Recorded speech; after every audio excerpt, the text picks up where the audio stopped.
Hello, beautiful people. How are all of you doing today? Welcome one, welcome all. How do you do? You see the new weapon skins? Yeah, they kind of look like shit. Is it just me?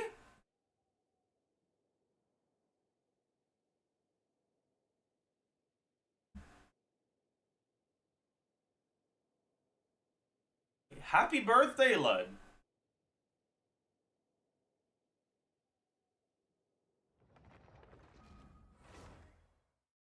Anyways, yeah, someone sent this in chat earlier. So Skirk is hi. So Skirk is basically this. Some Twitter posts of the official Genshin Impact account shows that Skirk regenerates some of her body parts with abyssal power. Her arms and legs are black, just like abyssal power. Bro, what the fuck? And this is like, okay, a good one, whatever. But there's a comment that made me laugh. Yep, the legs are Escoffier, one arm is Farina, and the other arm is flexible.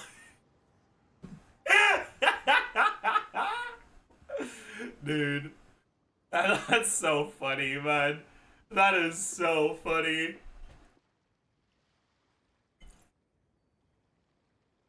That is so foul. I mean, it's in character. She learned from the foul. The damned will sooner die again than lay a hand on me. I'm sorry you guys had to listen to a Shao idol line.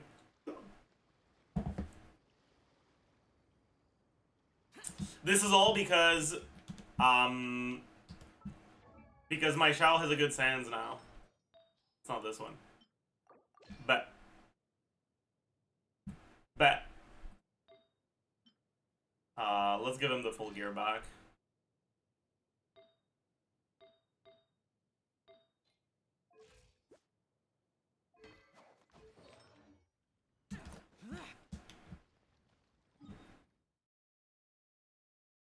Alright. Ley lines. I said I wanted to do ley lines. Let's do that.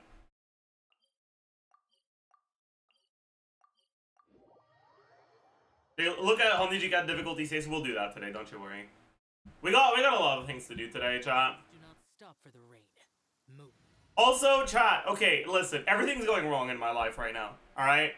Like, yesterday I realized that my lamp stopped working. So I have to rely on natural light, which also means that once it gets to the afternoon, I'll have the fucking sun in my face and there's nothing I'll be able to do about it. Because I'll need the light.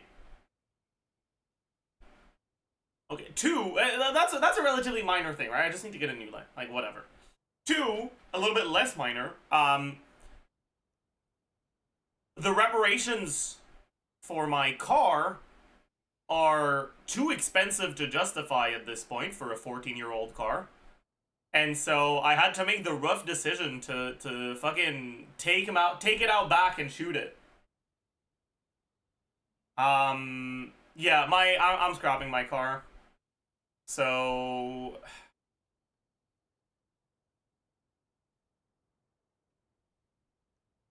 what happened to it? It's just a lot of. It's not an accident. It's just like maintenance stuff. But there's a lot of shit to fix, and it's like $4,000 or $5,000 just for the repairs. But it's still an old car, so I might have to do the same thing next year. And like at this point, it's just.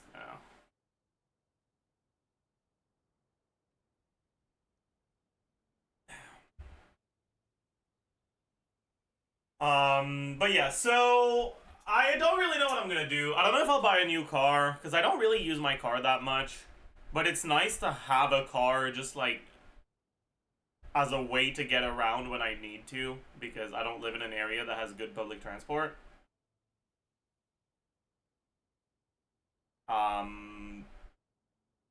Ride the bus, but what if I'm a face guard?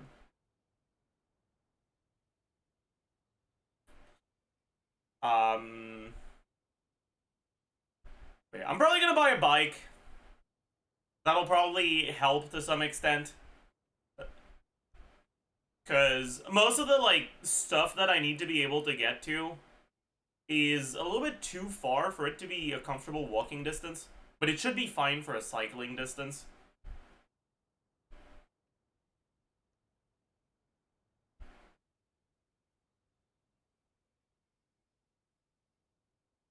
You're gonna get goated calves? True. I'll say, my calves are actually, like, surprisingly not chicken-like. I think I just have really good genetics for leg muscles.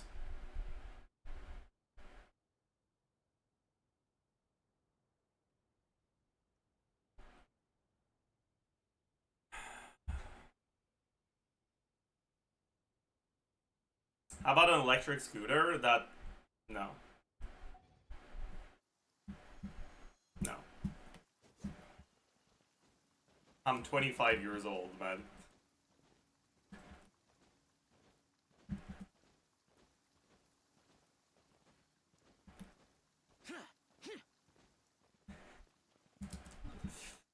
Sorry, but, like, listen.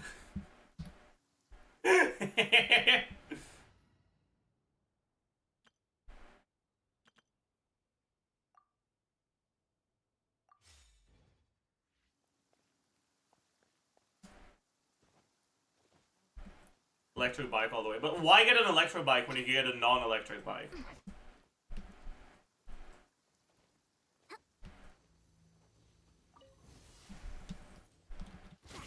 Stronger. You asked for it. Final warning. Burn it down. Pyroclastic surge. Ready.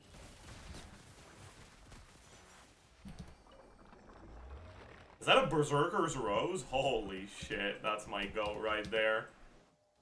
+1 artifact.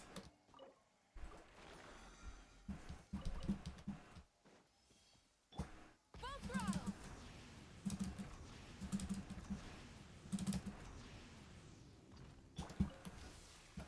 Control breathing. On. Hands where I can see them. Enough. A sharpshooter.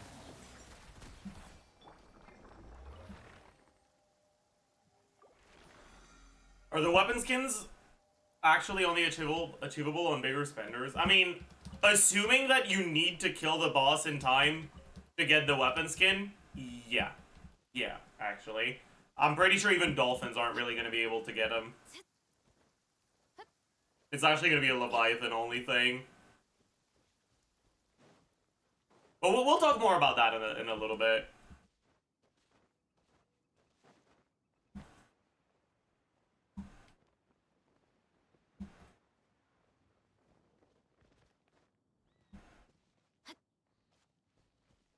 Hold on, watchful.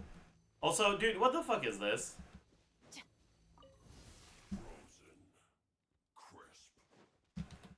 Justice will prevail. Quick as a flash. Final warning. Light up a blazing sun. But a lot of insignias. Alright.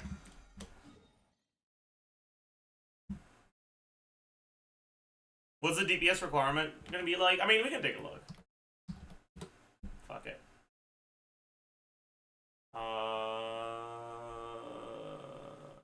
Boss challenge.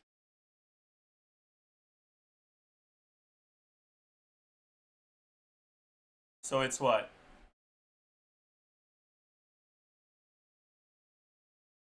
Yeah. It's 43 mil HP in 3 minutes.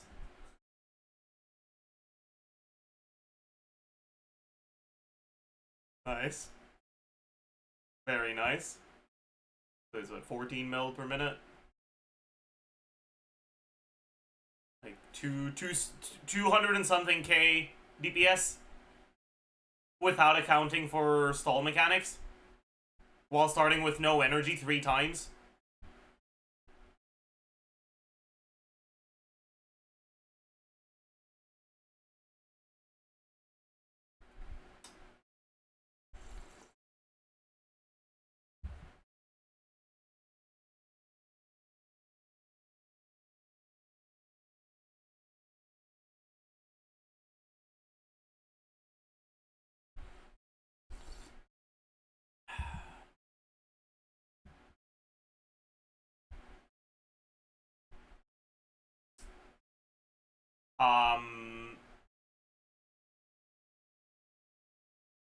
Yeah. Is C6R5 decent builds enough? It depends on which C6R5s. Characters with good cons, it will be enough. Characters with average cons, no.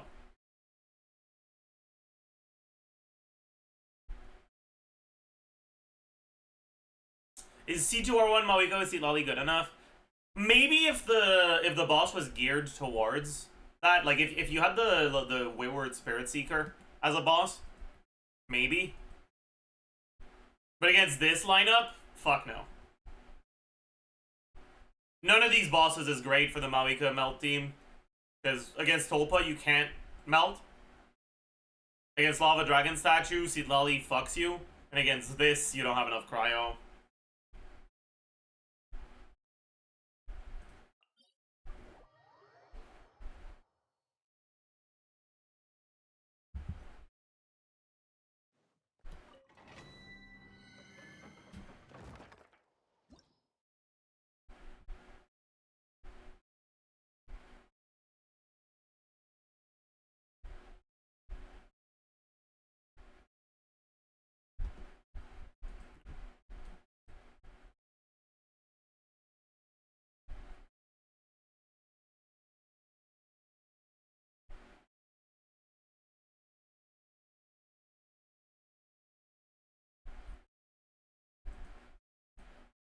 Alright, let's get Chow back on the team. Even whales are cooked? Yeah. Like, unironically, that sort of HP balance is it's enough so that even whales are gonna struggle unless they specifically went for the optimal whale things. Like, people that whaled for characters they liked instead of characters that are strong probably won't have enough. We'll see about that. Strike a pose. Let my name echo. Strike cloud converge. Disappear. My charge attack. They're cute. Let's give him the Serpent Spine, or the Scoured Spine back. Since we're doing overworld stuff. My C3i has got this. Surely. Oh, free lock? Sign it. We've seen the full information on Feather. Has it been revealed? No, I haven't. Yes? Okay, we'll take a look at that later. Dare to mess with me, ears of the storm. Yoo-hoo! Time to shine. Make way for evil conquering. Cheer. Cheer.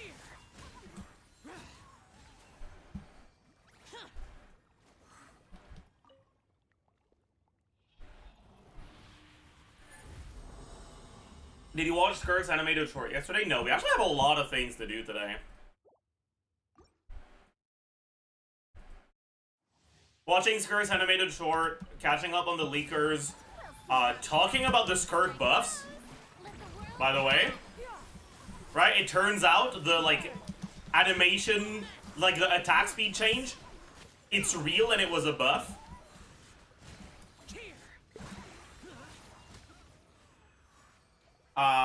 It was, 20% cut.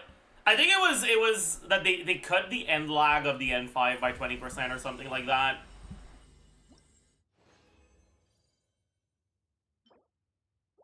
But the,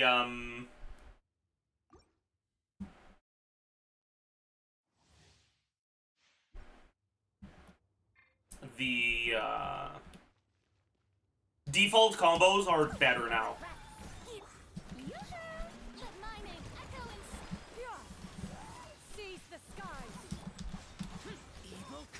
What did Nick say about my new SANDS? He wasn't very happy, I think.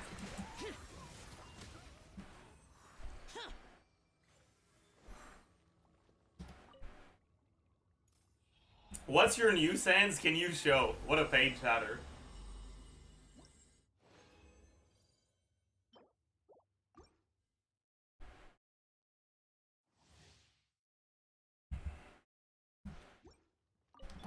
Dare to mess with me? Have fun with this. Shower me with My fob didn't proc. That's kind of annoying. Make way for the boring. Lament! Worthless. Here. Worthless. Here. Oops.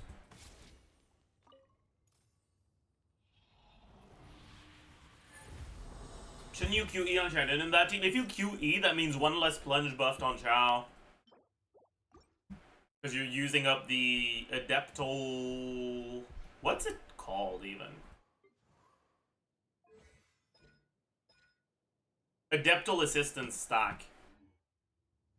On Shanyun, who has no damage percent and no crit. Instead of on Chow, who has a lot of damage percent and a lot of crit. Doing QE does let you... It does let you funnel the particles to Shao, which is good, but it comes at a cost. I'm genuinely clueless. What Sands did Zaj get? Let's, I mean, listen, I'm not one to refuse to answer a question asked in good faith. We're talking about this.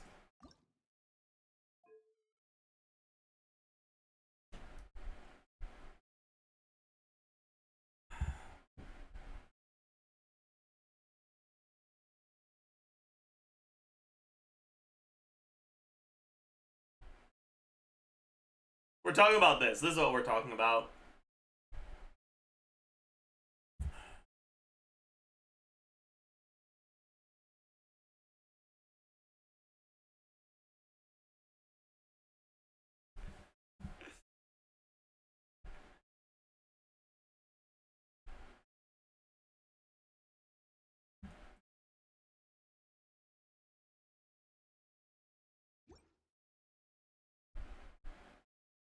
That's really good. Yeah, it's not bad. Indeed. It's alright.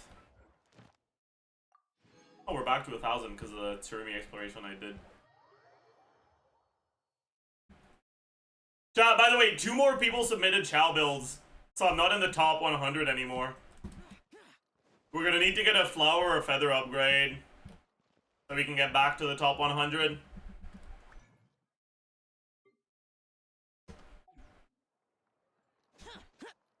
Add Astro. Thank you for completing. Sneaking a strong box? No, I'm keeping my strong box for Long Night South when it gets added.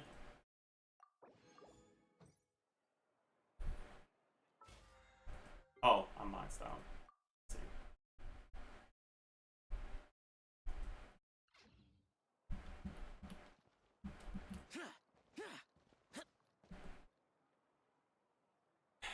Okay, so apparently they have revealed the details of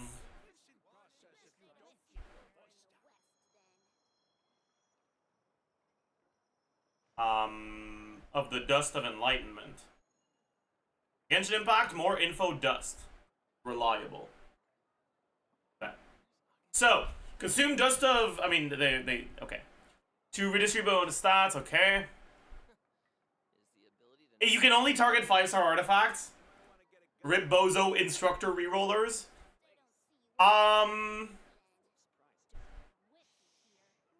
Reduced to just standing around. How absurd. Okay.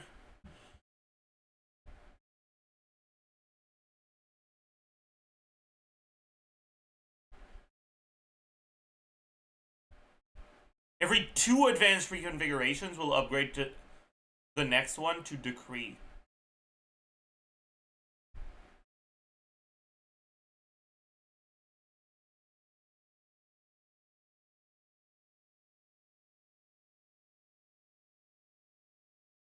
What? This is an awful trend. Ah!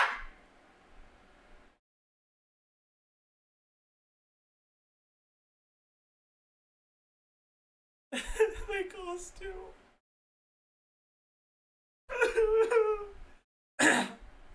They cost two.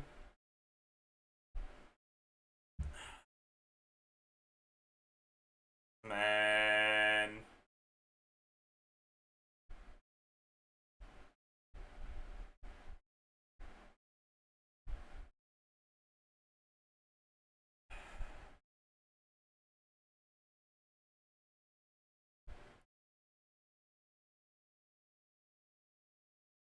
Okay, at 6 points, consume 6 to trigger advanced.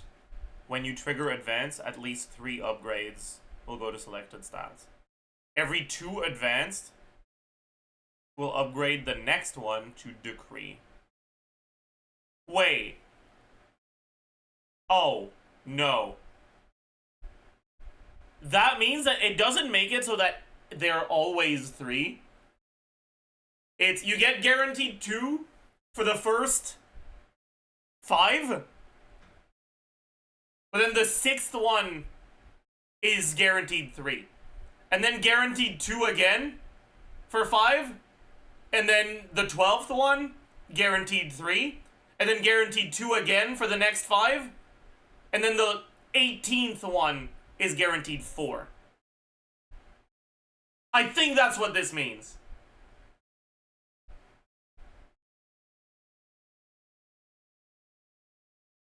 Right? Because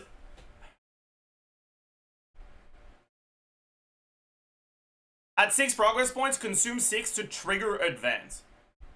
But it's only when you trigger advance that at least 3 upgrades go. And then your points are consumed. But you can trigger advanced again, right? The second time you trigger advanced, it does the exact same effect. It's only the 3rd time that it becomes decree instead. But they wouldn't have the second one having an effect unless it was only on the one that activates it that you get the bonus effect. Oh, that's bad. I'm pretty confident that's how it works.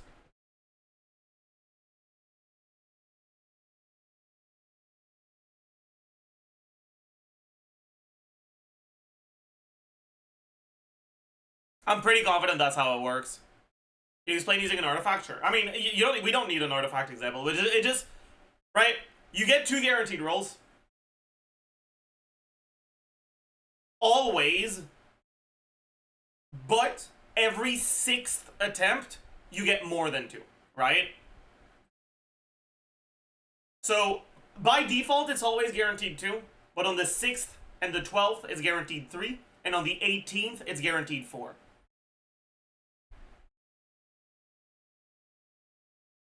But then on the 19th, you're back to 1. Like, you're back to guaranteed 2. You're back to as if you were at the start.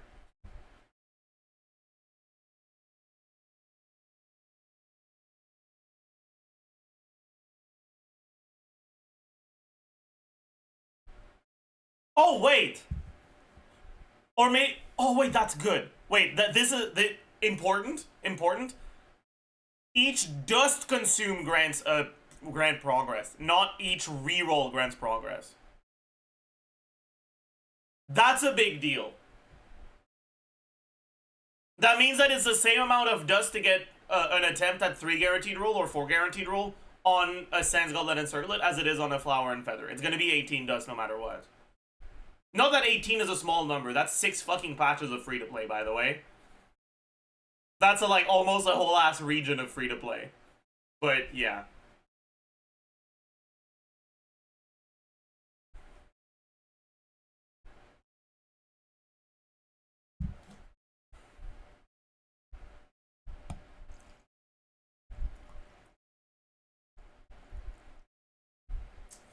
Yeah, so the guarantee is pretty bad. So it's this count. No, it's just that it doesn't really have a real guarantee. I was kind of baited by the guarantee. It sounded too good to be true, and it was.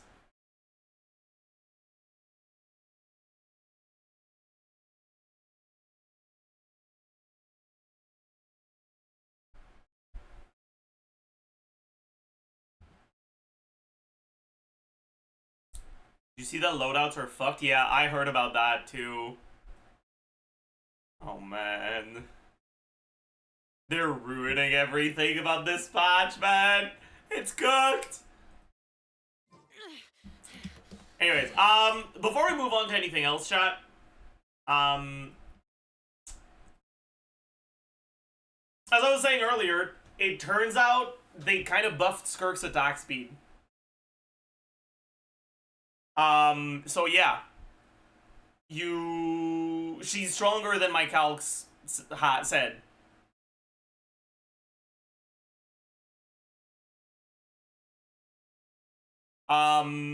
It seems like you can get 4 and 5s with a Q and a charge attack without dash cancels with 0 attack speed. It used to be 3 and 5s plus 1 and 3. And that N3 was like 50-50 whether you got it or not. Which is a pretty sizable buff, actually. Alright, so if we go back to this abomination of a sheet that is way too big now, but whatever.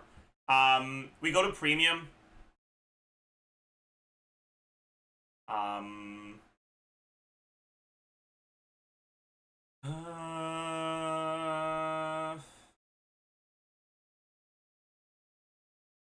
Still on one.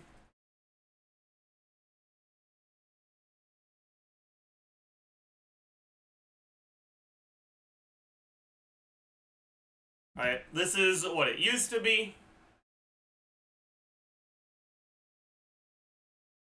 This is what it is. Nice little 6 to 7% buff to the team DPS.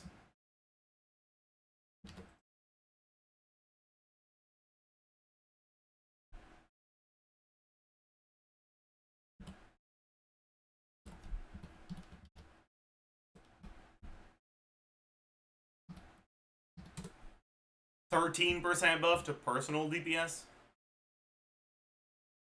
Also, it seems like that was enough to change the breakpoints to make Dahlia good again.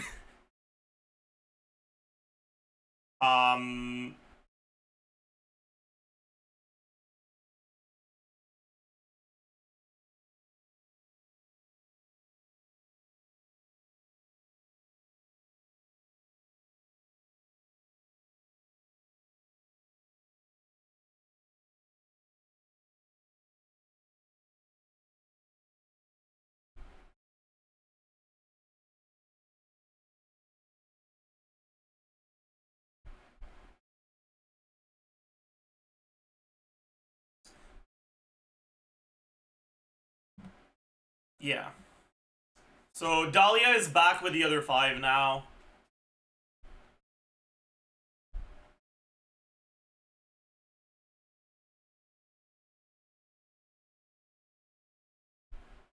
From what I've seen, it seems like with the changes to animation speed.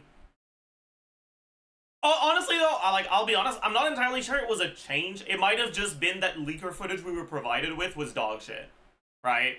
Like, that's a possibility. That's very possible. It's possible that it has always been like that and we just had dog shit leakers.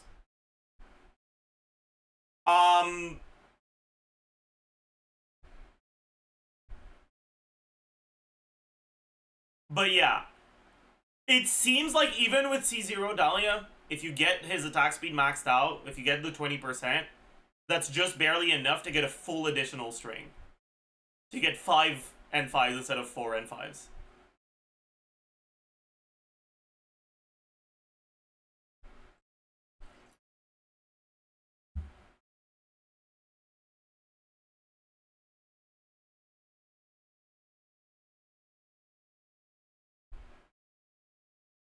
DJ asked a couple people on the content creator server to check.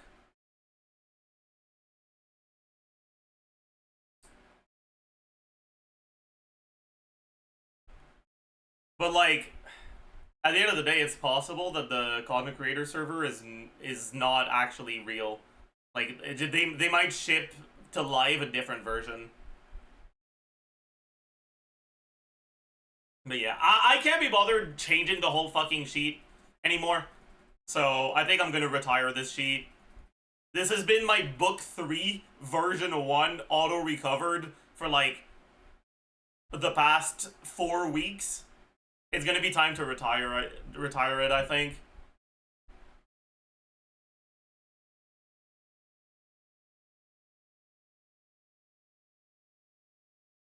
I'll save it in case I wanna go back to it at some point, but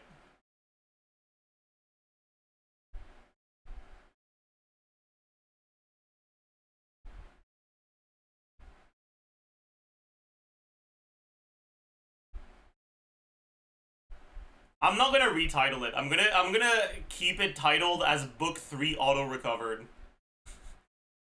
I'll recognize it. It's been here for so long that this is now officially my Book 3. Alright, bet.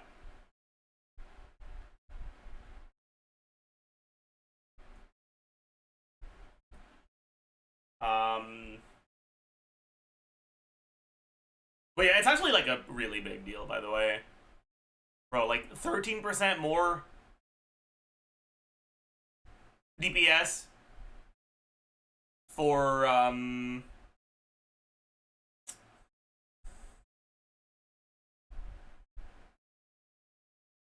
30% more DPS for most teams, 25% more DPS for attack speed teams that have either Dahlia or Mika. It's an insane buff, man. It's not team DPS, it's personal DPS, but like still, it's a big deal.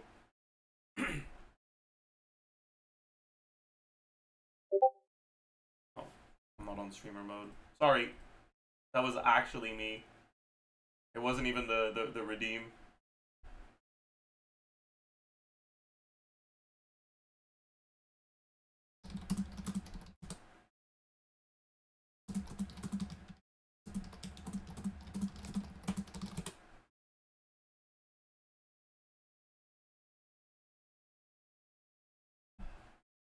They buffed Dahlia by buffing Skirk? Yeah, pretty much. Pretty much, yeah. How much attack speed does Mika give? I have him at C2. At C6, crowned is 25%, and each challenge below 13 is minus 1%. So at C0 crowned, it's 22, I think. Should be, at least.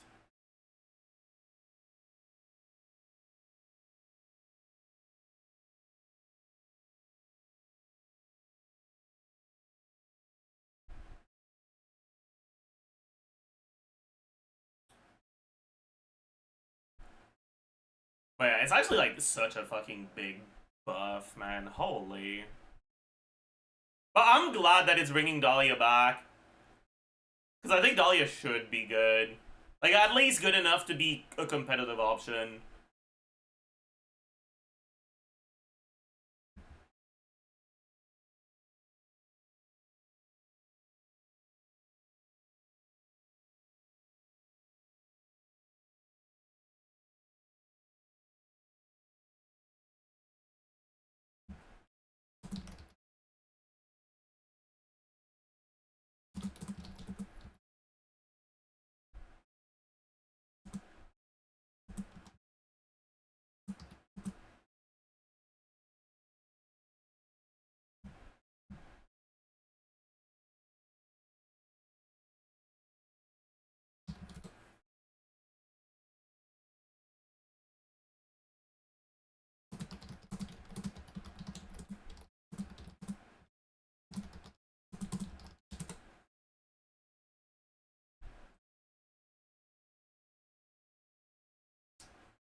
Hmm.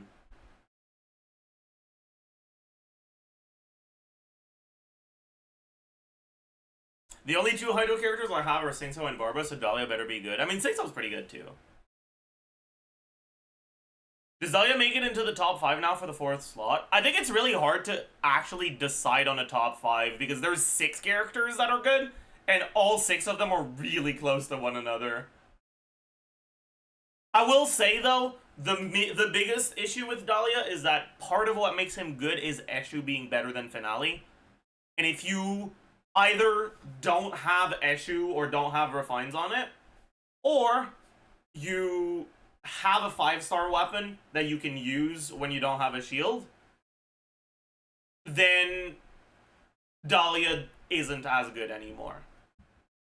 So I'd say he's probably still at the bottom of the 6, just because he's a bit more conditional.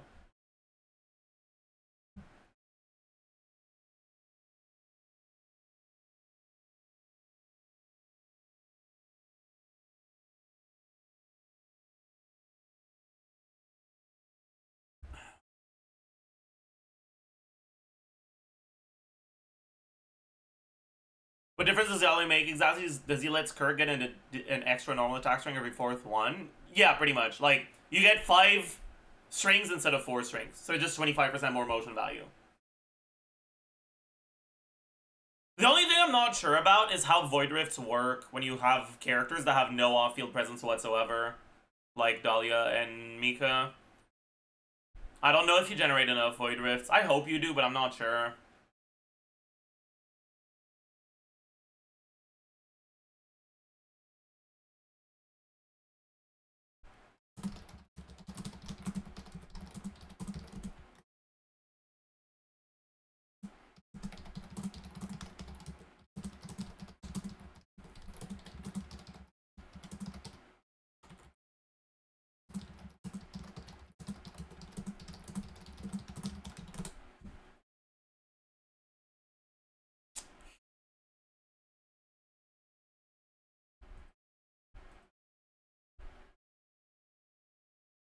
Do you think this can clear stage 3 in 6 minutes?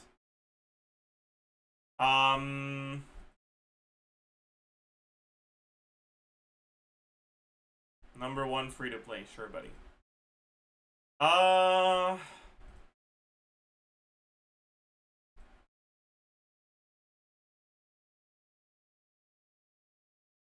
Honestly, I'm not sure. Because you need 3 full teams, and you need all 3 teams to be wailed out, basically. And I don't know if you can make 3 full teams against those specific bosses with this lineup. Because you don't have Kanich, you don't have, like, Ayako or, like, whatever. Oh, I guess you can use the Nevidat team for the Automaton with Cryo with Escoffier. For the Tulpa, Overload Malika, maybe? No, probably Verissa. Verissa or Klein. Sure, yeah. And then for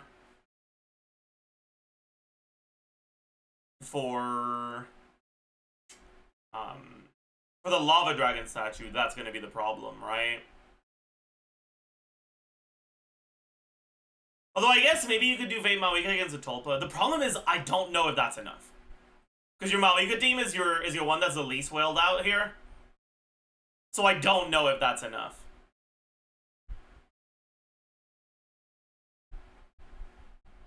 Especially because isn't Tulpa the one that has the most HP out of them?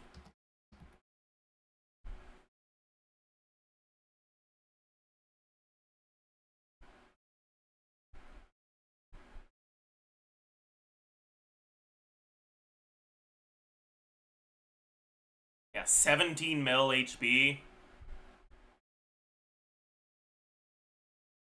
But you also... I guess this isn't too big of a problem. This won't be too big of a problem either.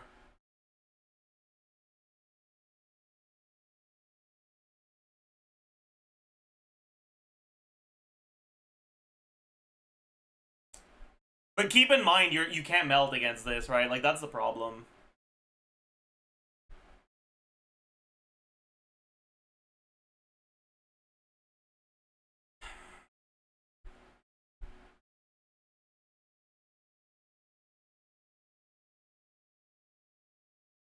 Maybe you're better off doing the Malika team here, accepting that you'll need 2 full downs, and bringing something like Malika, Bennett, Kazuha. Seatlali. And not swapping to Seatlali until you down it. Because this boss has self-damage when you break his second phase, it's not actually 11 mil damage you need to do. It's like... It's gonna be closer to like 7 mil damage you'll need to do. Right? And with C2 Maoika, and C2 Seatlali, you can probably do that in 2 rotations. So you should be fine. Just need to down it twice. It's gonna take you like about 70 seconds, more or less.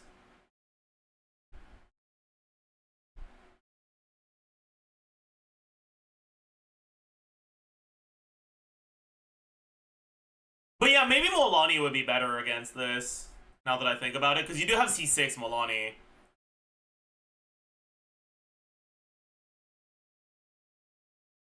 $70 out of 120? It seems like it's 180, not 120. Oh, you mean 120 per ball? Right, yeah, I guess. Like, from what I understand, in order to get the reward, like the best reward, you need to get 180 seconds in total for the 3. But you have 2 minutes on each. And if you do it in 2 minutes on each, you get a different reward. Yeah, 4-star weapon skins, yeah. I think you'll be pretty easily able to get the 4-star weapon skins. But the 5-star weapon skins are going to require both good gameplay and good planning. I think it's possible, though. I think it's possible, yeah. Molani here. Verissa here. And... what's her name? Or, yeah, Nebula with a freeze team here. That's probably the play. Only problem here is you can't use Seatlali, because Seatlali makes it enter the special state, and I feel like this guy's gonna be an annoying loser, and this Nisol state is gonna override the low cryo state.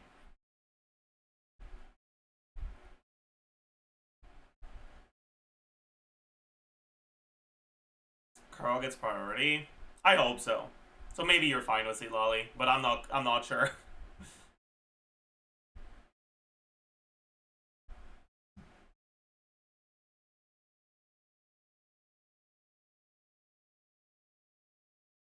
Have you seen the weapon skins? I saw them on my phone a little bit when I went to the garage this morning.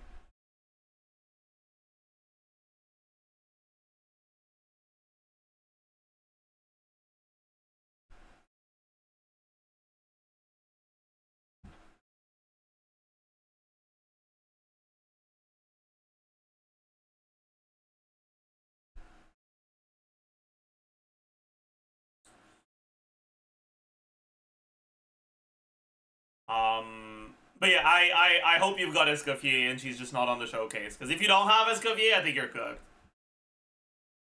No, you should be fine even without Escoffier with a Nebula team here. Probably. It is C6 R5. You should be fine. Right? Probably.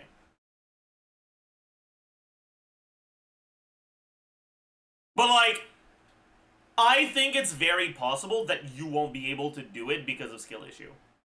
And I don't think that is only going to be for people that are complete dog shit. I think this is actually going to require some pretty tight rotations and good gameplay. Like, there's not going to be that much room for error. Even on an account like this.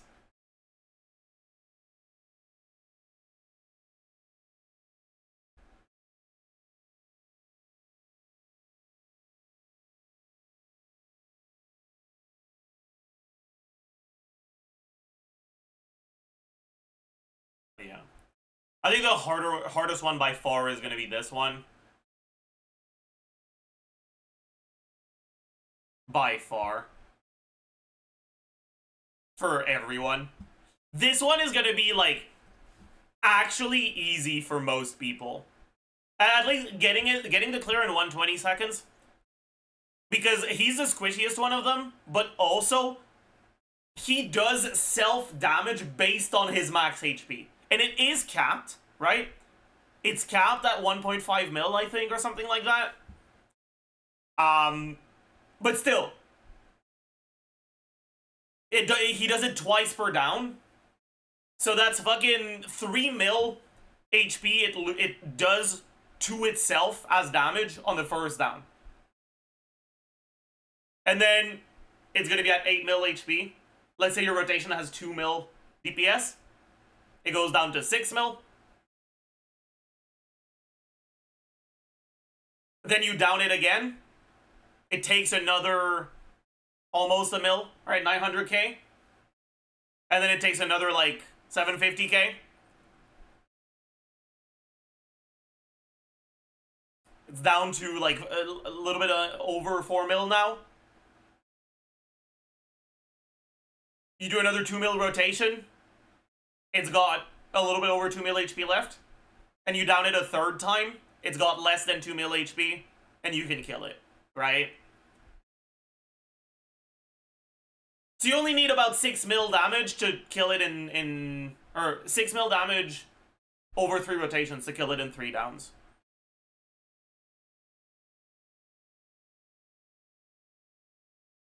Doesn't he only take damage on the first time you phase it? I don't think that's the case.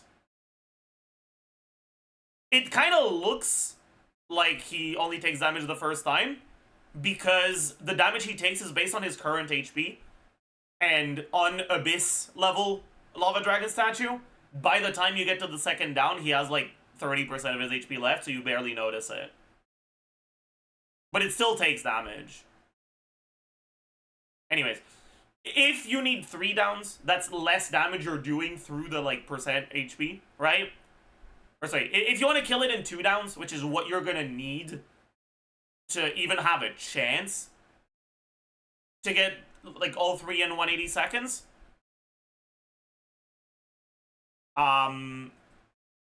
you need about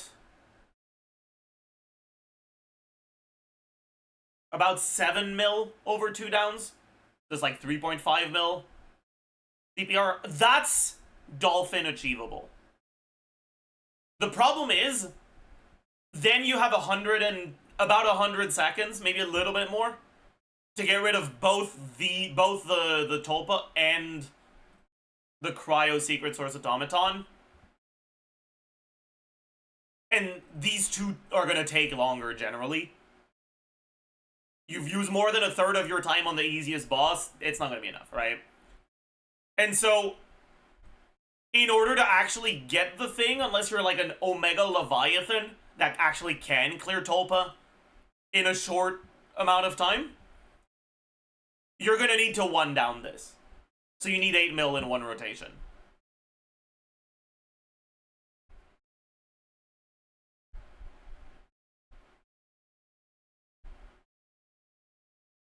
Yeah.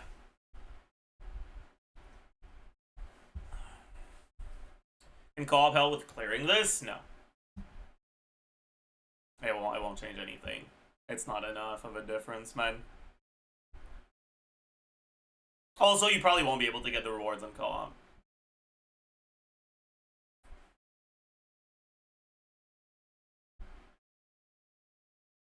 Yeah, let me fix the Spotify. Oh yeah, and that's without even fucking talking about the fact that we start with no energy.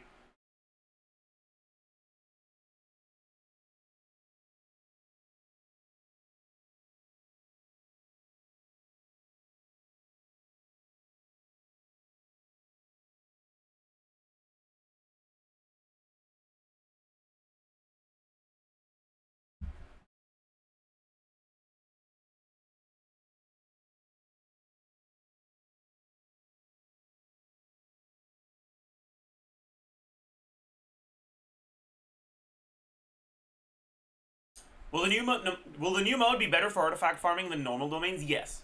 Because every 6 times you spend 20 resin on a domain, you get an extra artifact. So it's about 15% more artifacts per resin.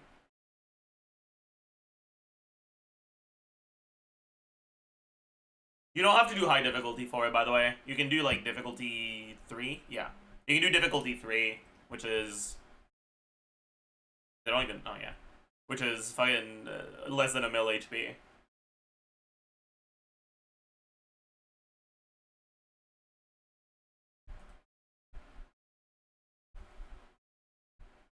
That's like... Yeah, that's like squishier than a world boss.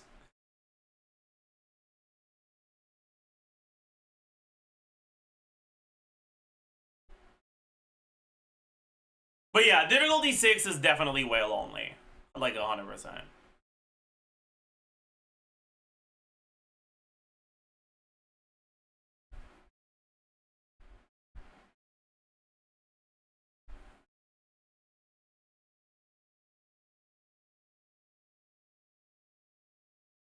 Don't say well, say Omega well. I think that even if you're not a Leviathan, if you're a whale who only ever pulls for the best possible meta stuff, you can do it without spending like tens of thousands of dollars on the game. Just with a couple thousand. Yeah, yeah. Anyways. It's obviously pretty cooked. Do you think this type of difficulty content is healthy for the game?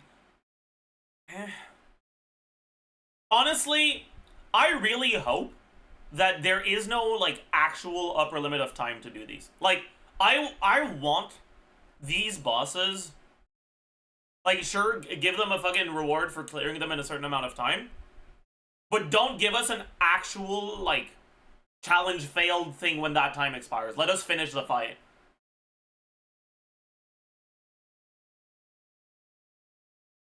And I'm pretty sure they won't give us that. Which is kind of annoying.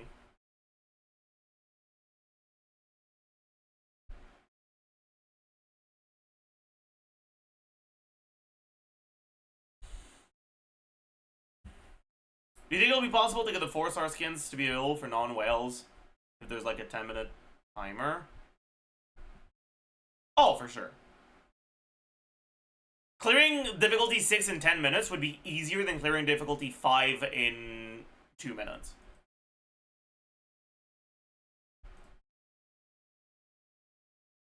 But if it's 120, honestly, I don't know. Like, 2 minutes for this.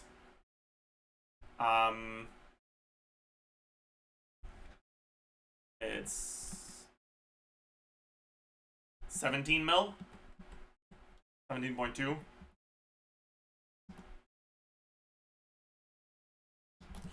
Alright, you need 143k DPS. Which is more than any GC Sim, any KQM standard team can do.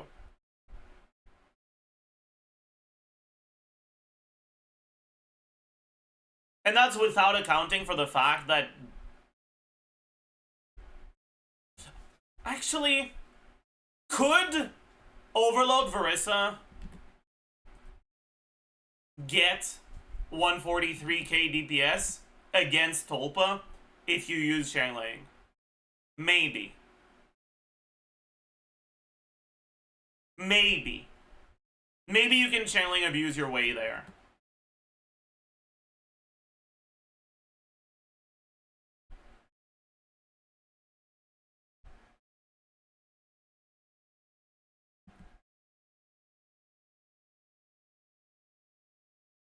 But then you're not gonna be able to do the other teams. Like, it's, yeah, it's still not gonna be enough.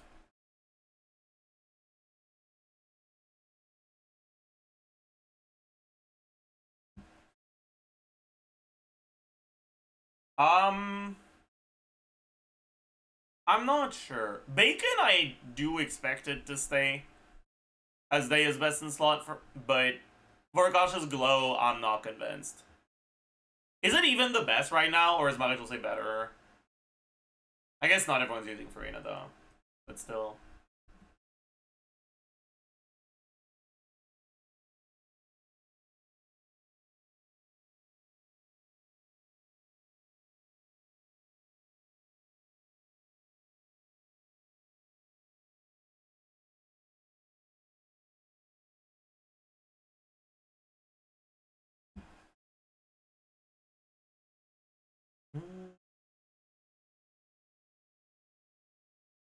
is glows better than emblem at C6. Yeah, because at C6 you don't need as much energy. Okay, that's not even actually true, by the way. Like, in practice, you still want more ER, so you're kind of still better off using emblem. But if you've got a C6 Dea with her Sig, you probably just want to go for the screenshot numbers. You're probably gonna accept that you don't have enough ER and just have slightly longer rotations.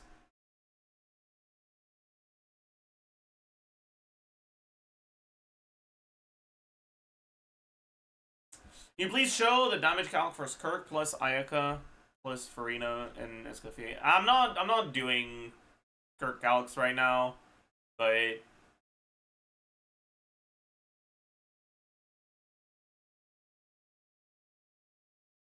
how long does Ayaka C4 last again?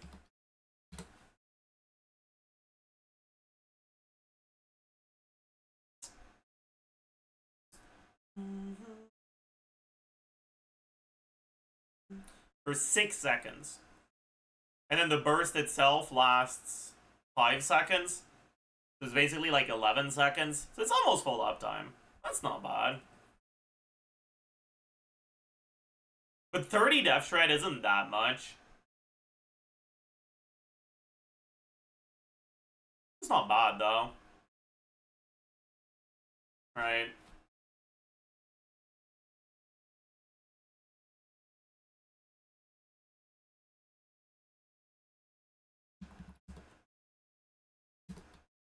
Almost a 20% DPS upgrade.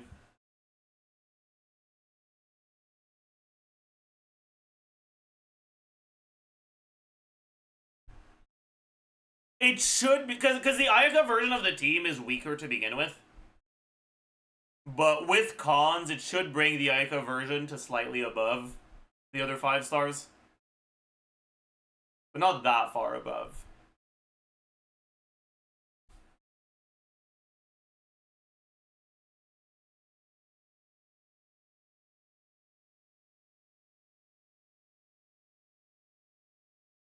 Is Chanska now a better character to invest in for well since she's versatile for boss matchups? I don't know. Maybe. How good even is C6 Chanska? I'm not even sure. I haven't done enough whale TC, I'm sorry. You have to beat difficulty 6 to get the weapon skins. I'm not sure. I think, from what I understand, you basically need to, like, get the equivalent of a 3-star in Abyss to get the 5-star weapon skin, but you need to get the equivalent of getting a clear in Abyss to get the 4-star weapon skins. But even getting the clear on difficulty 6 seems like it's more difficult than doing difficulty 5, and by a pretty noticeable margin. To the point where it'll be difficult for free-to-play players. Potentially impossible.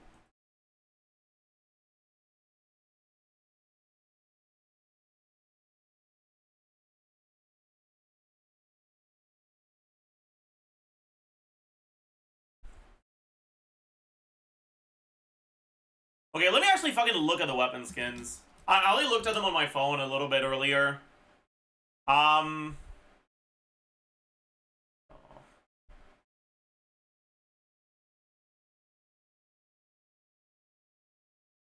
me fucking...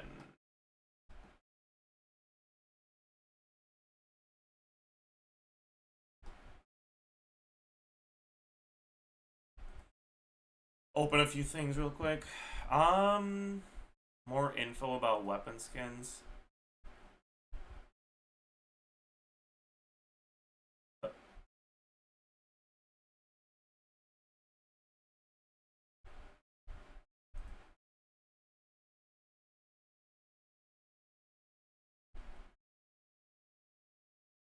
Wait, what?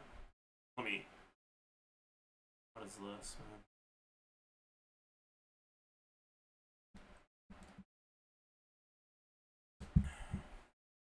Yeah, okay.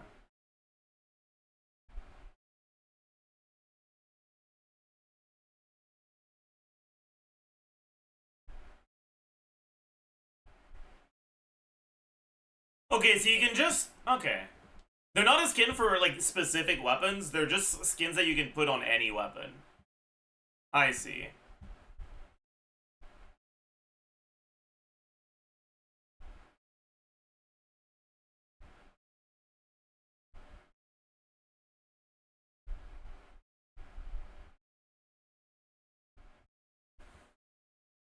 Okay. I'm not gonna show them on stream, because I don't want to fucking... I don't want to tempt Hoyo to strike my channel and shit. But I'll let you know what my thoughts are. The Claymore...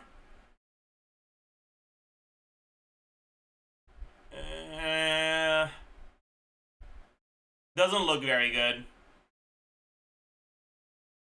The sword... Sword is alright, I think. And these are the 5-star ones, yeah. The sword is alright. It's whatever. The polearm I think I kind of like. The catalyst, meh. Wait, is that it? Why are there only 4 of them? Or do I need to... What?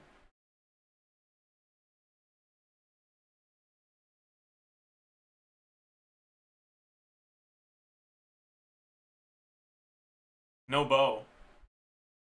Dude, what the fuck?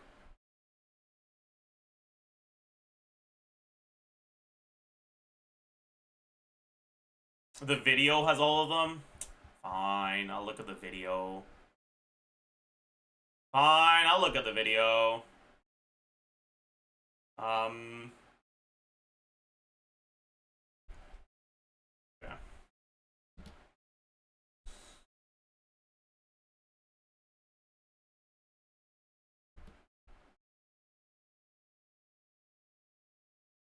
Now the catalyst, oh, okay.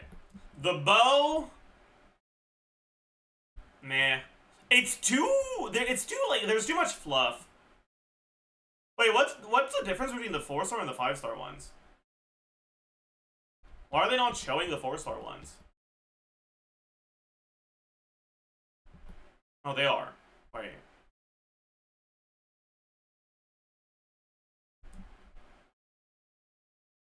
It's just VFX? Let's see. So there's barely a difference. Alright, cool. Cool.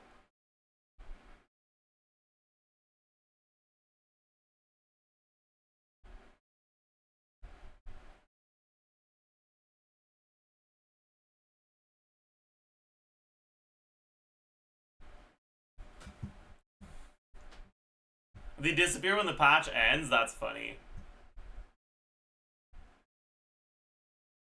That's funny.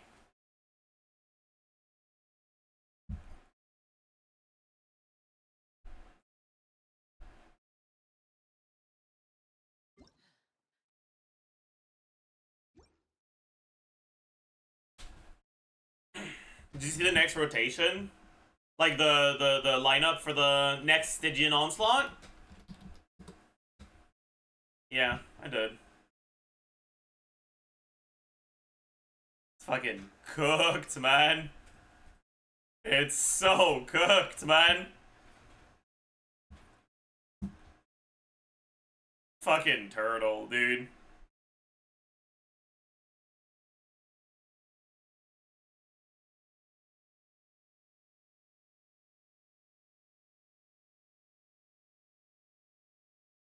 Turtle's gonna wipe the entire team? Yeah. Yeah, it will. It'll be pretty bad. What should we do against the turtle? What are its resistances even? Really?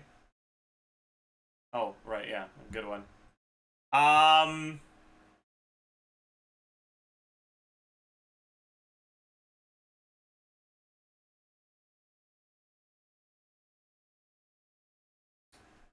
What are the resistances on the turtle, even?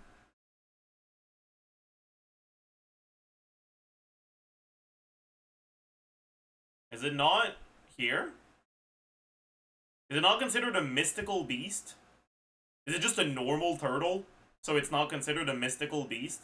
Is that really, is that the lore? I guess it'll be in, right. It'll be in Local Legends. It has Electro Res, huh? Damn. That's sad.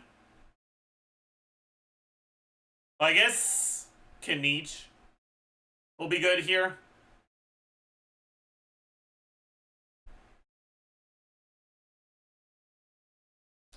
Freeze will be fine.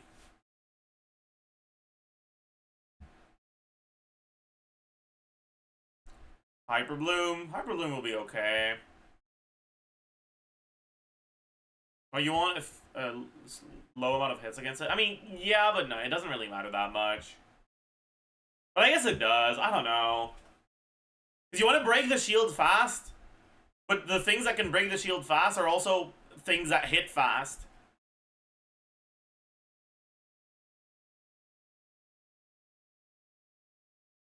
What's a team that has a really low amount of instances of damage?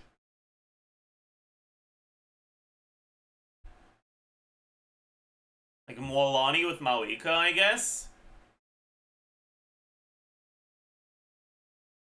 Gumming, I guess?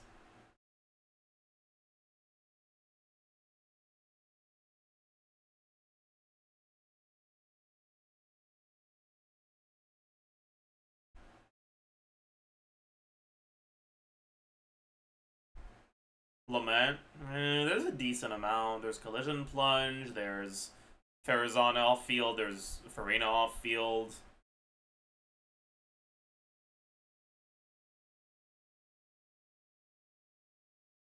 Gumming with no energy, right? I forgot about that. I guess you could just do Moika.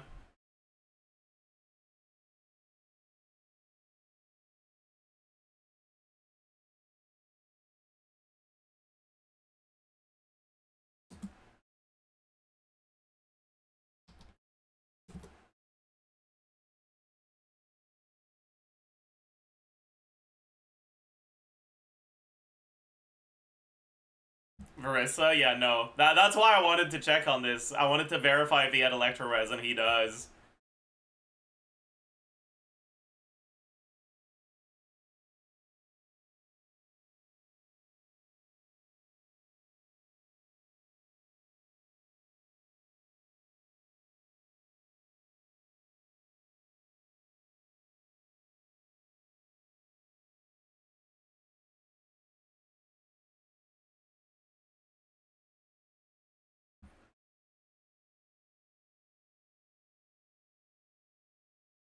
Why 50% physical res? They wanted to make sure that Erla wouldn't be too good against him. Also, when are we fighting the peak in Abyss? Or in Stygian Onslaught?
Do you think you could do difficulty 6? Fuck no! I won't even be close to being able to do it. Like, no. It won't even be close, like, at all.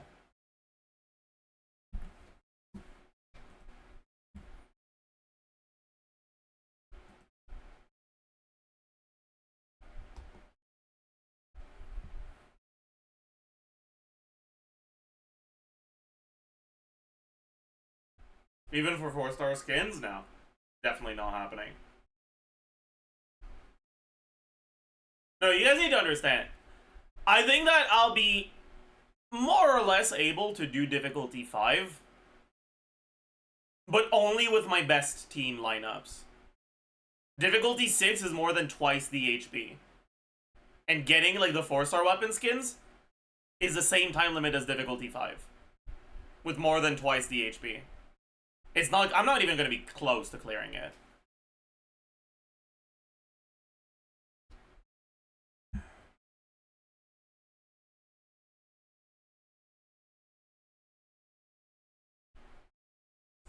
I think I'll be able to get a clear on one of them. I'll be able to clear the Lava Dragon because it has self-damage based on his max HP. So, I will be able to do one of the bosses in difficulty 6, but if you need to clear all 4 to get the skin, then I won't be able to get it. Oh, what did I say all 4? All 3. I can't count.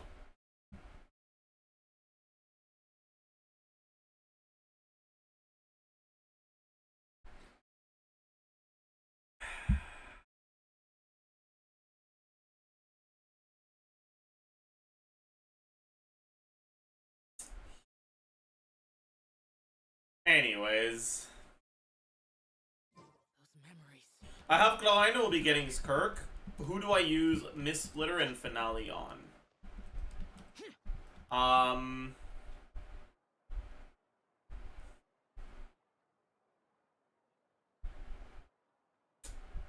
mean, ideally you want to use Miss Splitter on both, right?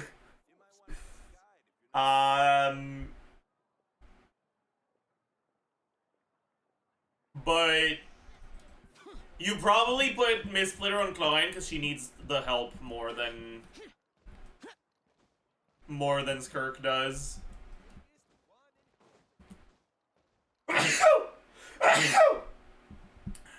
Yeah, if you have Eshu is better than Finale. It's about as good as Miss Splitter on Skirk.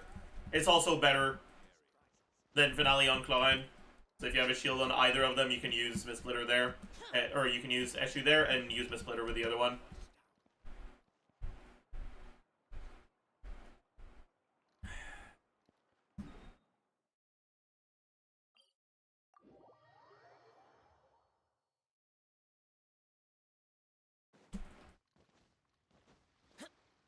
Can you do difficulty 6 with perfect crit fish? No. You guys need to understand, crit fishing does not double your DPS, right? Crit fishing allows you to go for lower crit rate, higher crit damage. But even doubling your crit damage doesn't double your DPS, right? If I have 200 crit damage, it means that my damage when I crit is multiplied by 3. If I have 400 crit damage, it's multiplied by 5, which is not double 300.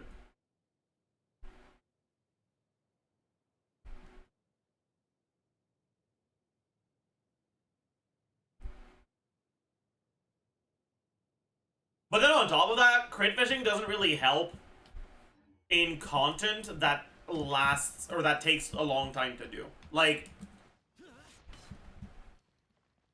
crit RNG normalizes over multiple rotations. And the more rotations you do, the less realistic it becomes to crit fish to increase your DPS. And at 120 seconds, that's like 5 to 6 rotations for most teams. And it's just, yeah, it's not happening. Even if I did crit fish a little, went to like 60 crit rate on characters that have a relatively low amount of hits, or like a lot of their damage in one hit, like Mawika, for example,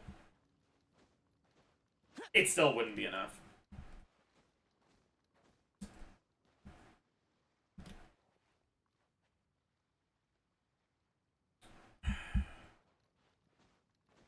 If I understand correctly, 120 to 140k DPS should be enough for 4-star skins. No?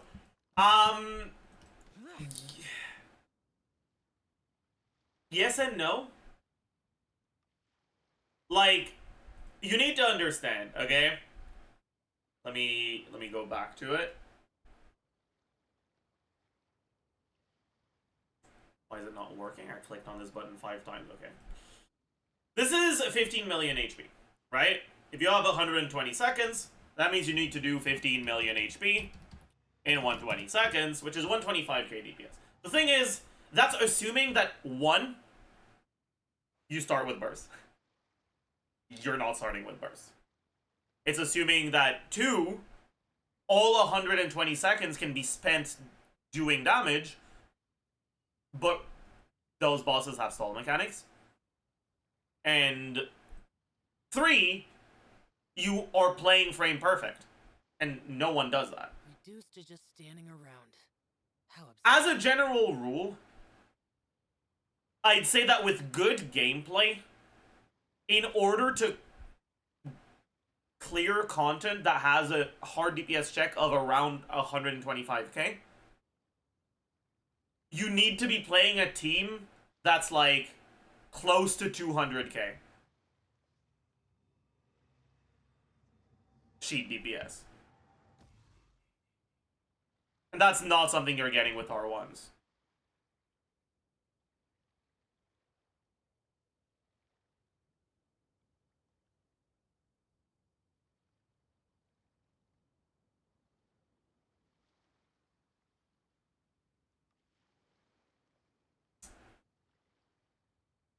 So, yeah.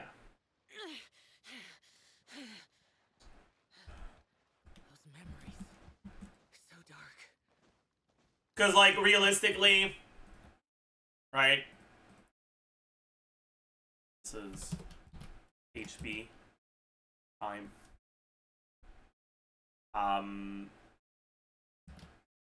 Right, you don't actually have 120 seconds.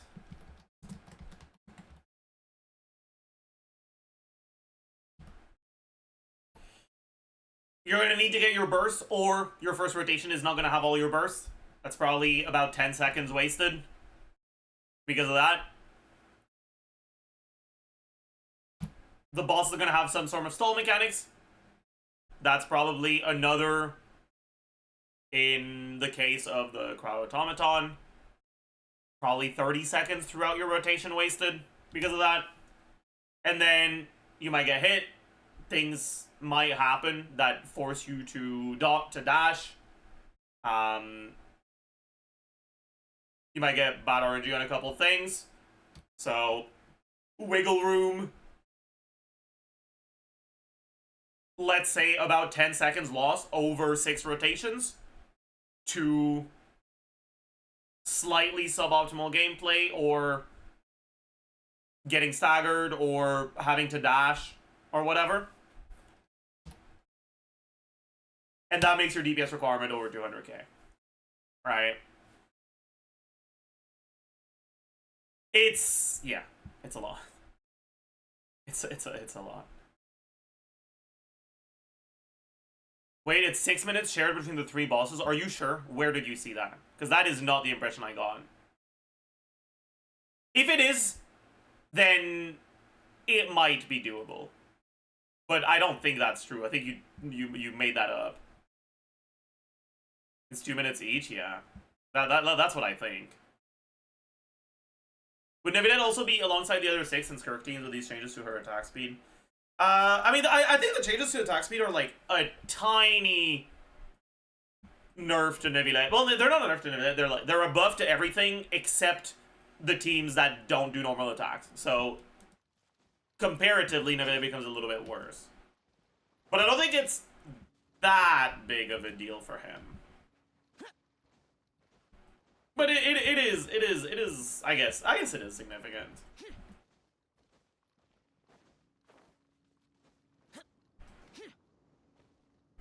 Do you need triple crowd for the Overseer, or is the Skirk Yelan team enough? The problem with Skirk Yelan is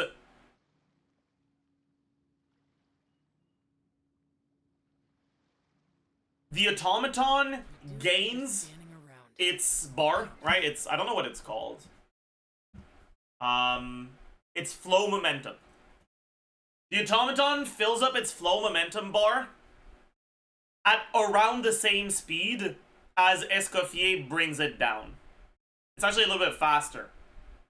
If you've got an off-field Escoffier damaging the Secret Source automaton, the cryo automaton, it actually is still net positive. It fills up more than it gets knocked down. And it starts at, how much does it start at? It starts at, does it not say it?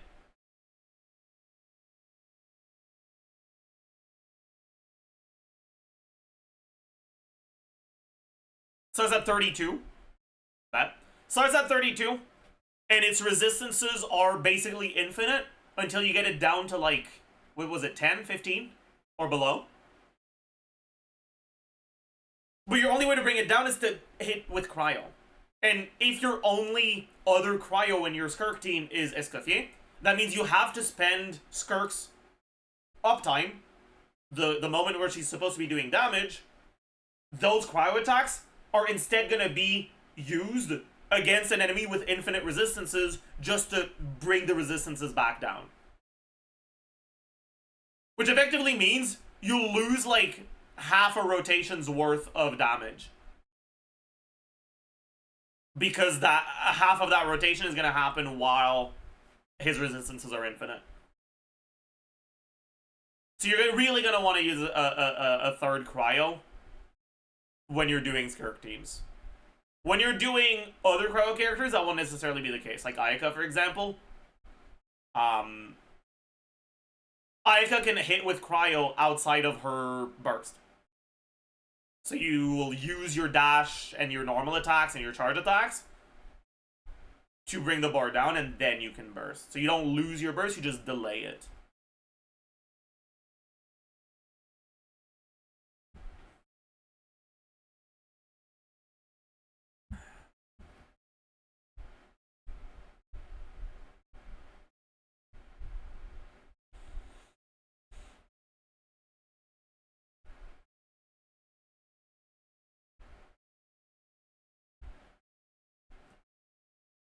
But yeah, I don't know if the Onslaught version of this boss is gonna have the same mechanics where if you hit it with cryo enough, it overrides the Night Soul thing. If it doesn't, if the Night Soul overrides the cryo, it means you can't use Seat Lolly either. So I'm curious to see how it's gonna work.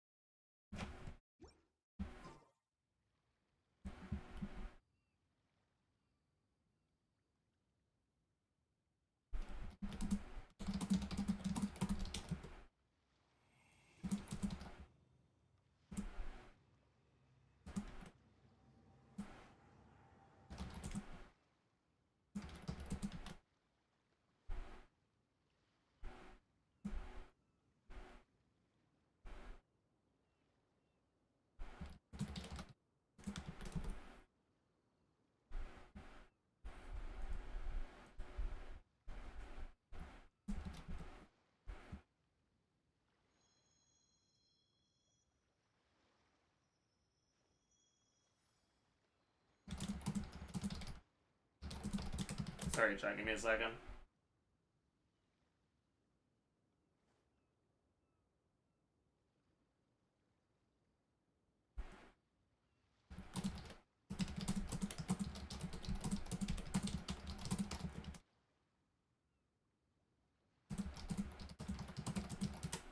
Alright.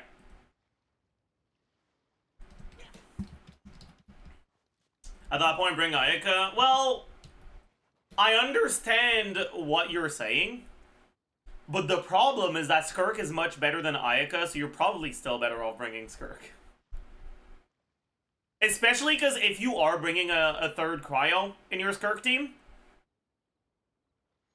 when the guy shields up, you can hold the E on Skirk to set up a roided out rotation as soon as you bring it down.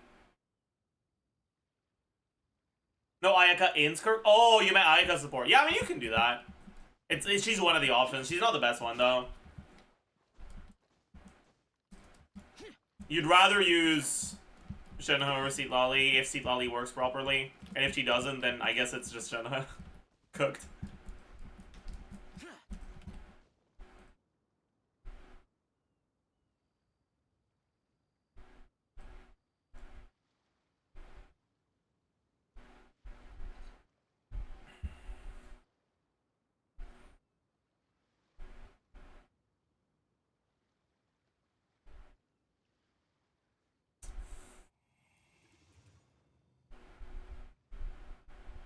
Have you done DPS comparison between C2 Ayaka and C0's Kirk? I haven't done a comparison, but I have looked at the team DPS on Kirk and on Ayaka, and I know that C2 Ayaka... like, I know how good Ayaka C2 is, so Kirk should be better than C2 Ayaka.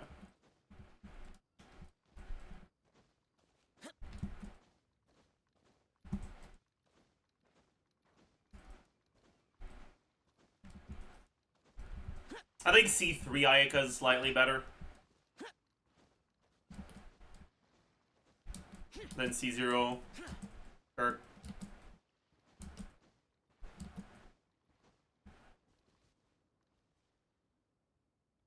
Probably. Slightly. Maybe. Although that's assuming you have SHENHE.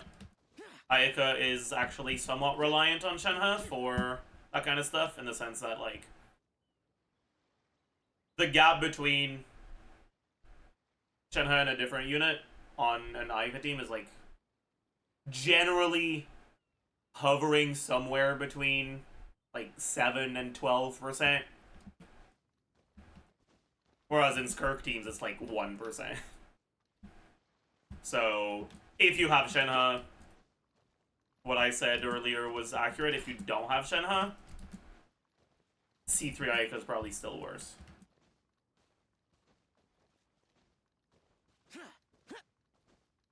But between getting C3 Ayaka plus SHENHE versus C1 Skirk with Mona, C1 Skirk with Mona is going to be noticeably better.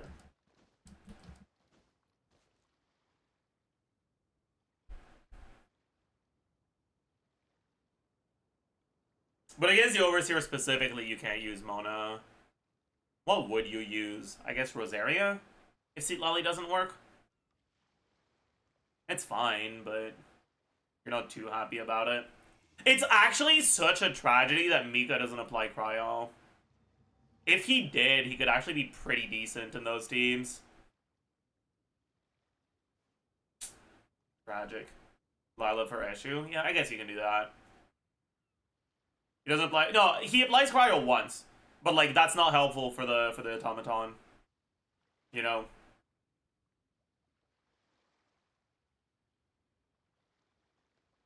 The damned will sooner die. What about Chongyun? Yeah, I guess you can use Chongyun. I'll be right back, chat.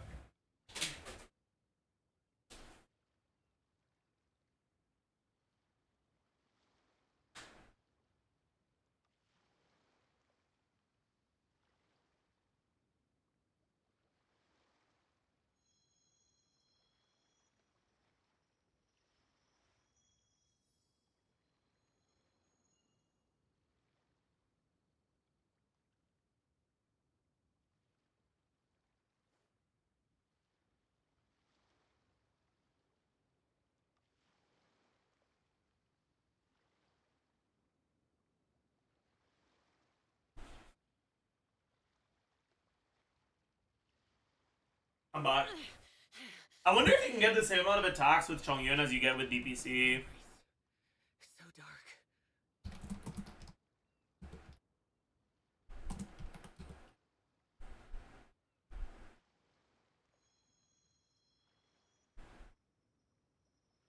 Oh yeah, by the way, chat, the changes to the attack speed stuff has brought DPC back.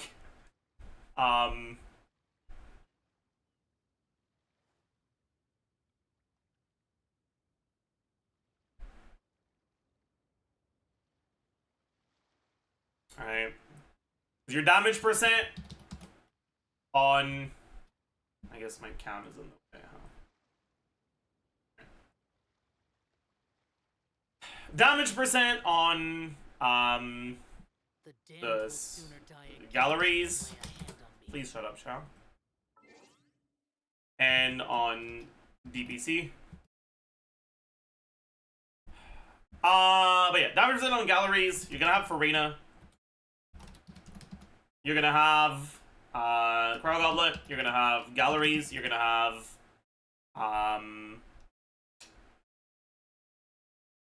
the rest depends on the team, right? But let's say 40% either from 2/3 Uptime Omen or Cinder City. If you have Yulon, it'll be a little bit less. If you have Shenhe, it'll be a little bit less, but whatever. Same shit. Who cares? On DPC, instead of 75, you get 40, right? And then motion value, and then adjusted motion value is just gonna be this times 1 plus this.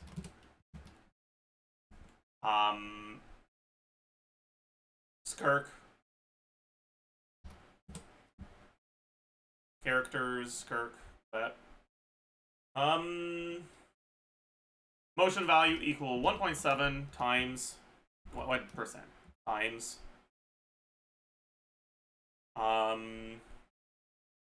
5 times 262.6 plus 236.8 plus Y5, I'm an idiot, 149.7 4 times 2 plus 4 times, this is for C1 square? No, this is C0 for now. I'll look at C1 as well though. Plus 4 times also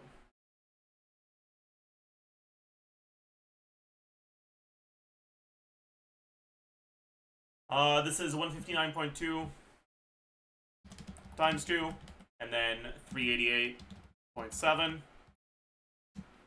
and then you got the charge attack, which is 88.1 times 3.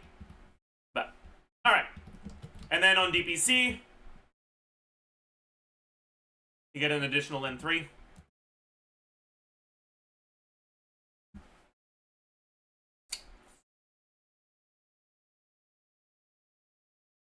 So, about that. To be fair, you need to charge attack before you E on DPC, which extends your rotation by like a little bit less than a second. So it probably isn't actually better than Galleries. But it's definitely competitive.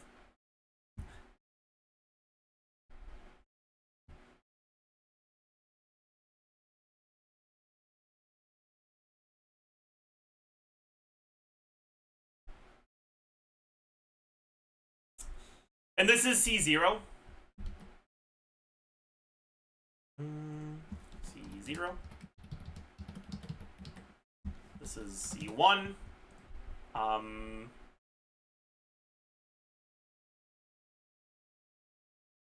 At C1, we need to have damage percent normal attack and damage percent charge attack. Motion value normal attack. Motion value charge attack.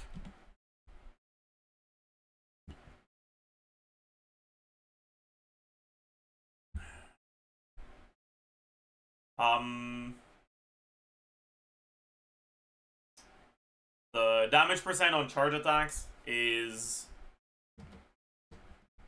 not gonna have this.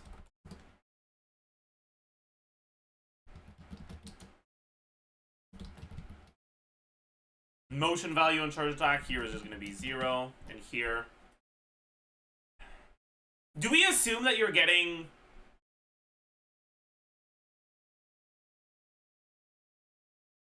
I'm not sure how many rifts we should assume, because it's gonna depend on the team, right? Let's say 5 rifts for now. Oh yeah, you still get 15% from Galleries, that is true. You're right, you're right.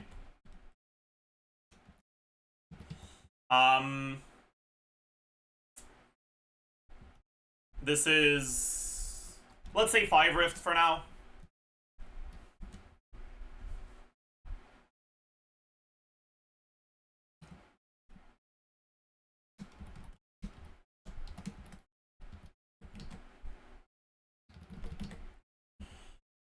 So at C1, DPC is now 2% better instead of less than 1.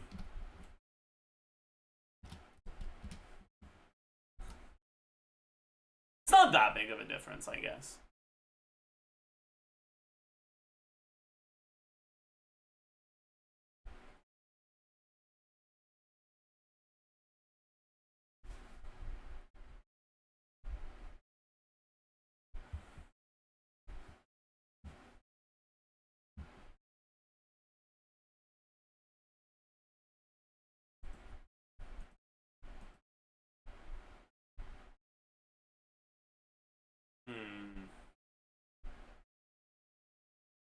It's kinda sad though.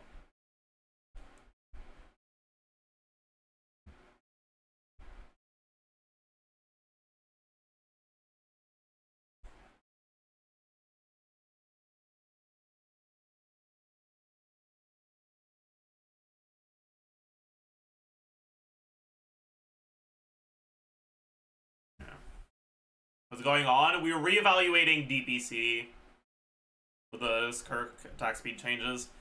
It's like, I still wouldn't recommend farming for DPC, because there's going to be a decent amount of situations where you want to use the burst on Skirk. Like, you're going to end up doing adjusted rotations so that you can juice up.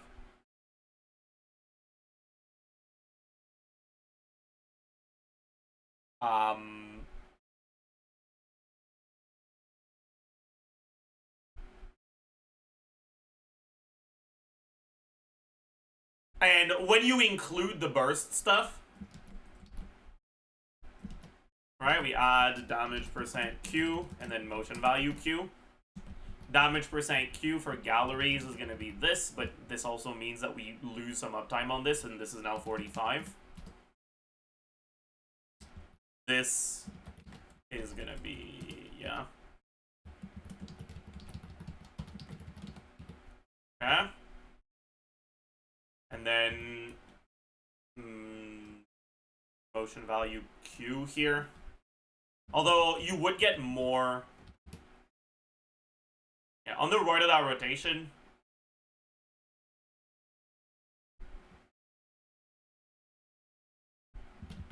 Motion value Q is 1.6 times.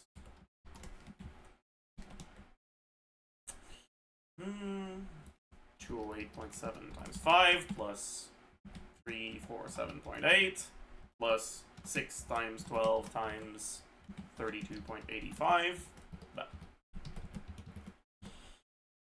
And then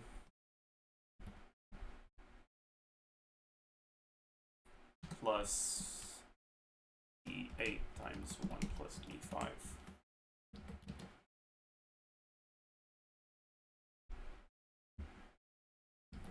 Yeah.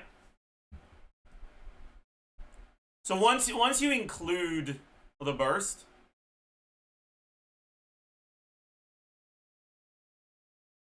DPC is worse, even at C1. Although at C1 you might end up, if you do a rotation with burst, you might end up consuming more void rifts. Instead of 5, you can probably assume 7.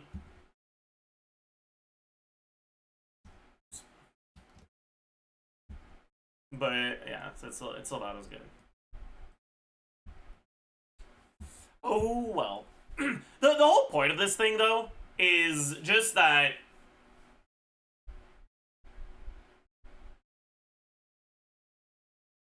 if you have a good DPC, you don't need to farm for galleries. It's not really, like, this isn't me saying that you should farm for DPC.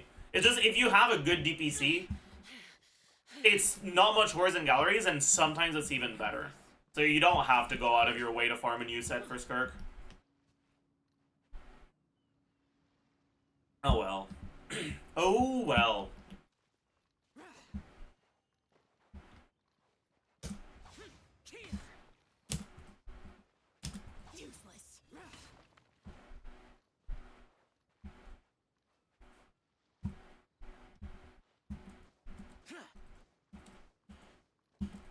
You can't proxy Manawas? Nope.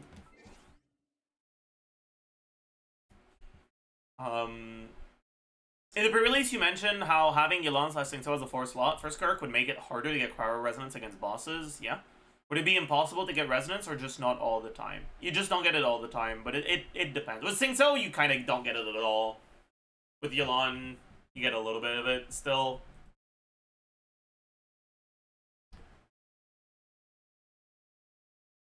Anyways. Let's go watch this Skirk video. Fuck it.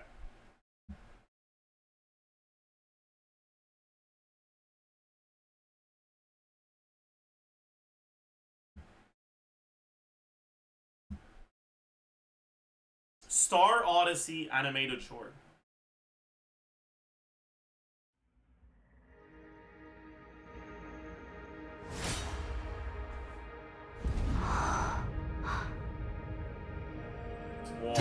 トでは Why does she have quantum 世界 visible の in 外 her から eyes? 来た That's crazy. 世界の運命を変えるものを降臨者と呼ぶ Why is she in だ a が field お前に position? その資格はない Why did he だ say がお前にその資格はない that? Hell, bozo. 教会を開いたのは俺だからなお前はただの密航者だ If your long journey makes you drift too far away, and if the dust and time still weigh you down, pulling you astray, if passing years change you somehow, let not this simple line still be there with you. Okay, is it my headphones or is it the mic? The like sound quality of the singing is awful, but it might just be my headphones.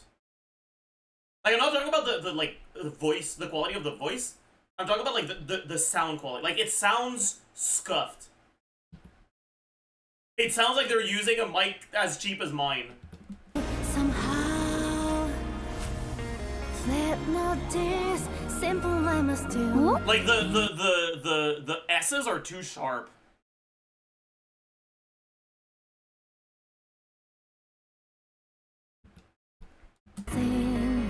Years change you somehow. Let not this simple line still be there with you.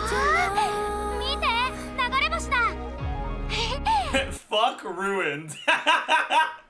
Yeah, like it's not like someone. I feel like someone fucked up. I feel like someone fucked up. Maybe it's just my headphones, but like to me, it's like actually.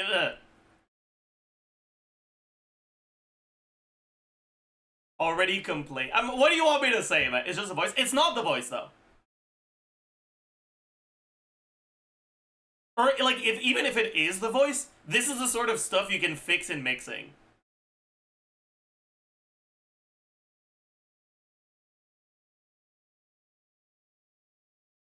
And they did not fix it in mixing. It's a filter to sound like a Vocaloid. Are Vocaloids normally as grating to the ears? I don't listen to Vocaloid, so I don't know.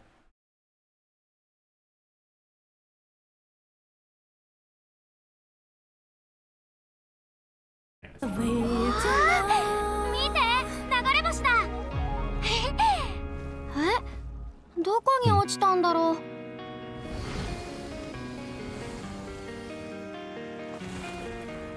俺に勝ちたければ俺の歩いた道をたどってみるがいい Please know that I stay to wait.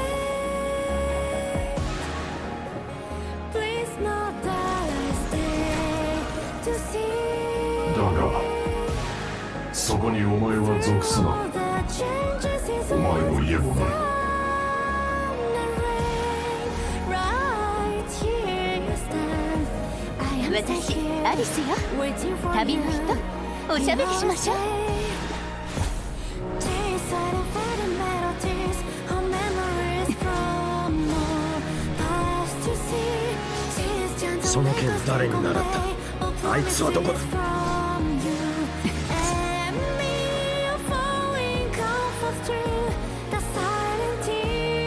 師匠今日こそ両手を使ってよ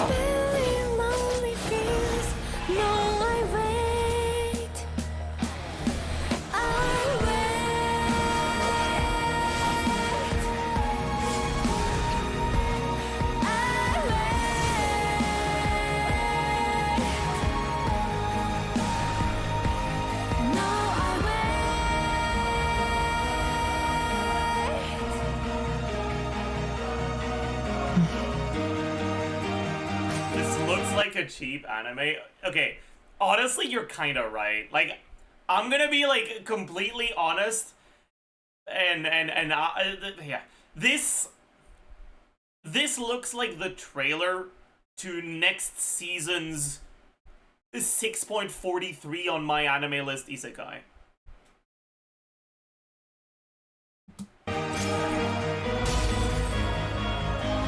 Wait for you.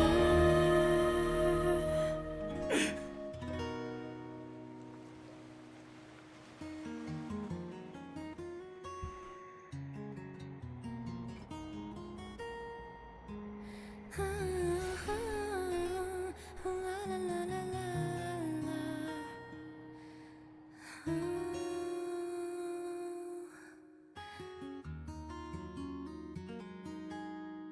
Yeah, I'm not a fan. This is probably the like promotional video that I've liked the least from Genshin in the past few months.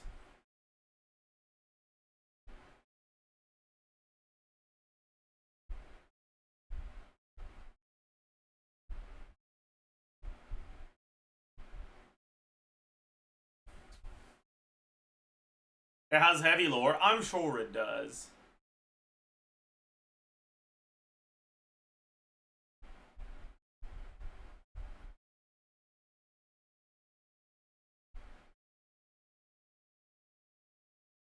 Nothing has come close to Arlecchino's anime short. Okay, the problem with Arlecchino's anime short is that it was a fucking story quest spoiler. Like, why, whatever.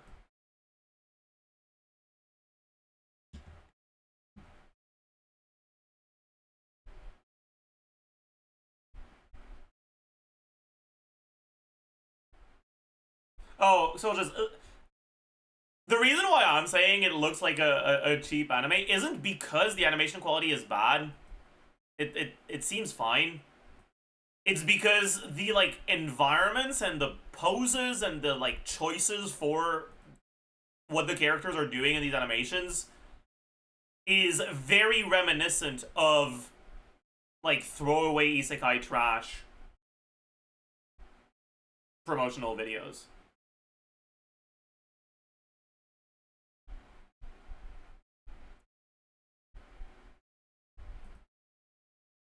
Like,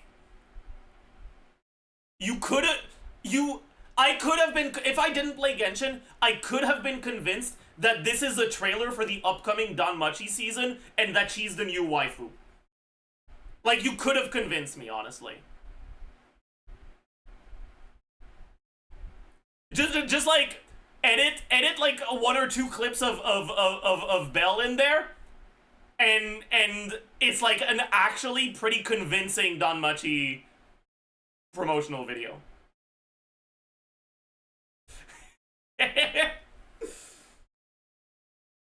Actually, there might not be enough feet.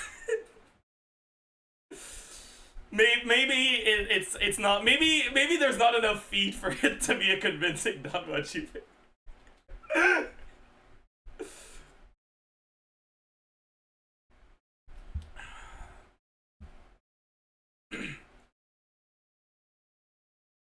But, oh well. She has no legs, I know. Cooked. Cooked. Chad, did Mr. Strimmer get a new SANS? I'm so glad you asked. I'm so glad you asked. I was doing some farming for my characters and yesterday and I got a pretty decent piece. Pretty solid piece. Right here. Not bad. You know, we take those. That's pretty decent, pretty solid. Acceptable piece.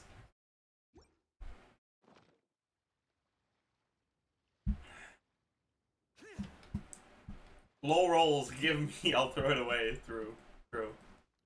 Why isn't it on your Verissa? Because my Verissa's bench and I actually have been playing Child today.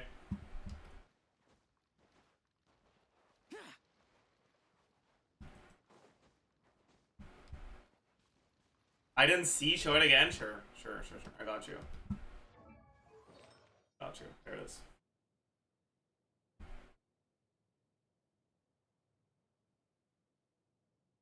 I can leave it on screen while we yap, if you want.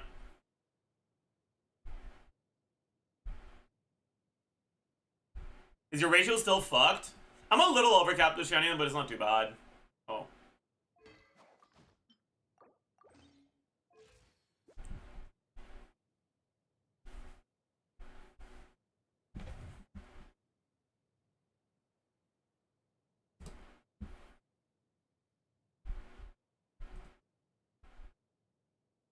Yeah, I'm top 101. Not in the top 100 anymore. 07.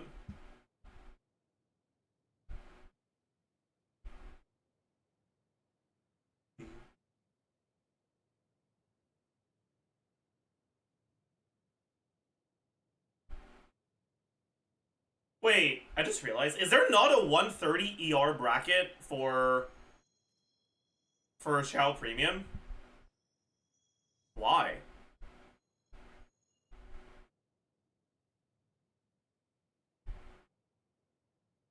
There's no 130 ER bracket. That's so dumb. Why?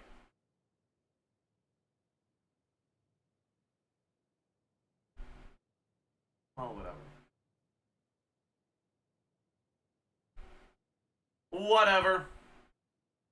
What are the assumptions? How much crit rate from Shenhene are they assuming?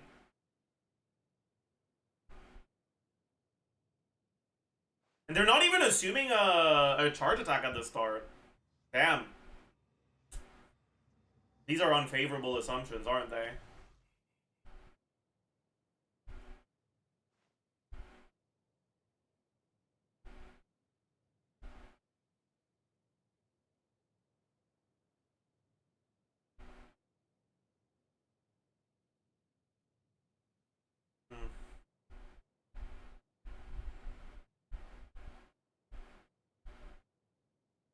Yeah, they're not saying how many stacks of Shannon's passive we're assuming here, though. Oh well.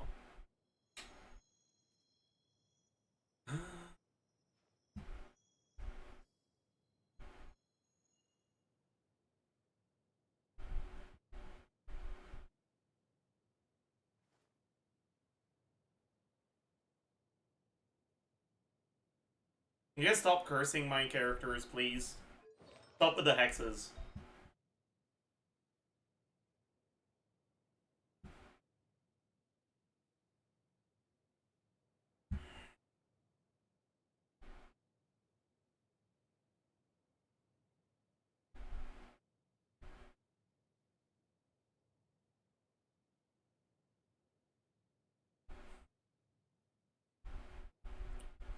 Alright, chat. I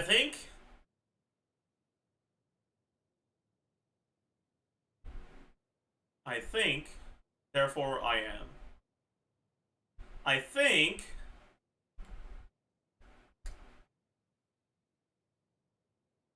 it might be time to do the SHENHE Ask ZAJEF.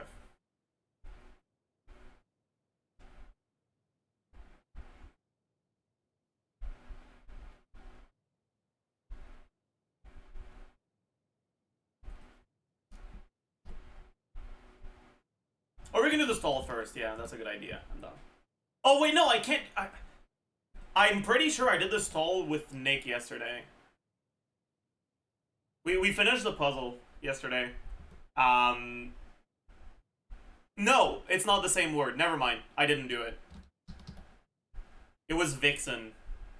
So okay, never mind then.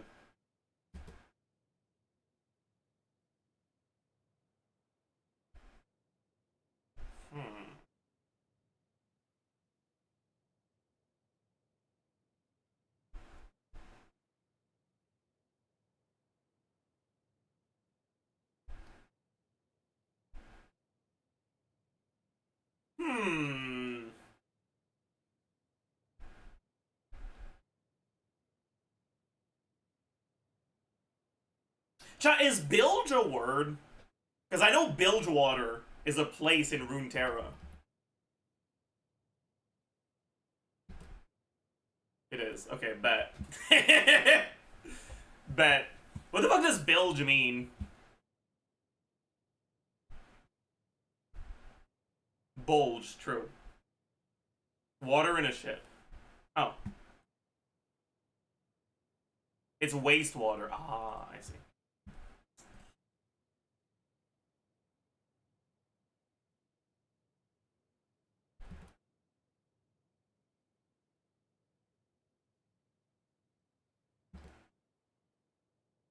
Dessert, what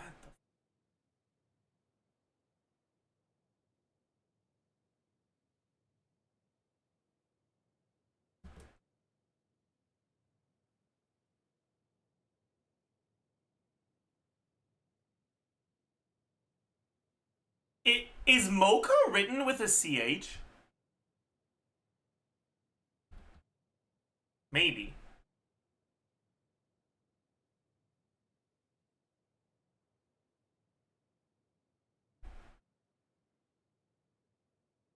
CIA. ASAP.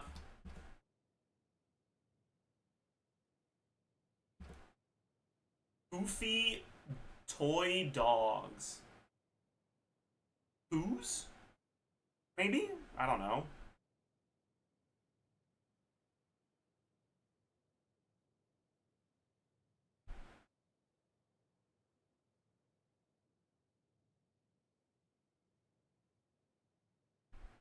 No. What the fuck? A 3-point percentage.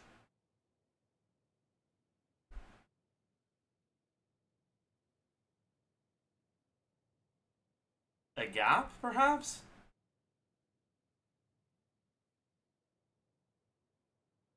I don't know. House and... Oh! Chad, it's House! MDs.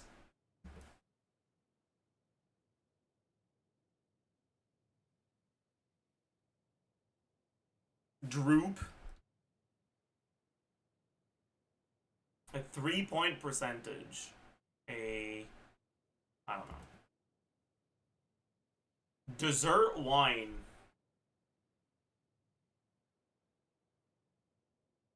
What?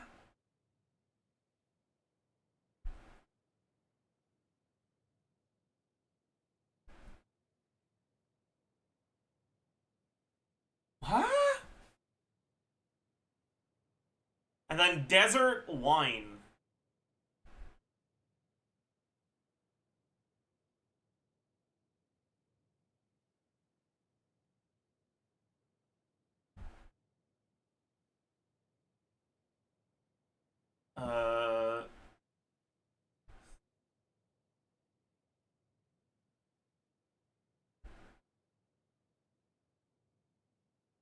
A stat, perhaps?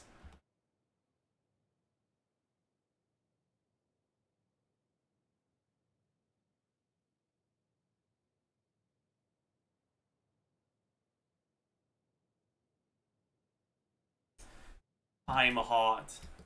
Okay, dude. The fuck is this? Port? Is it port? Sort?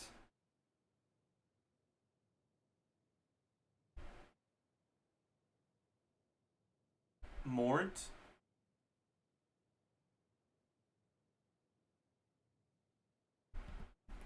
Port? Yeah.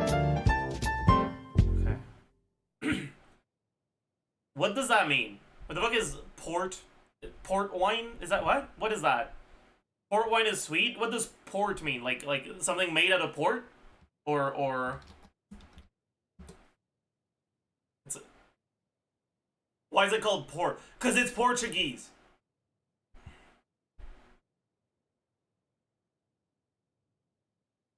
Oh. Okay. Sure. I'm not a wine connoisseur, I guess. Sorry. Sorry. Sorry. Sorry. Sorry. Let's try Kagan. Is it balls? It's not balls. Nopers. It's a sword user, released long after. Let's try Alhaitham. It's not Alhaitham. It is a sword user, release fairly recently. Shilonen was... It could be Shilonen. Let's try Shilonen. It's not Shilonen. It's not that one. Released before Shilonen. Late 4.x. When was Chiori released? Otherwise it would be Fontaine. But it's late Fontaine.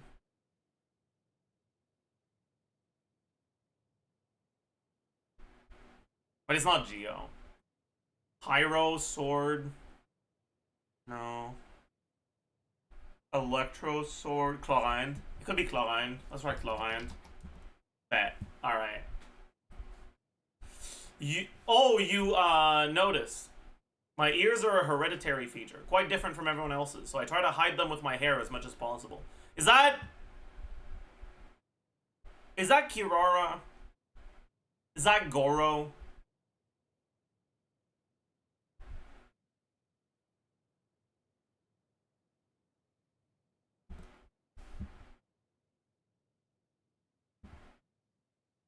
Oh, that's Sucrose. Huh. I forgot she had... She hid them well. I forgot about them. That...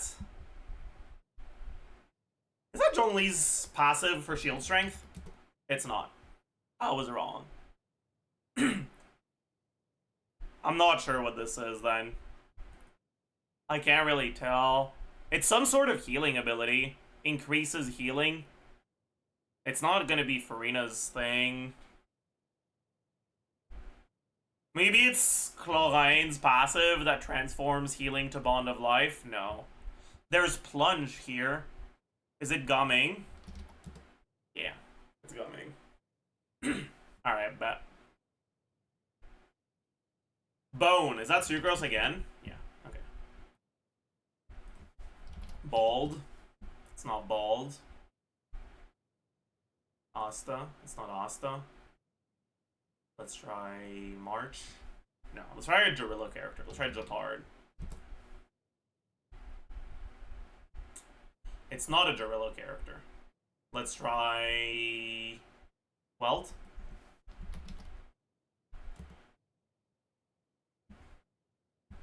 Oh. We're fucked. Bro, we're so fucked, by the way. Could it be QQ? Could be QQ, right? I guess our streak is dog shit anyway, so it doesn't matter. It wasn't. Damn. Cooked. Cooked! Me as a child, hook times 10.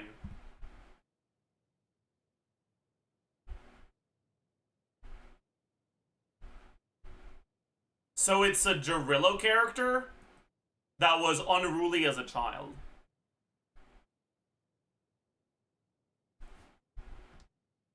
Yeah, bet. Bet. Ability. That... Oh, I've seen that recently. Who was it? Fuck! I saw that recently. Shit, who was it? Who was it? I remember getting pissed off that it was a gun, but the character didn't really use a gun.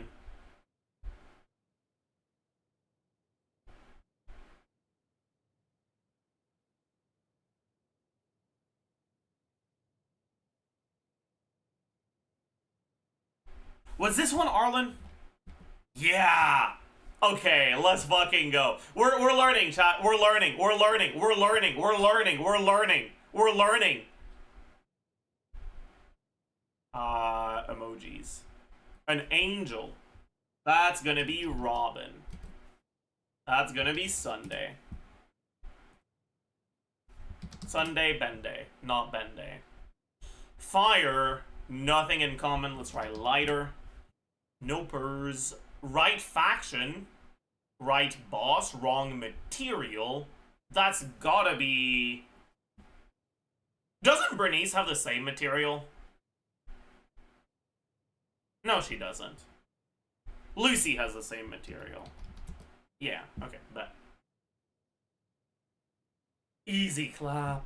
Easy clap.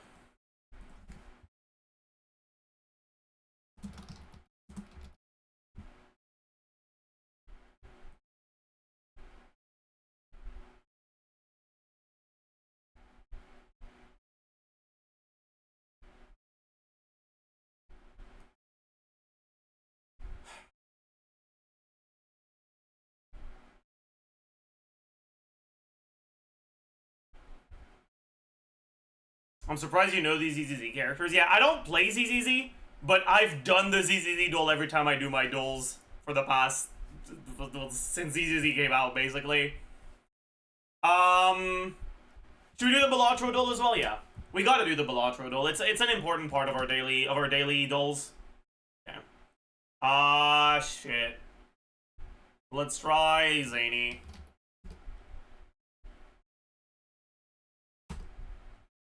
Okay. Plus Molt 5. There's not that many. Like, it's not one of these. Because they're all 4 or 3. It could be 6, I think. No, it has to be 5. It has to be 5. A common plus Molt that doesn't scale isn't RNG. That costs 5. It could be one of the suit jokers, like Lusty.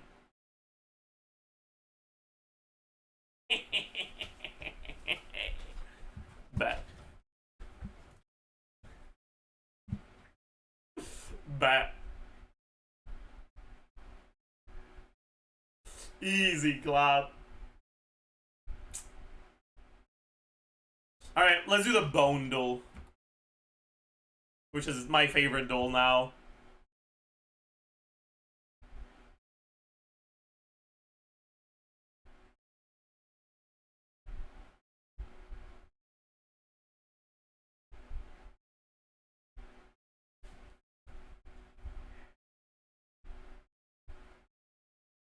What the fuck is this, Chad? Can I not, like... Oh, yeah, I can.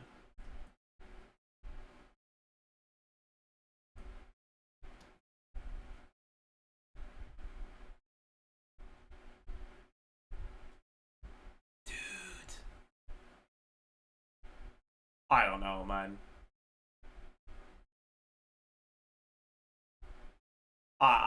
Let's pick something at random. G. It's definitely not Galio, but...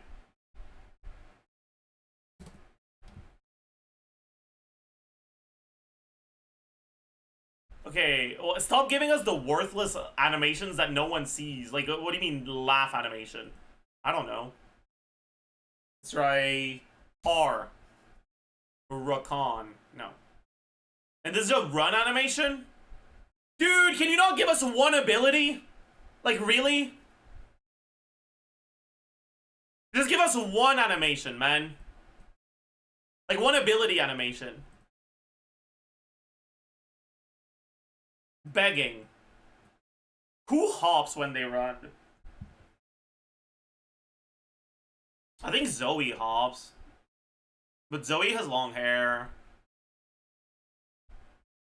Annie hops. And that's probably... Wait, that's Tibbers. This is Tibbers. Okay, wait, that's Annie. Bet. Okay. What the fuck is she doing here? What is this? Is that her recall? Is that her fucking recall?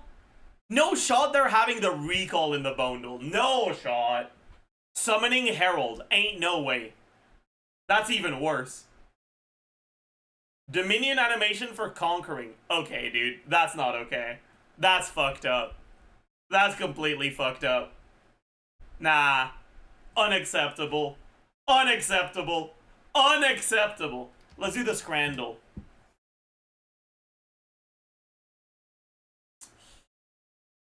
Ew. Okay. What about this is supposed to be a hot dog? What am I looking at, man?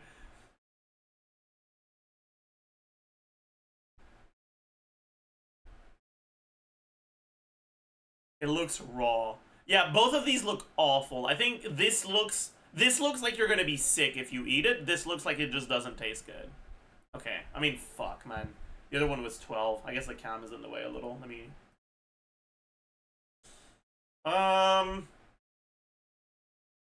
No shot, $5 for something that looks like this. I refuse. 0.1% higher? Dude. Okay, what is with this these disgusting abominations today, man? What am I, What? For the fuck? Dude! The hell is this? Fuck!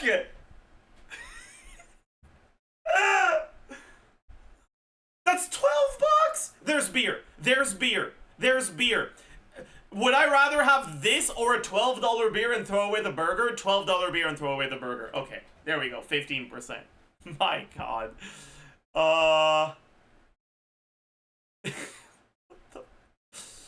Like,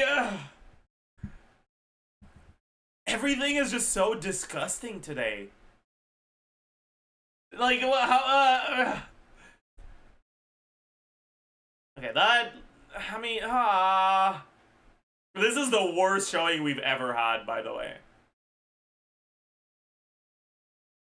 Why is it purple? A Qatari Greek salad for $9.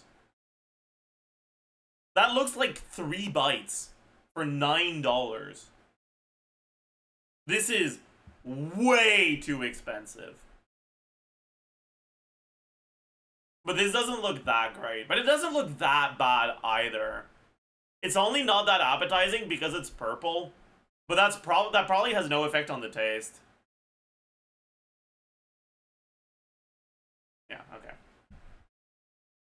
Wow.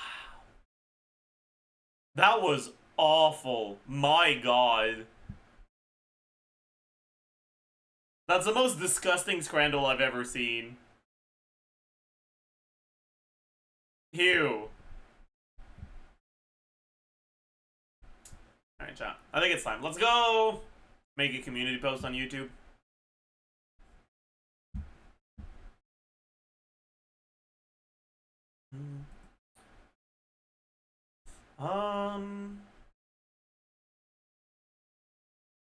View your channel.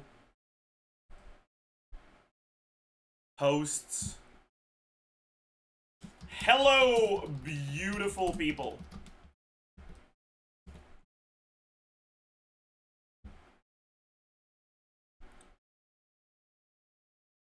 SHENHE is coming out. No, SHENHE is rerunning soon with scarce release.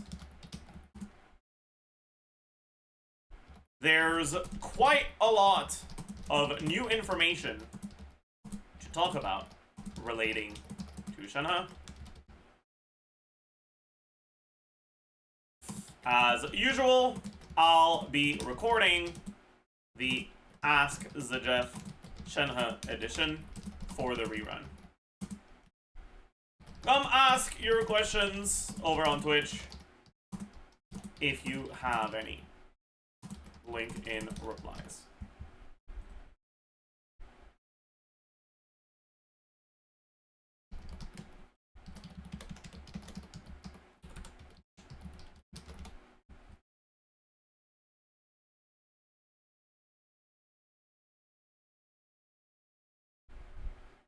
Okay.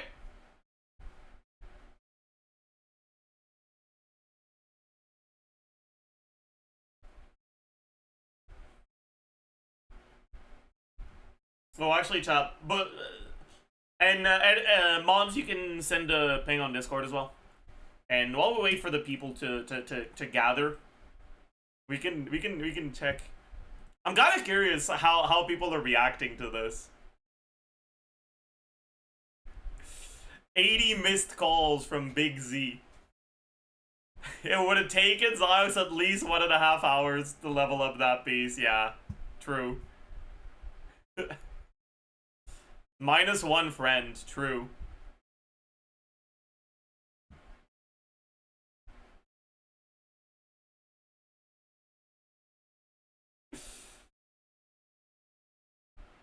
That's what happens when you don't stall, true. That low rolled so hard, also true.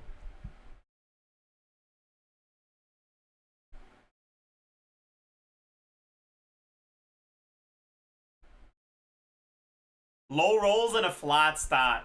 Alright. Boot News 12. I have a question for you. Okay? For the low rolls, sure. For the flat stat, what stat would you rather I have here? Defense percent? Elemental mastery? HP percent? What would you rather have, what would you have rather seen here? Flat attack is the best available stat here.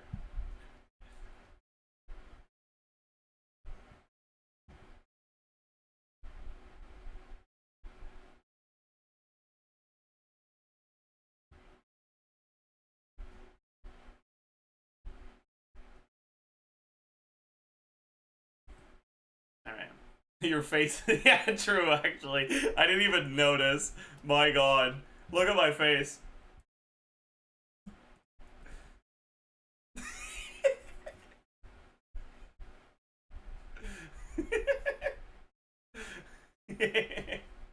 Nice. True.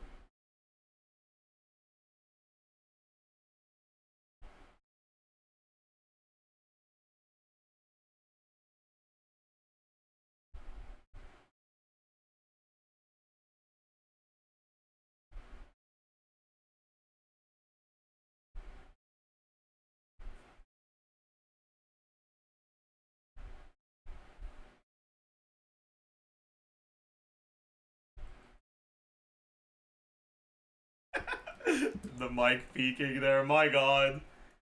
My god. Yeah. Nice. Nice.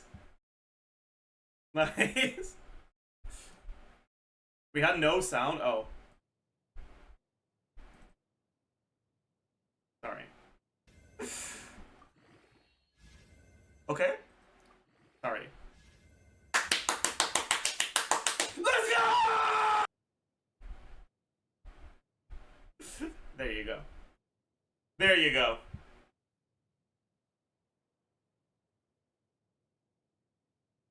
All right, chat.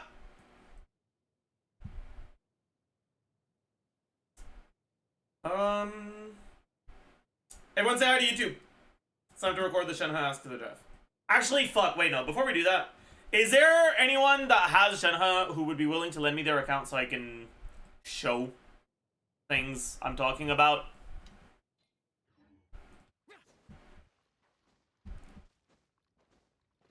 Ideally, someone who's already lent me their account before, so I don't have to deal with 2FA. All right, Jack and Gall, you can send me your. You can send me a DM. Bet.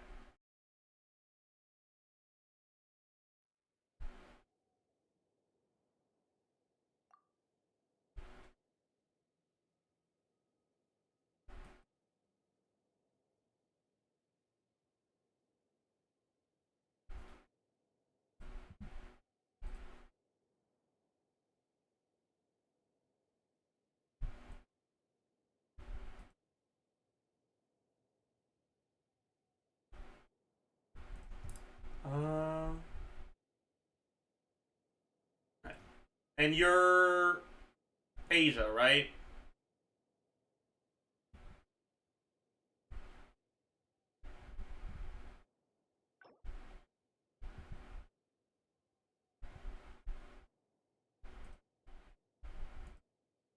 Yes. Okay. Cool.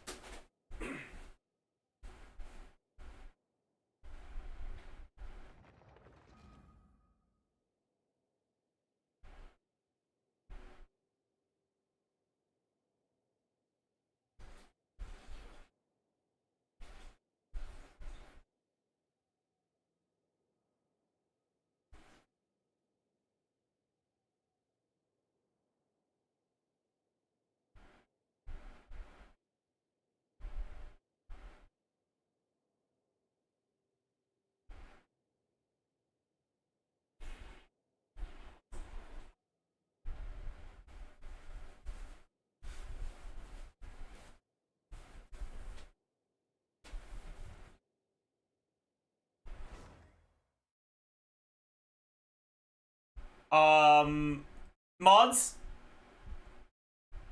you should unban whoever you just banned. They didn't know, and you didn't know, but I was off screen. I wasn't here. So their hardo was legal.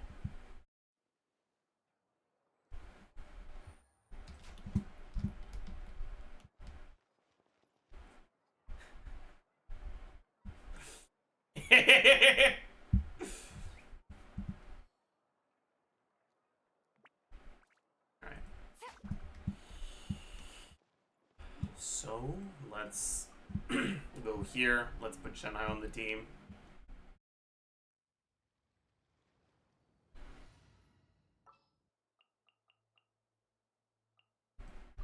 Understood.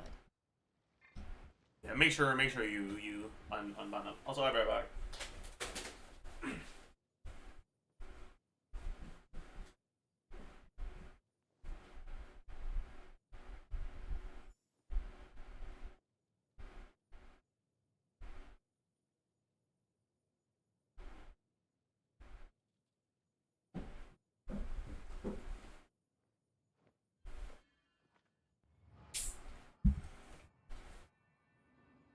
I'm back!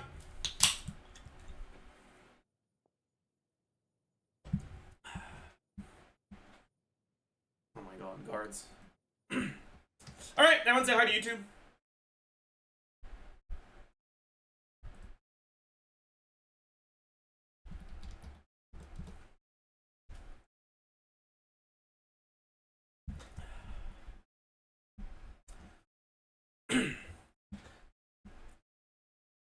Hello, beautiful people, and welcome.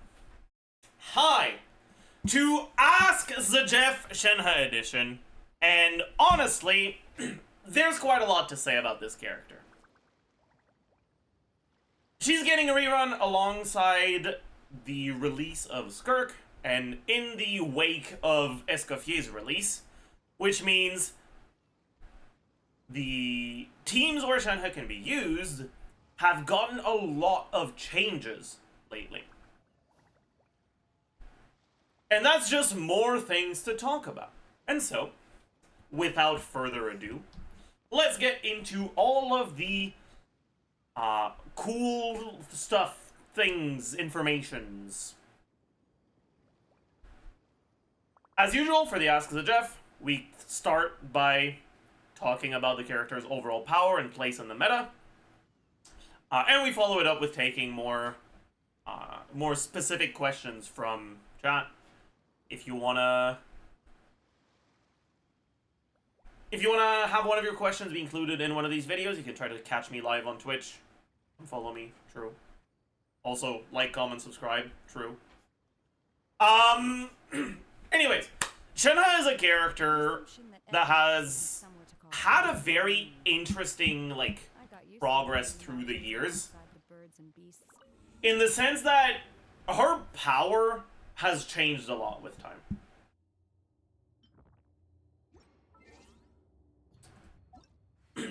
When SHENHE came out,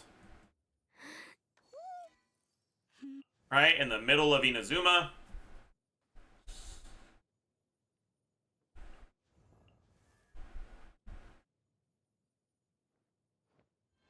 the only, like, dedicated cryo carry we really had that worked well with her was Ayaka. Ganyu was also there, but Ganyu was more so focused in either the melt teams, or at the time people still played Morgana, the freeze Ganyu teams, but they did it with Venti, with 15-second rotations, that SHENHE didn't really fit all that well into. So, at the time, she was really mostly played with Ayaka. The thing is, an Ayaka team back then consisted of, obviously, a Hydro unit for the freeze, and pretty much always an Anemo unit for shred and grouping. Because of that, SHENHE wasn't as powerful for those teams. Reason being, SHENHE is effectively doing, like, 3 things to support your cryo characters. One, she's buffing skill and cryo damage percent, like skill burst or normal attack if you do the whole D, whatever, right? So 15 to 30 damage percent. 2, she's shredding cryo resistance. And 3, she's giving you icy quills, which increases the damage of your cryo attacks up to 5 times every time you tap skill, or 7 times when you hold skill. The thing is, this trigger quota is not shared.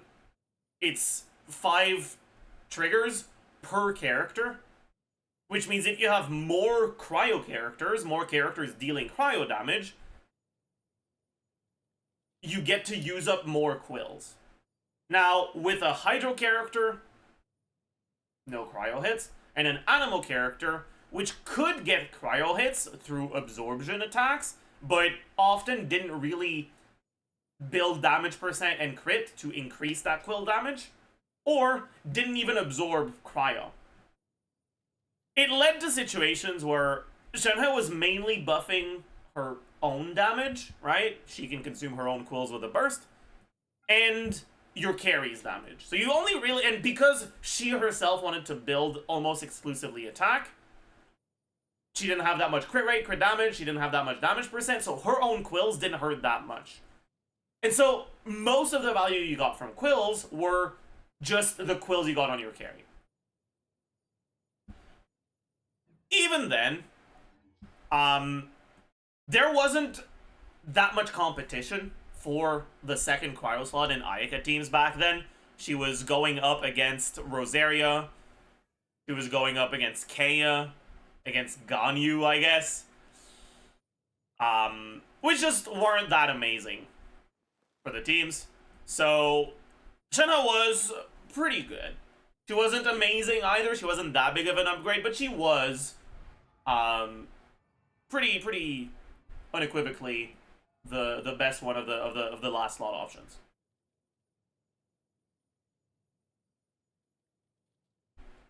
And things stayed like that for a while.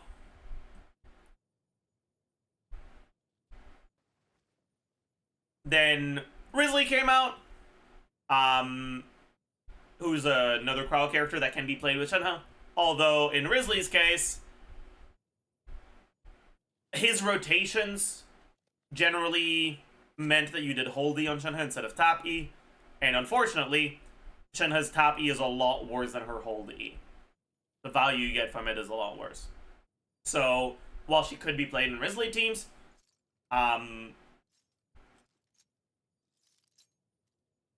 what she provided wasn't as much as what she provides to Ayaka teams, which made her a lot less appealing of an option.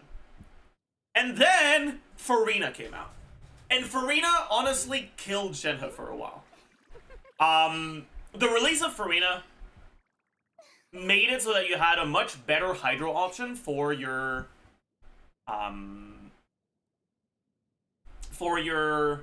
Ayaka teams. But you needed a healer. The thing is, the animal options that were healers the animal options for healers didn't have grouping and didn't have any real buffs. Which means that using SHENHE came at the cost of using a bad animal unit. And because of that, a lot of people at the time decided to lean more into using a healer instead of SHENHE as the second cryo slot and keeping their grouper and getting Farina.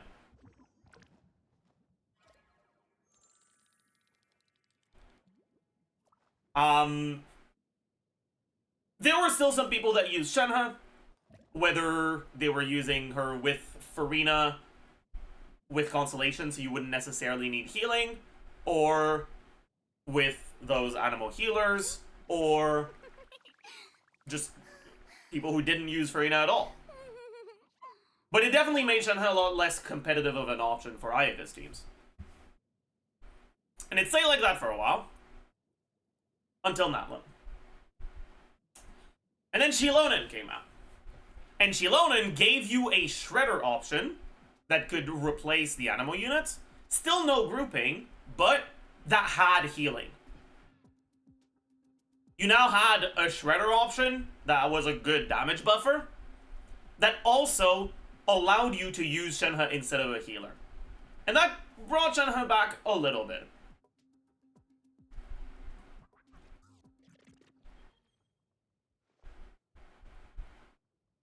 And finally, last patch, Escoffier came out. And Escoffier was the biggest change to Shenhe since Shenhe came out. The reason for that is Escoffier did the same thing as Shilonen, right? Allowed you to have a Shredder and healer option that that could replace that Animo slot. But also, Escoffier herself is cryo and builds 4 damage. And that means that instead of only having one damage-focused character that's taking advantage of the quills, you now had 2. In other words, instead of getting, if you do 2 skills per rotation, 10 quills worth of, like, actual good quills, because the quills consumed by Shenhe herself fucking tickle, you now had 20, because you had another 10 on Escoffier. And basically, Escoffier's release made it so that Shenhe actually did become noticeably stronger than the other options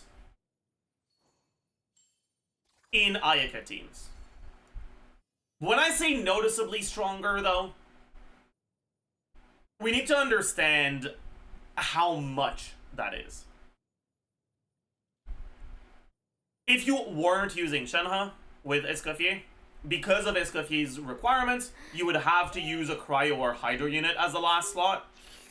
And because Cryo and Hydro unit last slot options aren't that great outside of Shenhe, you kind of had to settle for a somewhat whatever unit, whether it be something like Yelan that doesn't have the best synergy with Ayaka teams because you're not spending that much time normal attacking, or something that just isn't that great as a support, like Mona, Molani, stuff like that.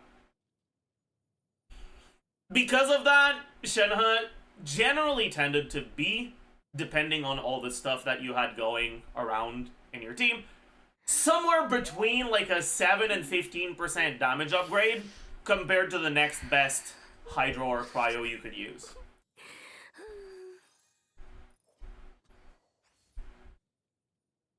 In comparison, if you were to look at Hydro and Cryo characters, or sorry, if you were to look at how worthwhile is it to get Shenhe as an upgrade to your team, because as of like now live before Skirk comes out, because Skirk is a character who's only really used in because Shenhe is a character who's only really... Please stop slurping. Because Shenhe is a character that's only really used in Ayaka teams... I'm just gonna turn off dialogue volume. Let's try again. Because Shenhe is a character that's only really used in Ayaka teams...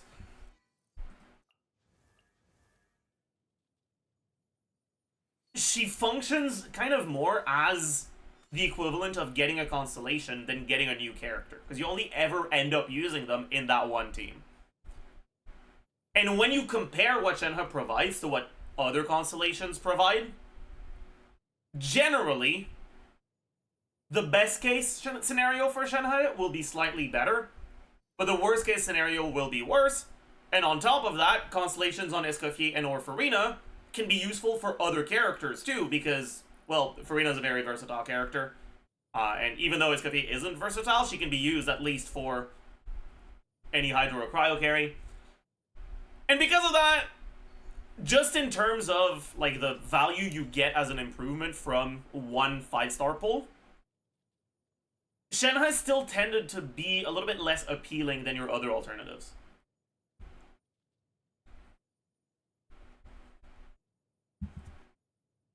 But now, Skirk is coming out soon, which gives her a second team where she can be used. Now, how good is Shenhe in Skirk teams? It depends. We gotta do a little TLDR about Skirk here. Skirk can either use her normal attack mode or her burst mode. The normal attack mode uses her quote-unquote energy, the Serpent Subtlety stacks, which are her replacement energy mechanic. It uses her energy over time to maintain her uptime. And the burst mode uses that energy to burst. But you can also do split rotations where you take advantage of the fact that the skill cooldown is relatively low when you do hold skill instead of tap skill, to do a longer rotation that does a burst but also has a normal attack uptime. Shenhe's biggest weakness in Skirk teams is that you can't really go and refresh your quills. Shenhe's biggest strength in Ayaka teams is you do your setup, right? You use your Shenhe stuff, your Farina stuff, your Escaffier stuff, go to Ayaka, use your burst, use up your first 5 quills, but then you can swap back to Shenhe, use another skill, get another set of 5 quills. Not just 5 quills, also energy particles from using a second skill. Battery that into your Ayaka, right? Shenhe objectively has amazing synergy with Ayaka's kit. But that's reliant on the fact that Ayaka swaps out.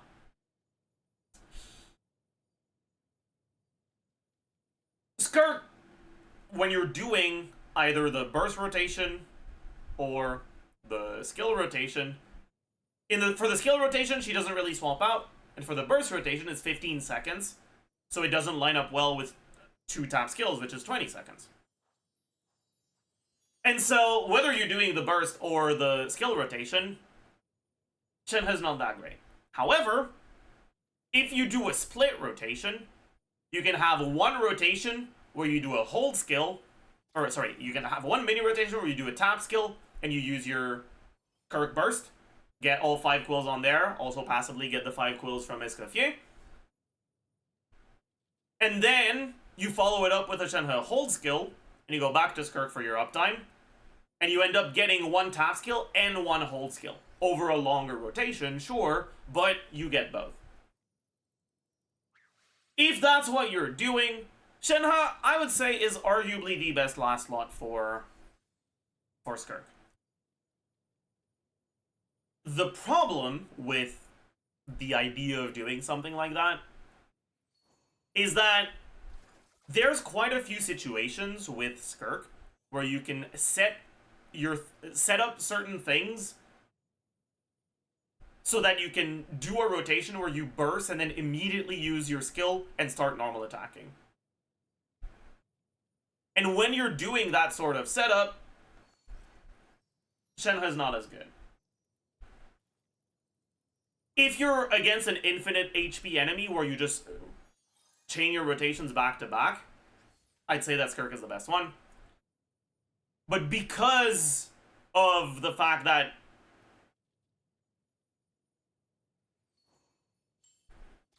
enemies often have stalling mechanics that allow you to basically set up a roided out rotation where you burst into skill, it makes Shenhe a little bit less above the others. I'd say she's still one of the favorable options, but not quite as much. And by the way, I didn't talk very much about the split rotations in the pre-release because I hadn't looked into them all that much.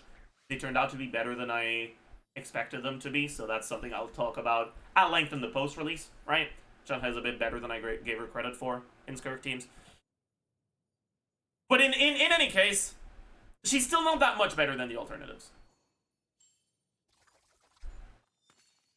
The main upside that Shenhe has, honestly, at this point, is that you get another unit doing off-field cryo hits, which is very useful against one enemy and one enemy alone. The secret source automaton configuration device, whatever thingy. The cryo automaton that you need to hit with cryo really often to reduce its resistances, and it's kind of cooked if you don't have a second cryo in a Skirk team, or like a third cryo in a Skirk team, because you'll have to use Skirk's uptime to reduce its resistances, so you'll lose a lot of damage. Anyways, all of that being said, while SHENHE can be the best option for Skirk teams, it is not by a lot. It is by a margin that ranges between, well, honestly being worse than the other, like, default options, right?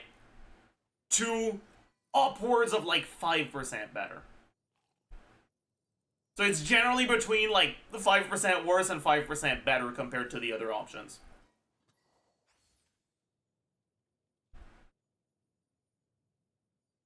And the biggest obstacle is that one of those other options is Mona. And Mona is a standard character that you're pretty likely to get at some point, but even if you end up never losing a 50-50 to Mona, you can just get her from the selector that we get on the anniversary once a year. And then you end up in a similar situation to the Ayaka teams, where the question becomes, is it better for your team DPS to get Skirk as an upgrade, or to get a constellation on another one of your characters? And while in Ayaka's case, SHENHE is one of the considerations, I would still lean more towards the constellations on other characters, but it's like SHENHE is actually enough of an upgrade that you can consider her. In Skirk's case, I don't think so. I think unless you're someone like me who does not want to get constellations on characters, there will never be a good meta reason to get SHENHE for Skirk. And more importantly, I want to, like, clarify, Mona is not a good unit. The fact that SHENHE isn't that much better than Mona is not supposed to be taken as me singing Mona's praises. It's supposed to be interpreted as SHENHE shit talk. Mona isn't that great of a unit. The only reason why she's a reasonable last slot in those teams is because, unfortunately, Escoffier and Skirk both force you to have a Hydro Cryo last slot, and your Hydro Cryo last slot options just aren't that good for cryo teams. SHENHE is the best one, synergy-wise, but unfortunately, SHENHE was released in 2022. 2021, 2022, whatever. Long-ass time ago. And this game has gotten a decent amount of power creep since. And the reality is that the numbers on SHENHE's kit are just pretty bad.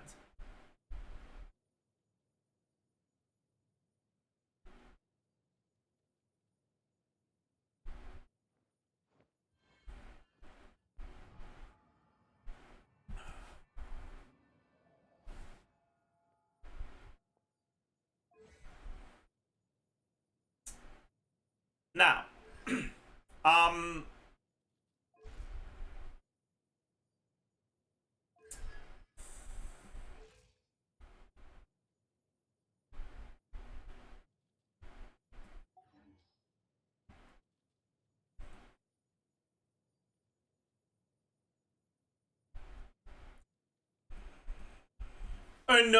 but yeah, the reason why I think it's important to realize that it's not that SHENHE is as good as Mona the great character is that SHENHE is as bad as Mona the shit character. And again, right, like, Mona is often a little bit on the lower side. She can get better with the C4, but whatever. The reason why SHENHE is somewhat comparable to Mona for Skirk, the reason why that's important here, in my eyes, is because it means that if they ever release a character that's, like, actually designed to be used in those freeze teams, they're gonna be better than SHENHE. And SHENHE's gonna leave and never come back.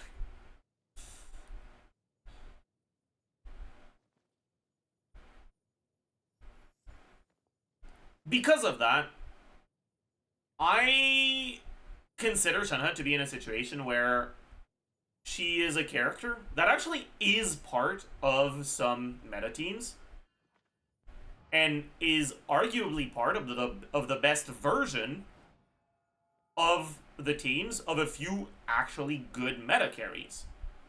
But her value is very low. She's a great example of actually relatively good character with awful pull value.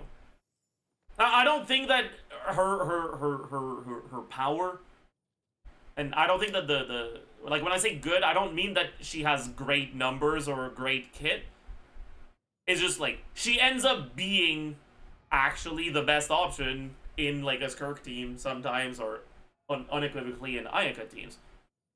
But the upgrade you get from getting her is the return you get from the Primogems you spend on her is lower than the return you get on most other characters. Right? The thing about stuff like that, the thing about characters like that is, what it effectively means is that if you are someone who cares only about meta, not really worth going for her. But if you're someone who likes SHENHE, it means that getting her for your Ayaka team, for your Skirk team, is gonna be a reasonable option. She is actually going to see play on your account.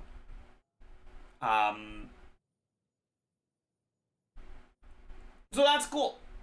That's cool. To me, that's where I wish more characters fell into that category, where they are good enough that if you like them, it feels good to use them, but not so good that it feels like you have to get them. I don't like when it feels like a carry is incredibly reliant on a specific support, and if you like the carry, you have to get the support, otherwise the carry feels like shit to play. Anyways.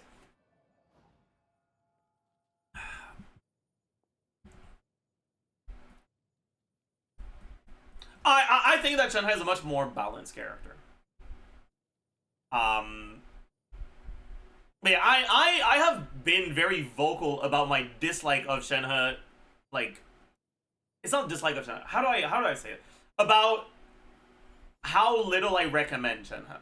And the main reason for that is not because I think she's bad. It's because I think people often overestimate how good she is. And because she's getting a rerun right after Escoffier, she's fresh on everyone's mind. At the same time as Skirk, you're gonna hear people say that she's part of Skirk's best team. Understand that using Primogems on her is less efficient for your DPS than using your Primogems somewhere else. If you want to get her with that knowledge, that's fine. I'm not going to try to convince you otherwise. I just don't want you to end up in a situation where you get her because you thought it was more efficient.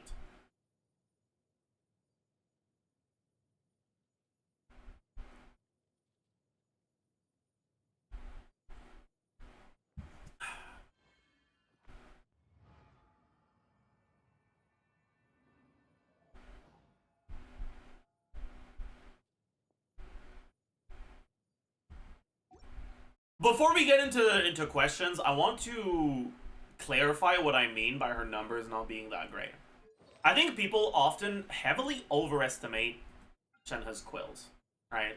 SHENHE's quills at talent level 9, 77.6% attack. We can use this.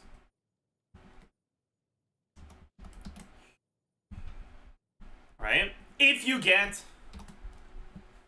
5 of them per skill, you do 2 skills. For now, let's take a look at an Ayaka team, which is like the best case scenario for SHENHE synergy.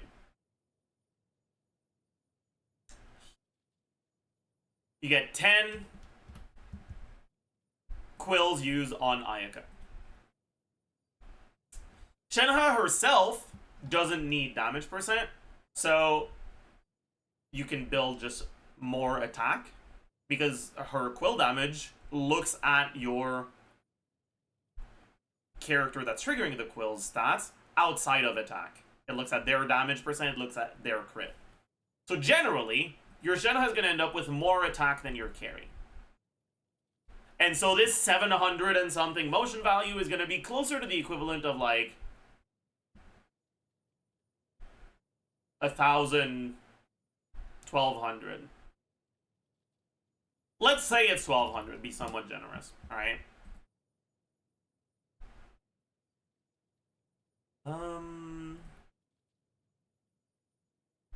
You compare that to the motion value on Ayaka's burst, right?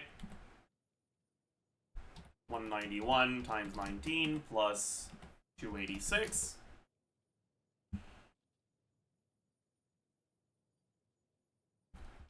Right? It's like 30%.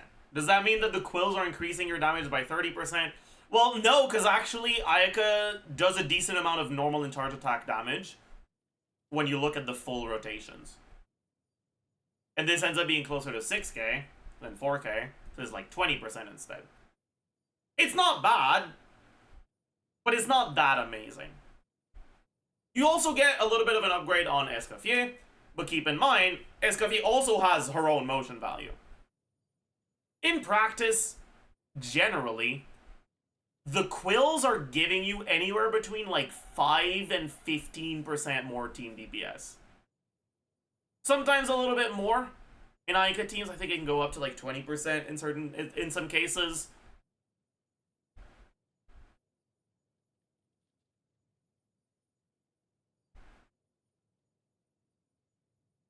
But I think people tend to overestimate the impact of quills because they just look at the number that shows up on screen when a quill procs and forget that it only affects that, or 10 of those numbers out of the 20 you do. And then again, this is in like the best case scenario for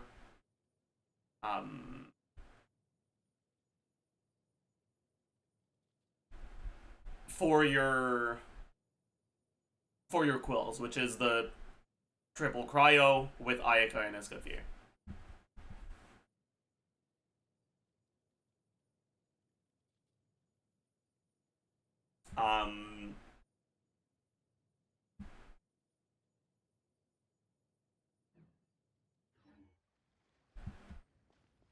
Anyways, that's that for the place in the meta, the overall power, whatever, what's changed since the last rerun.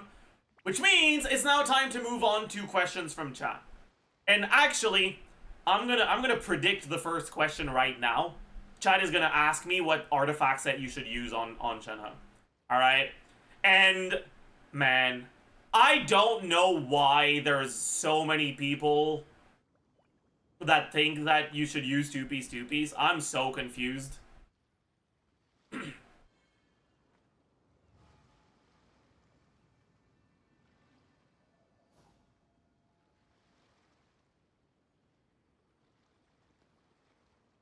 Two-piece gives SHENHE 36% attack. Four-piece Noblesse gives SHENHE 20% attack. And some burst damage bonus, but who cares about that? That means you have 16% less attack for your quills. In exchange for that, you have 20% more attack on your carry.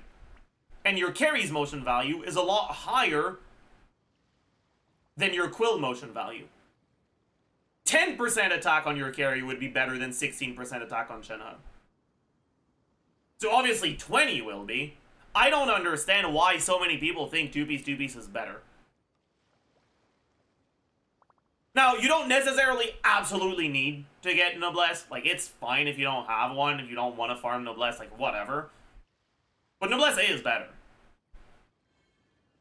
The only potential downside to Noblesse is you might not have full uptime on some of your characters if you're using split rotations on Skirk.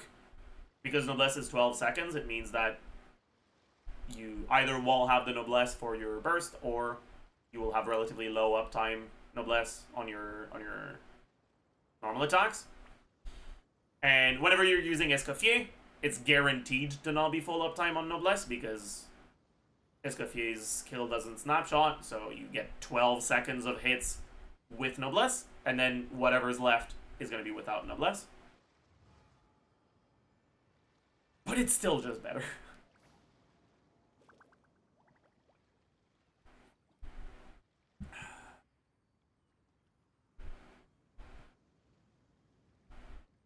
Anyways, let's start taking actual questions now. Is Shenhe's C1 really good somewhere? Honestly, no.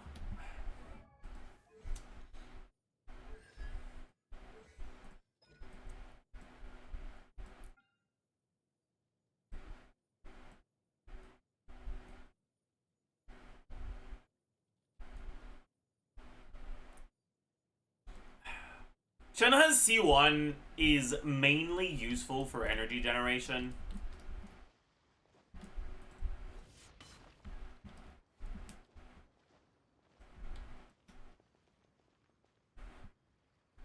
But it's worthless in Ayaka teams because you can already get 2Es per rotation because you can swap out. It helps front load a little, but it's definitely not a good constellation. Like, between Shenhe's C1 and any other character's C1 or 1 on your team, the only one that's worse is probably Ayaka's C1, because it's complete trash. But even then, I'm not even sure.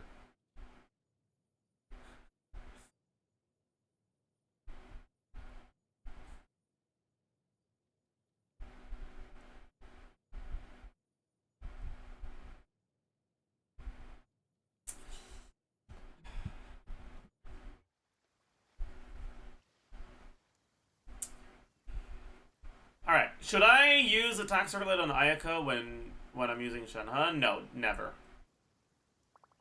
Think of Shenhe as being a character that increases your attack. Technically, what she does is different from increasing your attack, but when you look at the damage formula, right, you have your attack, you have your motion value, you have your crit multiplier, which is 1 plus crit rate times crit damage, or whatever. You have your crit multiplier, you have your damage percent. And what it does is it takes your attack multiplied by your motion value, multiplied by your crit multiplier, multiplied by 1 plus damage percent, right? That's the amount of damage you do. Then there's resistance multiplier, defense multiplier, whatever, but this is the pre-resistance damage you'll do. So let's say you have 2000 attack. We're looking at how much you hit on one hit of Ayaka's burst. Crit multiplier. I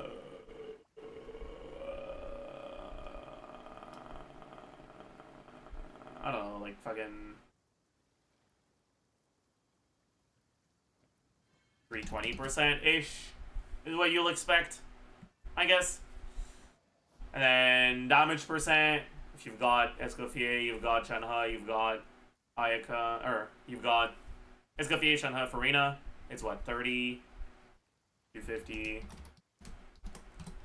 set bonus, goblet, something like this. Alright.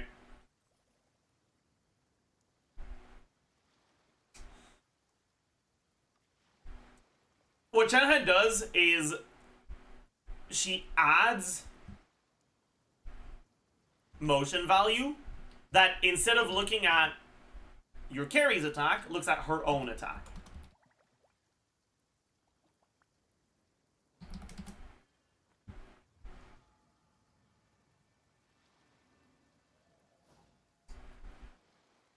If you increase your carry's attack,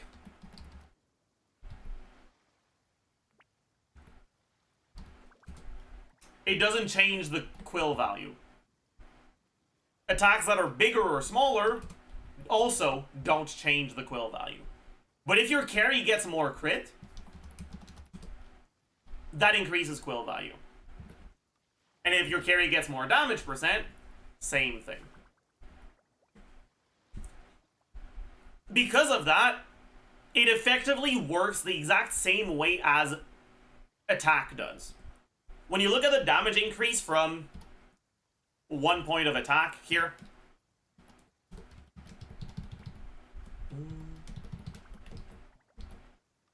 right, that stays the same whether you're at 2,000, right? The difference between these two here can be 50. Whether you're at 2,000 attack, 3,000 attack, 4,000 attack, doesn't matter. It's always going to be 15. But if you change your crit multiplier, or your damage percent, instead, the damage upgrade from 1 point of attack changes. Right? And so, what that means is that Shenhe's buff, in terms of how it synergizes with other buffs, works pretty much almost exactly the same way as attack percent or flat attack buffs do.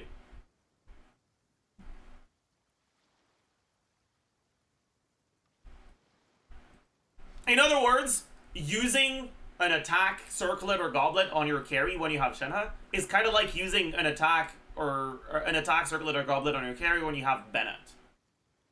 It's just not ideal. Next question.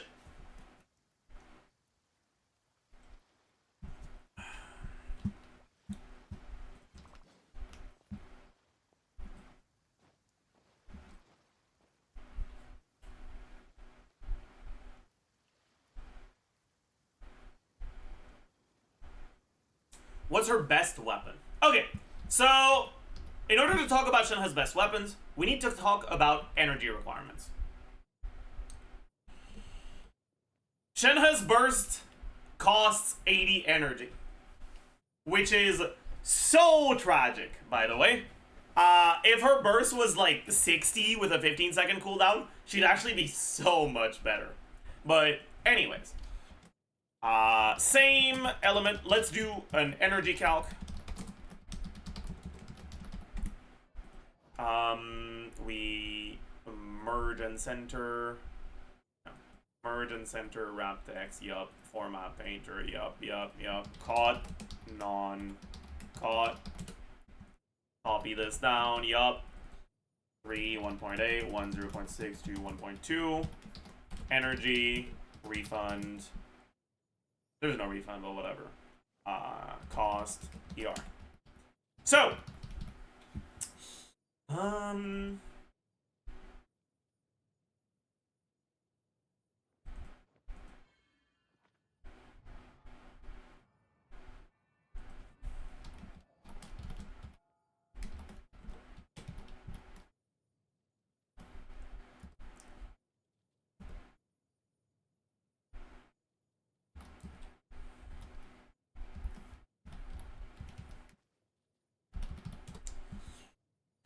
alright, and then let's open the TCL for the particle generation.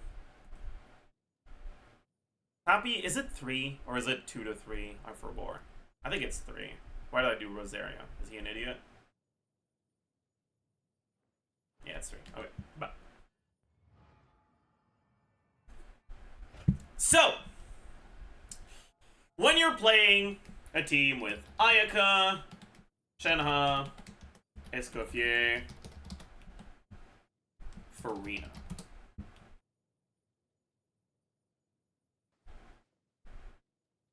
We got 3 cryo characters.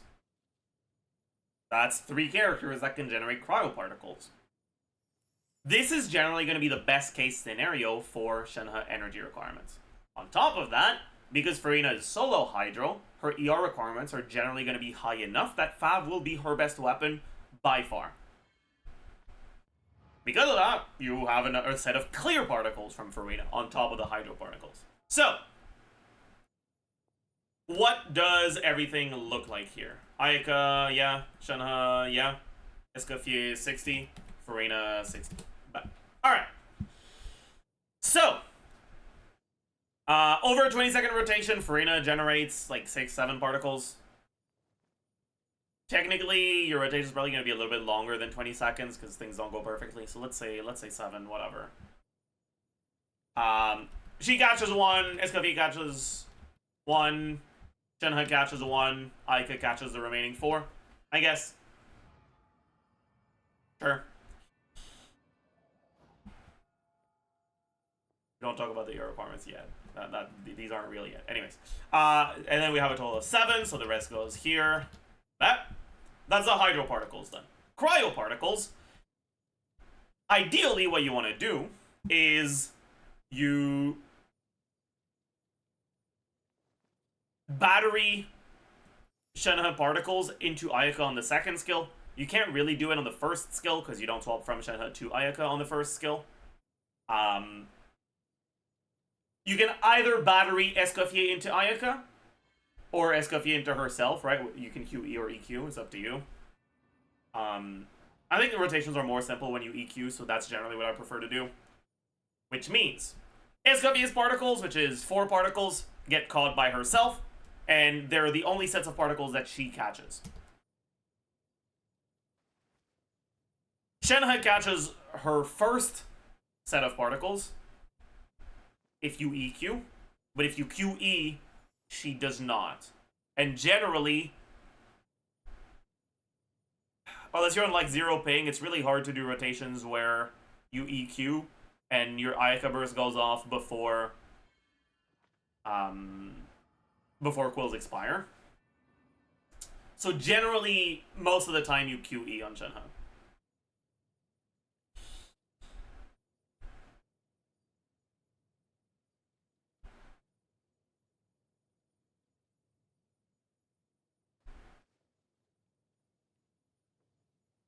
Although I guess you can just delay everything and swap back to Shenhe later in your rotation. Doesn't change that much. Yeah, sure. Let's assume she catches 1 of her own sets of particles. I think that's reasonable. Well, yeah, worst case scenario, you can just book. Fuck it, why not? And then Ayaka catches her own sets of particles twice. So that's 4.5 times 2. And 1 set of Shenhe particles. That's 12. Total of 19 particles, so whatever left over is non-caught. 16, 15, bet. Farina catches none of them. And finally, we have clear particles. Farina on 5, about 2 HP particles from enemy HP thresholds.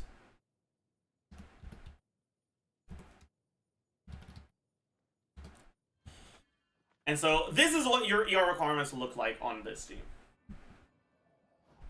With Farina on 5 and no one else on 5.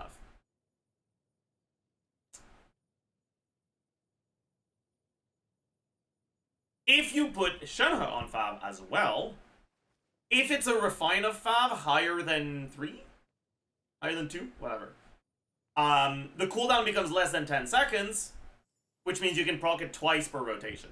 Now, whether you will or not depends on how much crit rate you have and how lucky you get, but it is doable.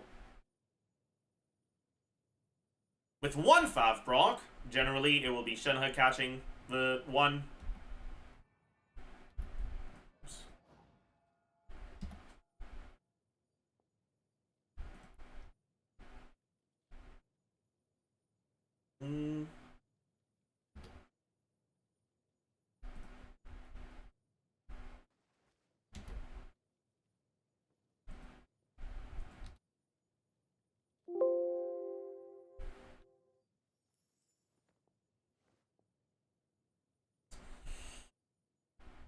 And then with 2 5 procs, we funnel the second 5 proc here.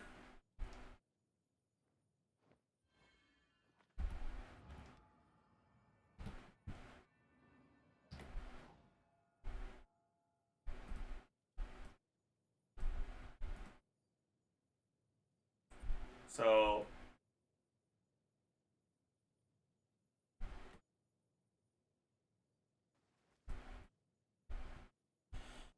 the ER requirements for Shenhe on something other than 5 for R1 5 and then R5 5. This is Ayaka, Shenhe, Escoffier, Farina.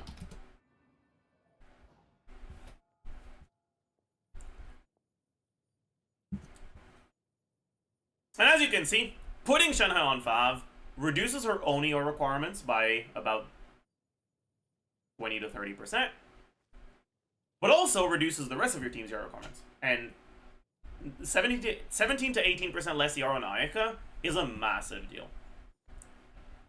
If you only get one Fav Frog, though, it's not that big of a difference because you're already generating so many particles. This is the sort of team where, while I would say that Fav is still the best 4-star option, there is actually an upgrade from going for a 5-star stat stick or her signature. Because her ER requirements, her personal ER requirements, are low enough that you don't have to sacrifice anything for them. 65% ER is achievable through substats alone. If you go attack, main stat, and the only stat you really care about on your substats is ER. And then 20% ER is something that is generally not that high of an opportunity cost because you might have some accidental ER rolls on your Escoffier pieces. Fav itself already gives Farina 61 ER, so this is again less than 20%. Ayaka is 30%, which is a bit higher, but it's still not too bad. The thing is, this is on the teams that are good for SHENHE's energy situation. And there's also going to be teams that are not good for SHENHE's energy situation. So, what the heck do things look like, then? Let's take a look at this Kirk normal attack rotation. So, SHENHE does not E twice anymore.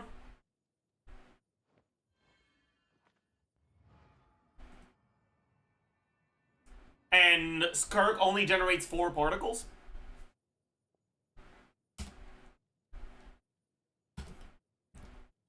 Skirk herself doesn't have energy requirements, but whatever.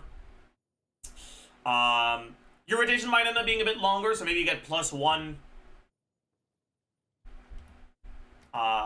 proc of Farina. Particle generation. Let's be optimistic. Why not? It's still gonna look like shit.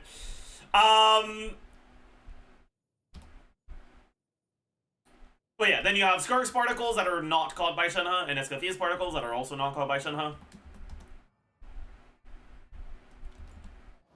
And then for Escoffier, you got SHENHE and Skirk. And as you can see here, if you don't put anyone on Fav other than Farina, I guess I'll also need to change this, right? If you don't put anyone on Fav other than Farina, that's high. That's real high.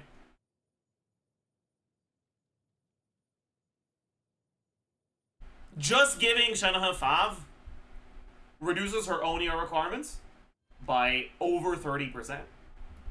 And Fav itself gives you, what is it, 36.8 ER? So it's pretty much like 70% less ER that you need from your artifacts.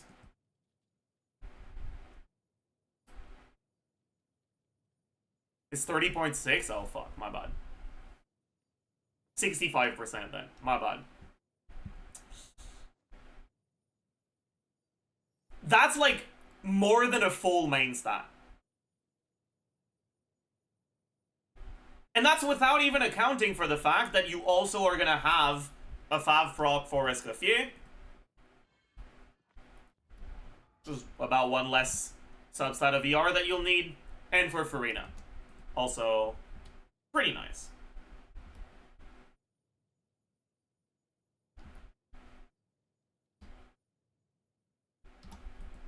Wait, no, I only increased it by... It's like 3 less rolls of ER.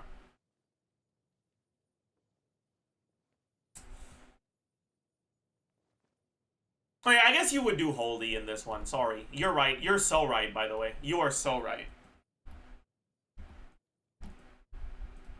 Still.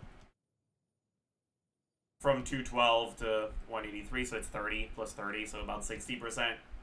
And then here it's from 159 to 145, so it's about 15. and 192 to 172, so about 20 cards. Anyways, point being, Fav reduces her own requirements by her own ER requirements in these teams by more than a full main stats worth, but also reduces the rest of your team's ER requirements by a noticeable amount. In these teams, Fav is by far the best free-to-play option. It is also better than the 5-star stat stakes. And then the question is it better than SHENHE's signature? And unironically, sometimes it is.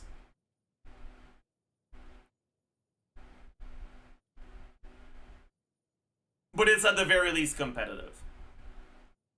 Because of that, it's hard to say with confidence what SHENHE's best weapon is, because it really depends a lot on the team. In some teams, your ER requirements are not too big of a problem, so you can just use the weapon that gives you the most attack. In others, the energy is a big problem, and Fav is by far the best option.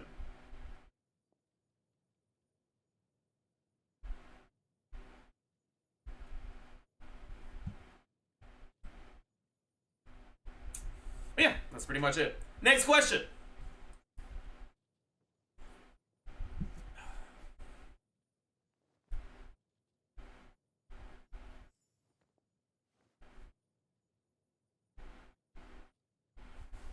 I already got C1. Does C2 help at all because of the uptime?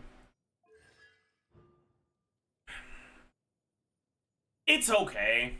The additional uptime doesn't do that much for Ayaka teams. It helps a little bit with Escafia's damage, because your shred lasts for a bit longer, and the normal and charge attack damage that Ayaka does, but it's not that big of a portion of your team DPS. It helps a bit more with the Skirk teams, where more uptime allows you to have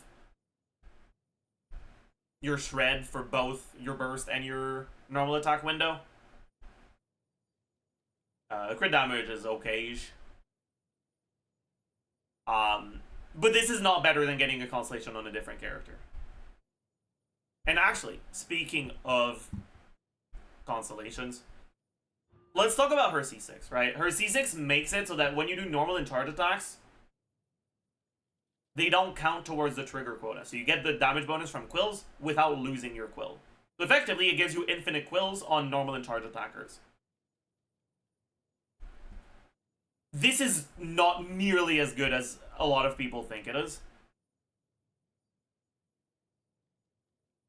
because SHENHE is a victim of power creep, right? Let's say you have C6R1 SHENHE with C0 Skirk on the best free-to-play weapon, which is Finale of the Deep. And let's take a look at how much you get from the C6 itself. So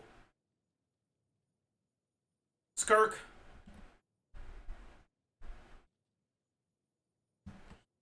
base attack, attack percent, flat attack, total attack, SHENHE attack, and they all share damage percent and crit, so we don't need to calculate those because they'll multiply SHENHE by the same amount they multiply Skirk.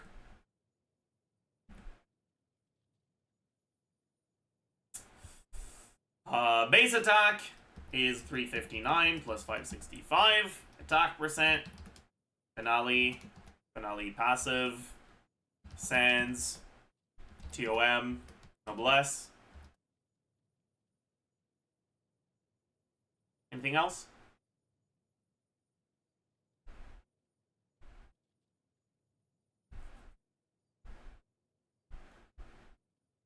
Substats. Sure. Flat attack. Feather, a couple substats. Finale passive. Total attack. SHENHE attack. If she is C6R1.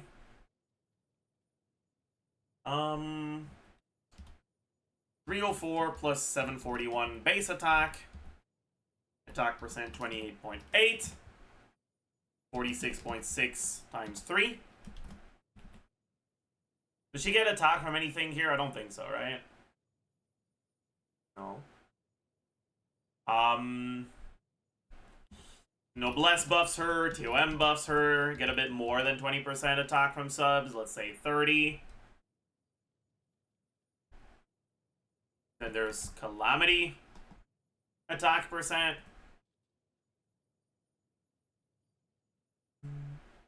16.5.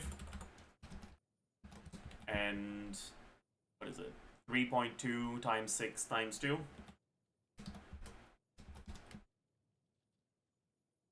Plus the flat attack, which is going to be a little bit more than 2 flat attack subs, most likely. Say 4 or 5 or 100. I forgot the 1 plus. Okay, bet. Skirk, motion value. SHENHE, motion value.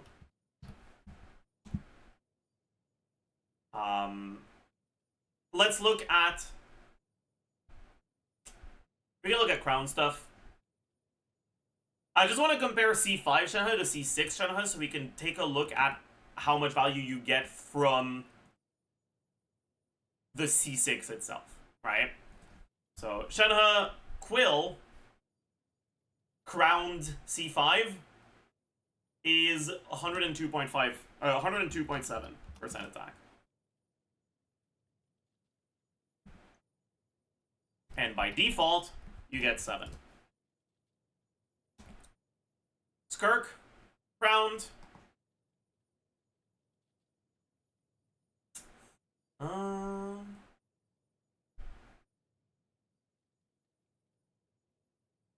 Is 1.7 times 4 times 281.1, 253.5, 160.3 times 2, 170.4 times 2, 416.1. Card attack, 94.3 times 3. Alright. And that's a total of 7 attacks per string. You get 4 strings, so 28 total attacks. Plus the charge attack, which is 3, so 31.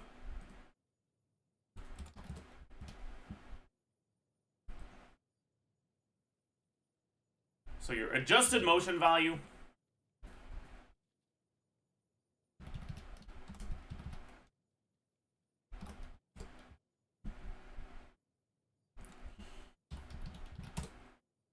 and it makes it so that SHENHE's C6 makes it so that your C0 Skirk is now doing about 30% more damage. The thing is, C5 is pretty worthless. C4 is pretty worthless. C3 is not that good. C2's okay. C1's dog shit.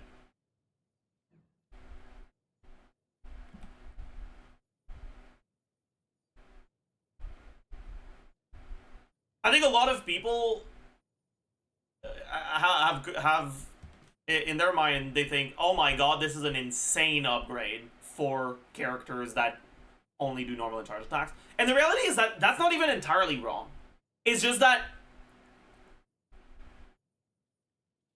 the quill damage does not look at the motion value of the attacks. And Skirk is not very balanced. Her motion value of her attacks is very high. And so comparatively, a quill isn't even that much of an increase.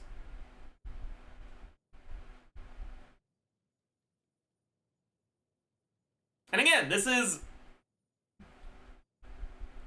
C6R1 SHENHE on C0R0 Skirk. But Skirk gets attack from her cons, which is gonna make the percentage increase from SHENHE's C6 smaller on Whale Skirk.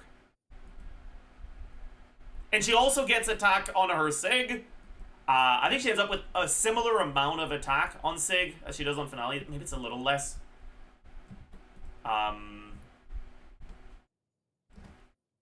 It's 674 base.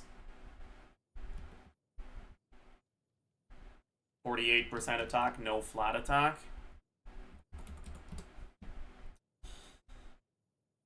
It's pretty much the same amount on Sig as on Finale.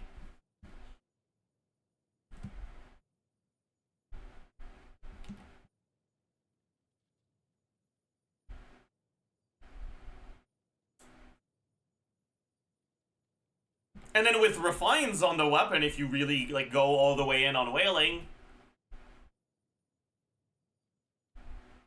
you get even more attack, which again is gonna make the gap between SHENHE C5 and C6 even smaller. It's actually to the point where let's add crit value, crit multiplier.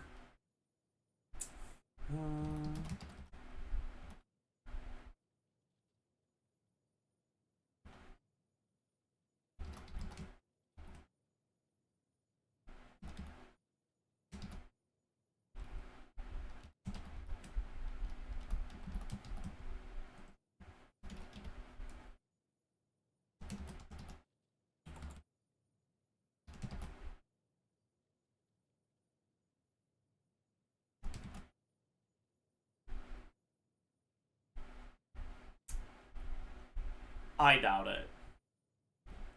Technically, I get, yeah, we can get sidetracked on the last question for this one because it's a good one.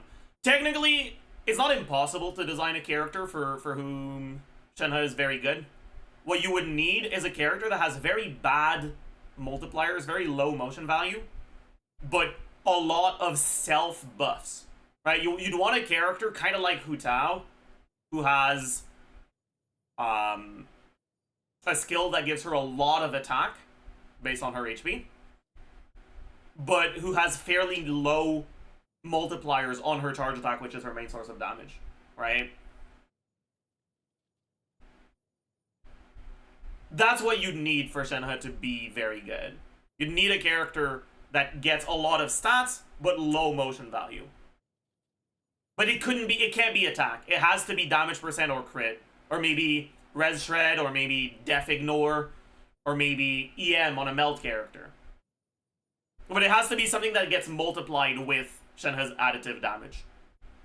Otherwise, she's only ever going to be so good. Anyways, getting back to this here, that's it for the crit, right? Yeah.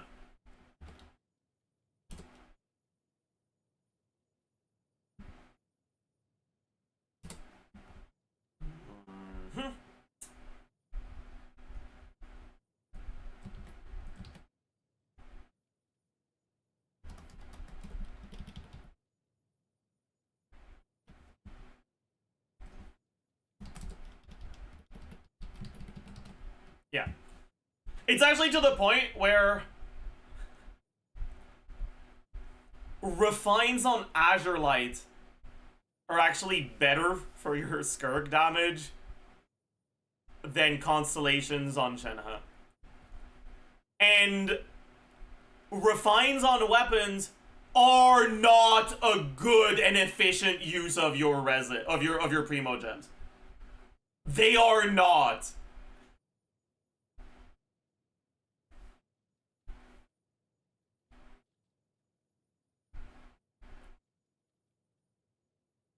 All of this to say, SHENHE's C6 is pretty bad.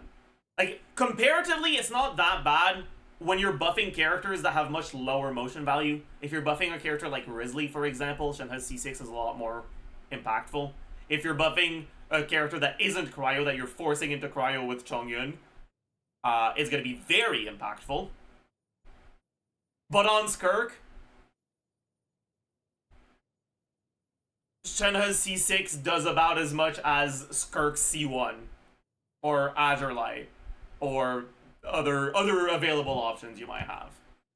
So Shenhe is not a character on whom you want to get cons at all, ever. Unless you're already C6 R5 on everything else. Cooked. Anyways. Next question.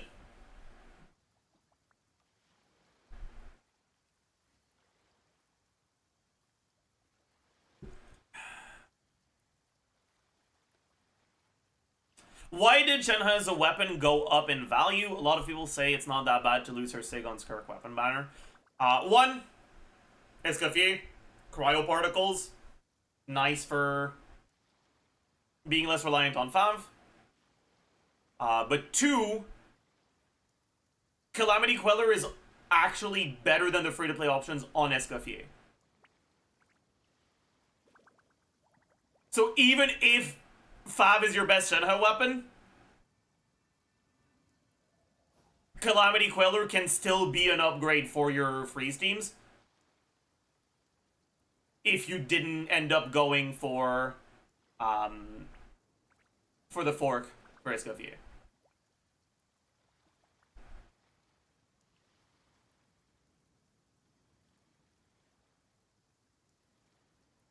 Next question.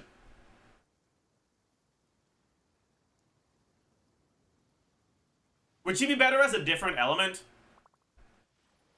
Not really, honestly.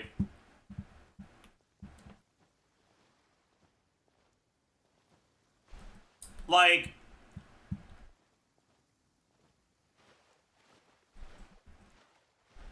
the things that make Shenhe's quills more valuable are crit buffs to your carry and damage percent buffs to your carry. I guess maybe like she could be better, but it's not really about the element. It's just about the available buffs. And I guess to some extent you could say that it's about the element because you want to play her with off-field damage dealers of the same element as her. So maybe she'd be better as a Hydro character. You could play like Mono Hydro. But it wouldn't be that different.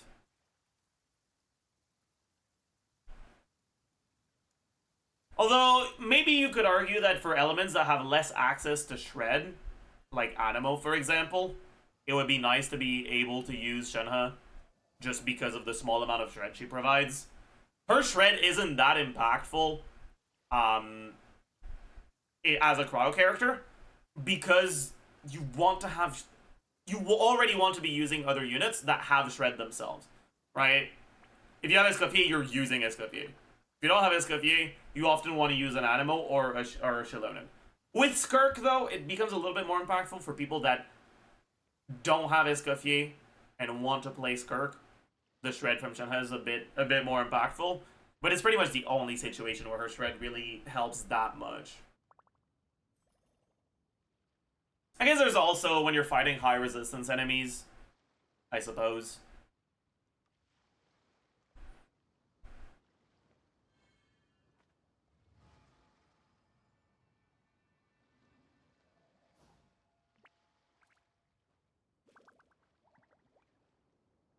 Next question.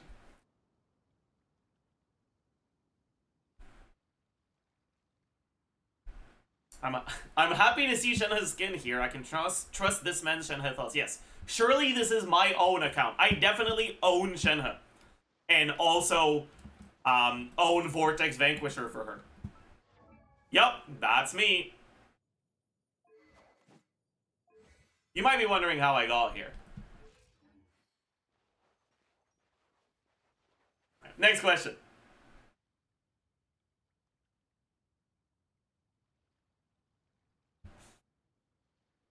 Are there any fun Shenhe teams that aren't just Ayaka or Skirk? Fun, sure. Fun and good, no. I mean, you can always use Shenhe with, like, other crowd characters than Ayaka or Skirk. She's always going to be, like, an acceptable option. Other than that, Soluna forced me to play Quick Swap Cryo Lanyan with Shenhe recently. It wasn't very good, but it was kind of fun.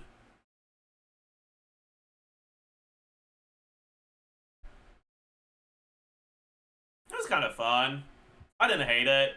I did hate it, but I didn't hate it that much.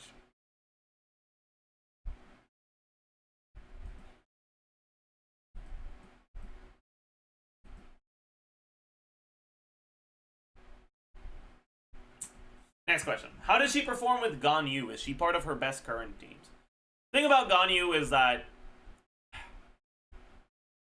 Ganyu is a character whose best team, without the shadow of a doubt, is Farina Escoffier +1. But she's also a character that doesn't have great synergy with SHENHE, but also doesn't have good synergy with Yelan, which makes the last slot kind of questionable. SHENHE can be used as one of the options for the last slot.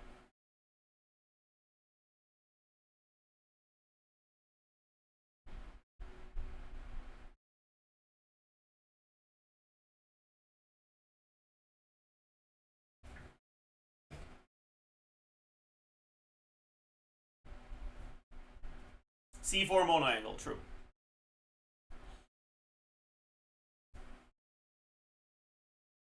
Zitlali C1 versus SHENHE. Okay. So, Zitlali C1 is basically the same thing as SHENHE's Quills, with a couple differences. One, unlike SHENHE, the trigger quota for Zitlali C1 is shared by the whole team. So it doesn't synergize any better when you have multiple crowd characters.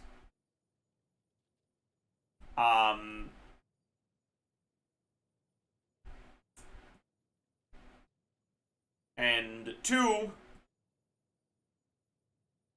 the numbers are going to be different, right? She ends up getting a total of... How many does she get again? She gets 16 per rotation, generally. The individual hits from it are often pretty similar to the Quill hits from SHENHE. So... Fav SHENHE.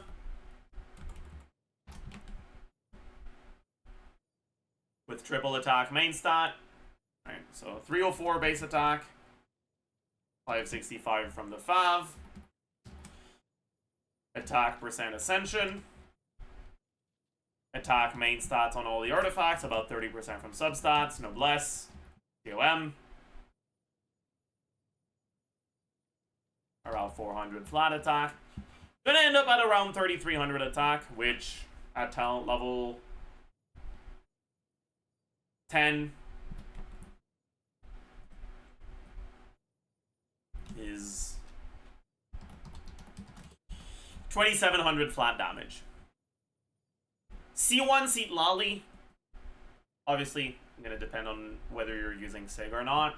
But if you do C1 R0 Zitlali, and you do TTDS, although honestly, in those freeze teams, I generally lean more towards SAC Frag than TTDS. Especially if you have C1. So, 187 EM times 3 for the main stats, 115.2 from Ascension, about 120 from Flower and Feather substats, and then 221 from Sac Frag.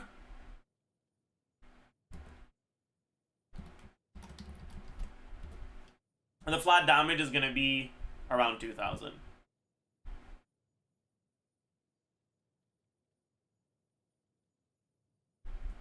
And you get 16 of them for about 32k flat damage here. Versus, also the amount of hits you get on SHENHE Quills depends a lot, right? Lower bound is going to be only one other cryo character, and you don't do 2 E's per rotation, so you'll generally do hold E, so it will be 7. Which is less. Upper bound, though, is you do 2 E's per rotation, and you get your Quills consumed by 2 other cryo characters. So that would be 20, right? 10 on each. Which is a decent amount more. Now, there's also the rest of their kits. If you just look at the rest of their kits, if you have Sig on Citlali, she'll provide more. If you don't have Sig, generally it'll be a bit less. Because in those freeze teams, generally, it's difficult to get both a Hydro Aura on enemies to trigger Frozen with Citlali for Cinder City, and also a rotation that allows you to swap directly from Citlali to your carry to give them TTDS. So you generally have to choose between Cinder City or TTDS. You can't really get both. As a general rule, I'd say that C1 Citlali is generally going to be slightly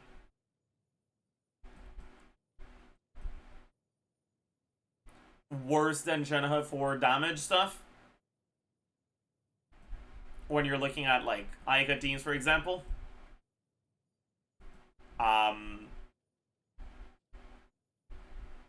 But better in teams that have worse synergy with SHENHE. Already at C0, Citlali's pretty competitive with SHENHE. When you're looking at free-to-play weapons, because... or for Skirk, because Eshu is a very powerful weapon and it requires you to have a shield. But being able to use Calamity of Eshu instead of Finale of the Deep is an upgrade to your DPS. And that paired with what Citlali provides makes her about as good as SHENHE. And then that C1 would bring her over the edge.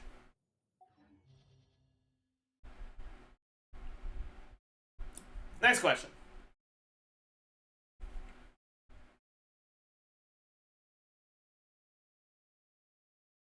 Should I ask SHENHE out? I would say that it depends on how much tolerance for failure you have. If you're the type of person to get very dejected when you get rejected, maybe it's time to eject that idea from your brain. But otherwise, shoot your shot, man.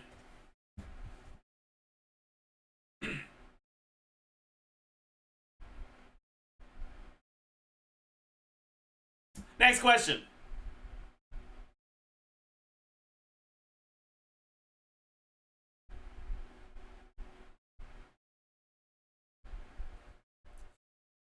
What's the perfect Ayaka rotation with SHENHE? I'm not entirely sure what rotation or how the rotation changed with Escoffier. I know I knew what it was with Kazuha. It's probably not gonna be that different with Escoffier. There's probably a little bit of wiggle room. I'm on fucking 200 ping. Aww. Cooked. Hey, but it used to be that you did SHENHE, QE, Farina, EQ. If you're using Shilonen EQ. Then Ayaka stuff, then back to SHENHE to refresh. But I don't know if this is gonna work. Your journey ends here, Lord of Sand.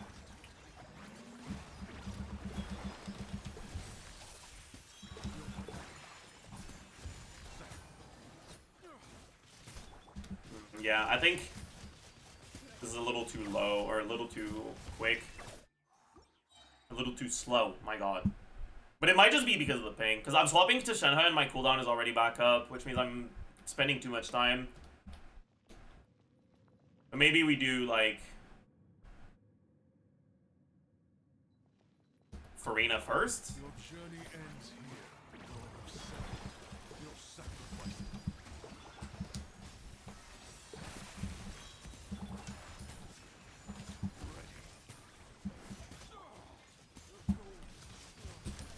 It might have actually just been a ping diff and the initial rotation worked.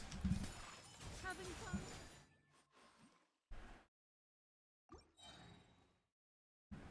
We can check what GC Sim rotations are. Wait, is Kafi on GC Sim? No, she's not, is she? Fuck. So Jamie doing, I think, SHENHE E, Farina E, Escoffier E, SHENHE Q, Farina Q, Escoffier Q. Like, that can't be right. That's definitely wrong. 100% wrong. You're not consuming quills on Ayaka. With that, something's wrong.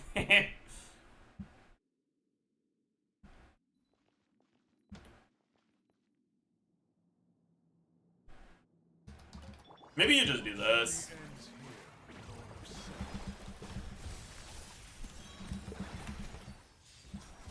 Sacrifice. We need it last, meddler. I guess I swapped out too early.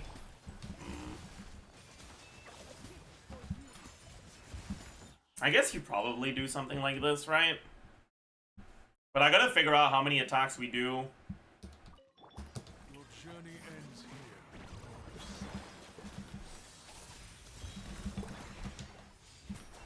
Seven. Your sacrifice. We need it last, meddler.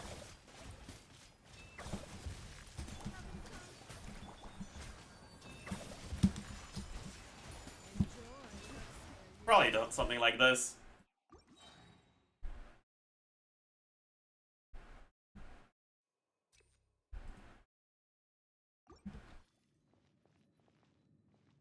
Honestly, it doesn't matter that much as long as you remember to use your burst before your first set of SHENHE quills runs out, and to refresh your quills as soon as SHENHE's skill is back off cooldown.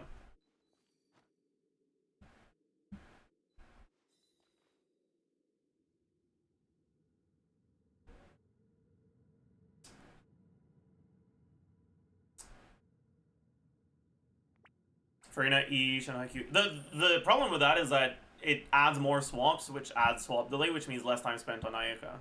But it might be the best one. It's hard to tell, because I have a bit of ping. Let me actually look at the timer when I use her SHENHE skill. Journey ends here. I use it at right as 7 hits, basically.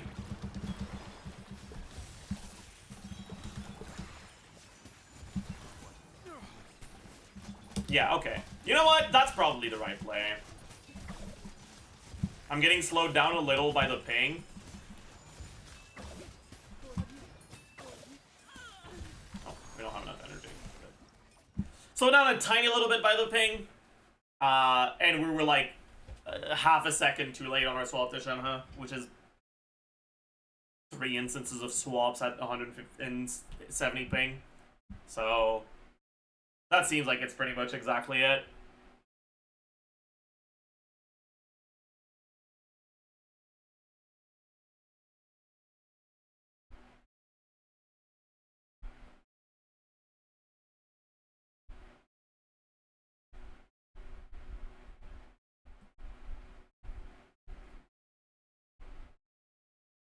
Ayaka plus SHENHE or Skirk plus no SHENHE? Skirk plus no SHENHE will be more powerful.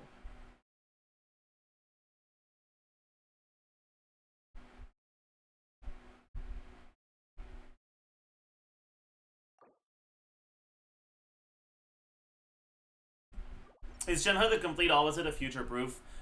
In a way, kind of. Like, at the end of the day, like I mentioned earlier, it's always possible for Hoyo to release a character that makes a niche bad support good. Right? Like, they could always have Amber, right? A known dogshit character. But her burst hits like, what is it? 670 divided by 37.2. How many times? 18 times. If they decide to give, or to make a character that's similar to SHENHE, right? Like, has a quill additive damage thing. For pyro characters, that only lasts for like 5 seconds. But where the numbers on it are much higher than SHENHE's quills, pretty much no one other than Amber would be able to take advantage of it. I guess Chevaliers could too. But Amber could take advantage of it even better. And bam, just like that, they could make Amber an actual meta character. Right? Like, they could always specifically go into a new character with the intention of buffing an old character. And it is always possible to make a kit that specifically buffs one character. And so, at the end of the day, future-proof is a concept that's really hard to evaluate objectively, because It's just gonna depend on what Hoyo wants the design. That being said, I will say that what SHENHE provides is fairly small compared to all the new carries, or all the new supports. And so, I could see her getting shifted out of her teams pretty easily with a new character. Next question.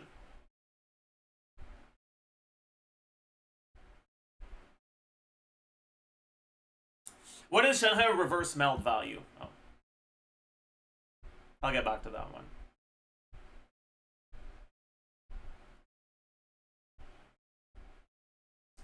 Ask again after. I don't take pay to win questions, I'm sorry.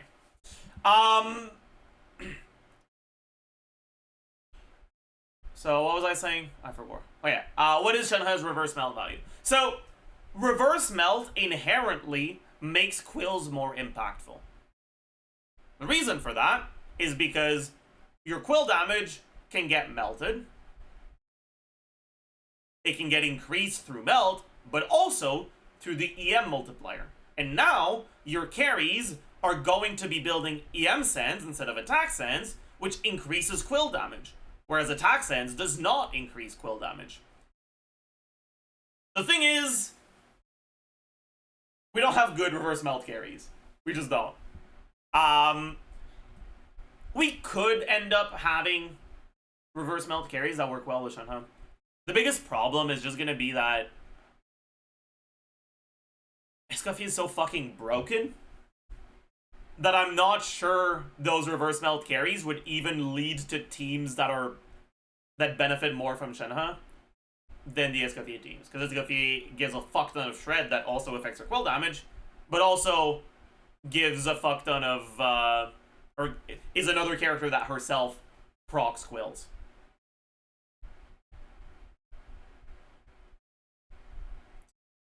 It's gonna be difficult for SHENHE to be played alongside two other cryo characters in a melt team. Like, it's gonna be hard not to have too much cryo up and to lose your melt.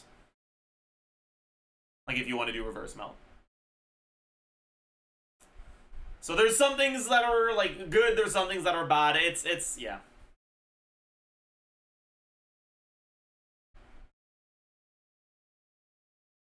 Alright, next question.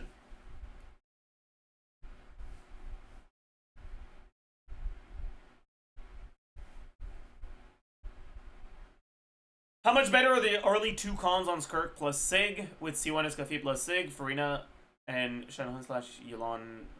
I'm not sure I understand your question. Like, you're asking how much the first Skirk's C1 and C2, how much better Skirk C1 and C2 are if you have C1 Escoffier and Sig and Farina and SHENHE / Yulon / Mona? I mean, that's not a SHENHE question. That's a... compared to C0? Compared to C0 what?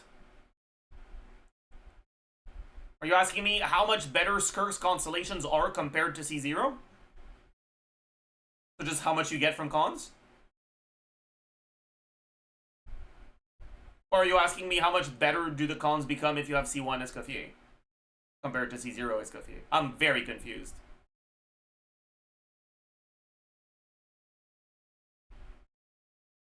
The first. Okay, well that's not really a SHENHE question, but they don't really change in value. They're still about the same percentage increase.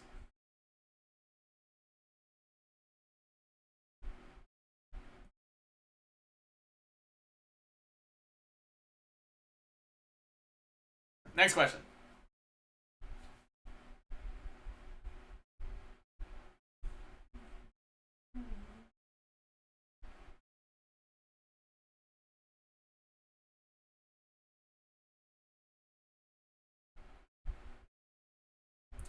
Do we know the 4-star is running with SHENHE? Not yet, but we know that SHENHE is running with Skirk, and we know that Dahlia is gonna be on that banner.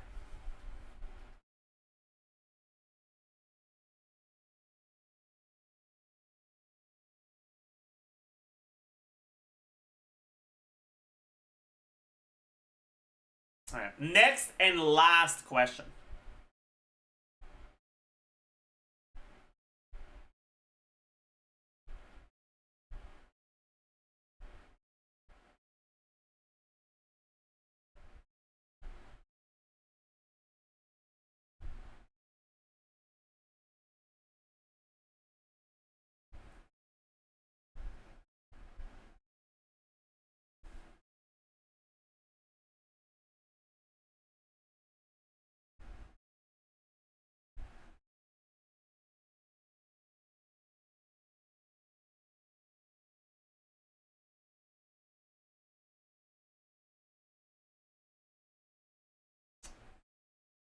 Which is better, Shenhe or C1 Escoffier?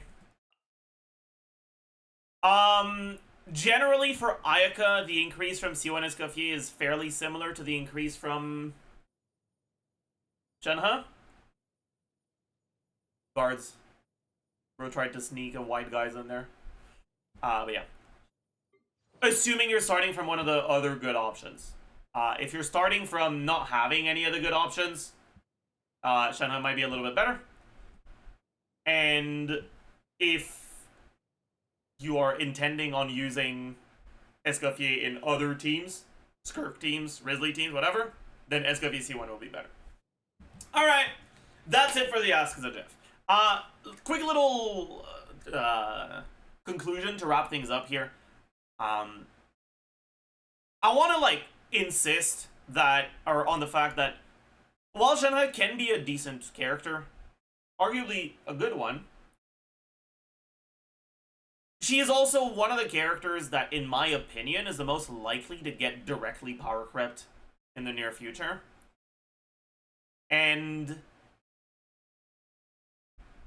the increase you get from getting her on your account, compared to other uses of your Primo Gems, is fairly small. If you want to get Shenhe because you like her, I won't stop you. But if you're under the impression that Shenhe is a major upgrade to, honestly, any of your teams, that's not really the case. You do not need to get Shenhe for Skirk. You do not need to get Shenhe for Ayaka. Shenhe is an actually decent upgrade for Ayaka teams. Cards, please. And she's one of the things you can consider for vertical investment in Ayaka teams. Can you stop being fucking annoying when I'm trying to record? Like, please. Take a perma. Like, if you see that the mods are not there right now, it means that I'm gonna have to be the one to do it. Which means you're disturbing the recording. Like, please stop being annoying. I'm begging you.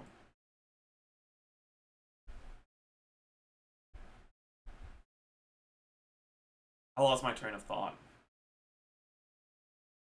It's not that big of a deal, but it's annoying. What was I saying, chat? Oh yeah. She is one of the considerations for vertical investment in Ayaka teams. But pretty much only Ayaka teams. For every other team, even if Shenhe can be a slight, ever so slight minor upgrade in some situations, she is not worth getting for that. If you're getting her, it's because you want to own her, because you want to, yeah, like, you're a collector, or you like Shenhe as a character, or something like that. Not because you're expecting her to be a major upgrade to your teams. Anyways, that's gonna be it. I hope you enjoyed. I hope you learned a thing or two. And I will see you guys in the next one. Bye, YouTube. Okay, thank you for lending me your account, Dragon God.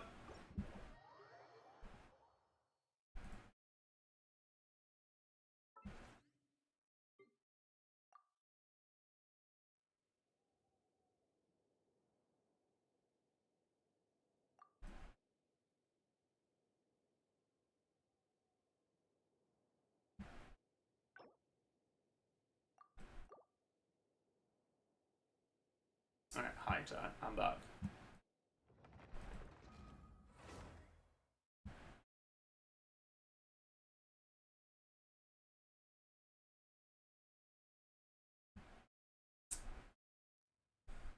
Oh. Okay.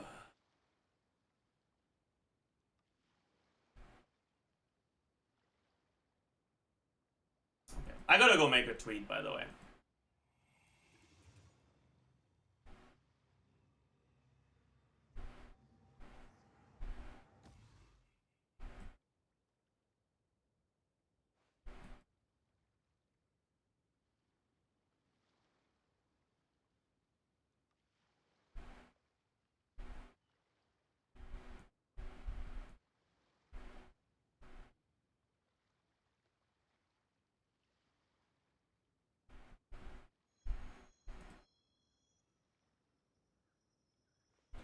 Turns out the artifact presets aren't presets at all. And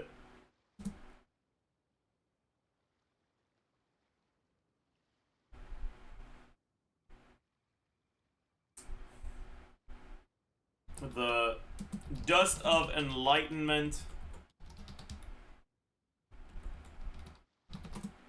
level up mechanic is a lot worse than I expected.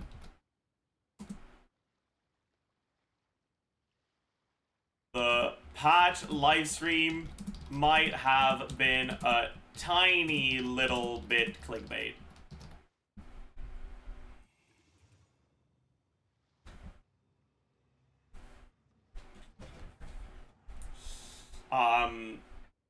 For those who aren't in the know, the presets are just the current system, but you can have 2 custom configurations instead of 1. And the level up mechanic is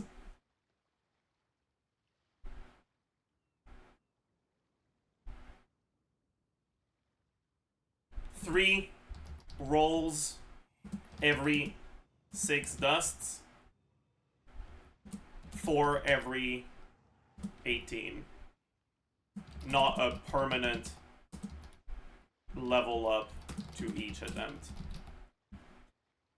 after every 6.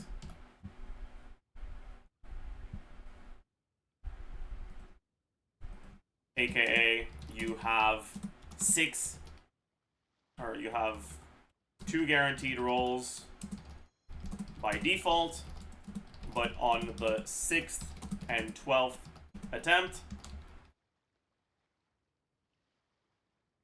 it's 3, and on the 18th, it's 4.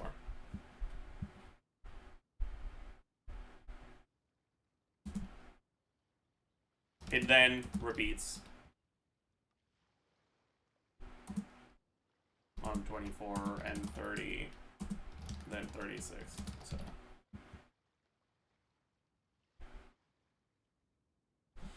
also, rolling a SANDS goblet circlet costs 2 instead of 1. Lol.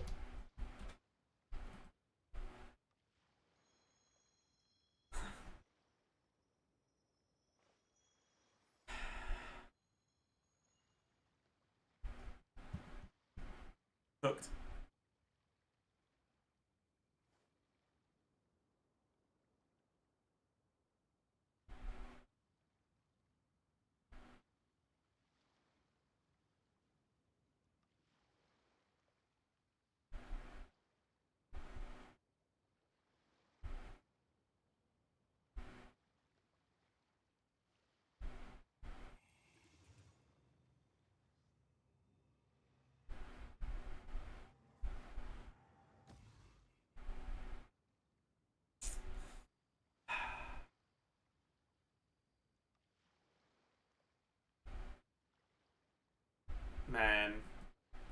It certainly do be like that.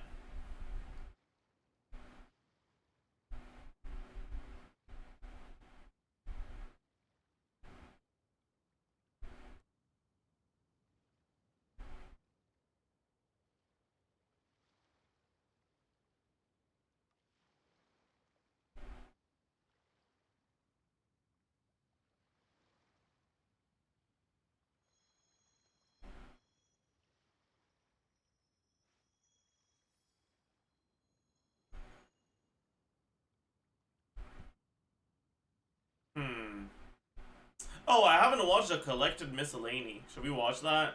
No, Collected Miscellany is kind of boring as hell. Yeah, that's what it seems like, Fish Anatoly, yes.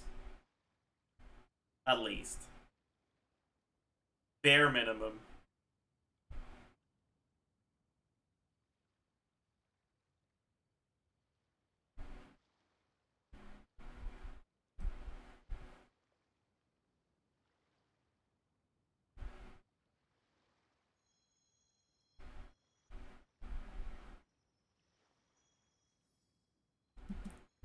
There's a new incident, chat. Dude, what if I just craft a goblet? No. But I could shock the world. Dude, imagine. Okay, I could shock the world. I could. But I watched someone craft a goblet earlier and it rolled complete garbage. Hee just reroll. Just reroll. Hee just reroll. Hee. Bro, I have too many fucking pieces I need to reroll. Look at this shit. Look at this shit. Look at this shit. Look. 4-liner. Double crit. It rolled a bunch of dog shit. Have you tried getting ER instead of EM and then only hitting crit? Because I tried that and it really worked out well for me. So I'd recommend attempting the same. We're rerolling this. Not even ER. The lion does not concern himself with energy recharge.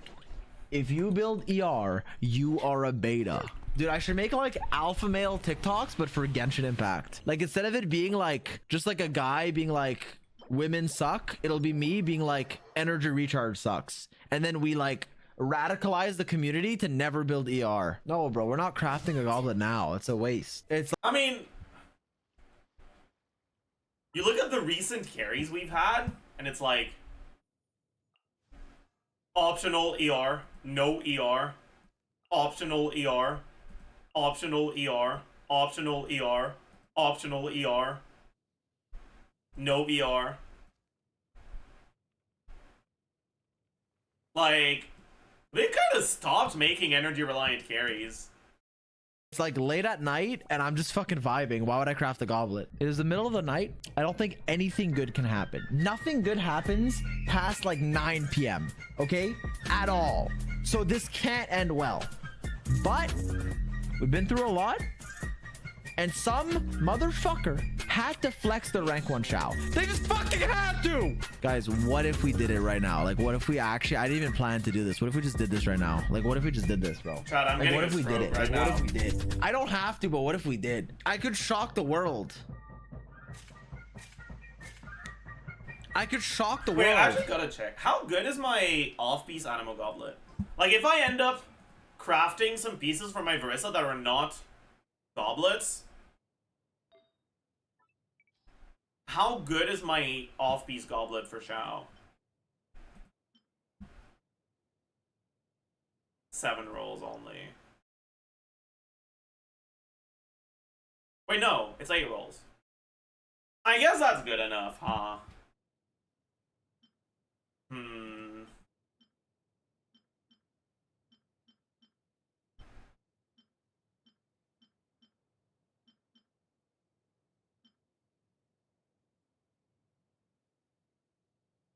This is only 6.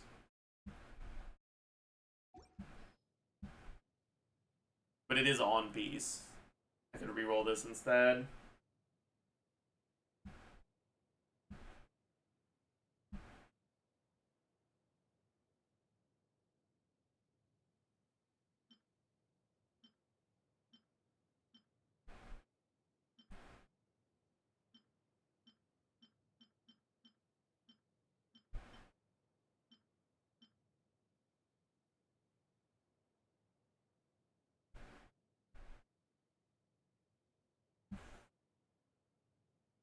check something.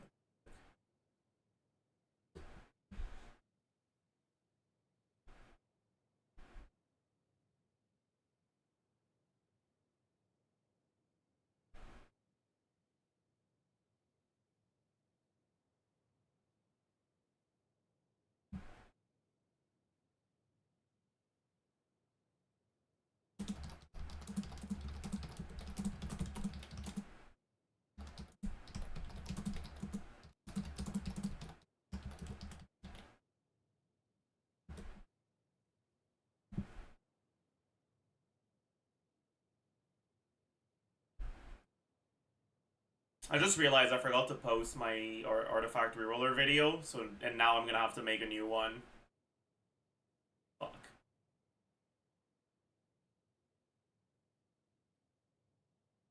Cause like I'm not posting a video that's already outdated. I don't mind posting stuff before we get confirmed information, as long as I like make it clear that there's speculation involved. But I'm not gonna post that video after we get clarification on the stuff. So does that mean we'll have to record it again? Attempt number 3. I could shot. Okay, as long as it's a 4 substat 4-liner, it's good and we can reroll it. Maybe not good, but viable. As long as it's a 4-liner, it's fine. No, not today, not today. No, but.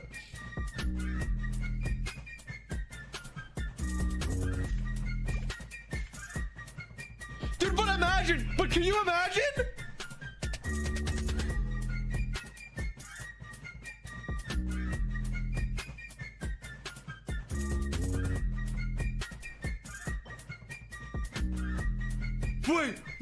Wait, that's good! That's actually good! Wait, we can spam reroll this! Attack, double crit, max roll crit rate. I don't care, bro. I don't care, bro.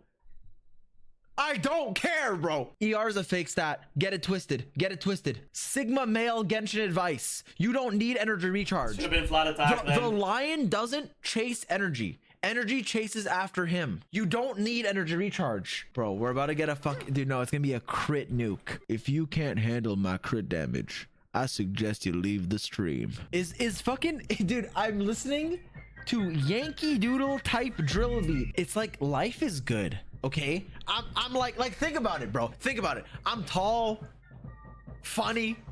Doesn't defense percent have a lower weight than flat attack? Well,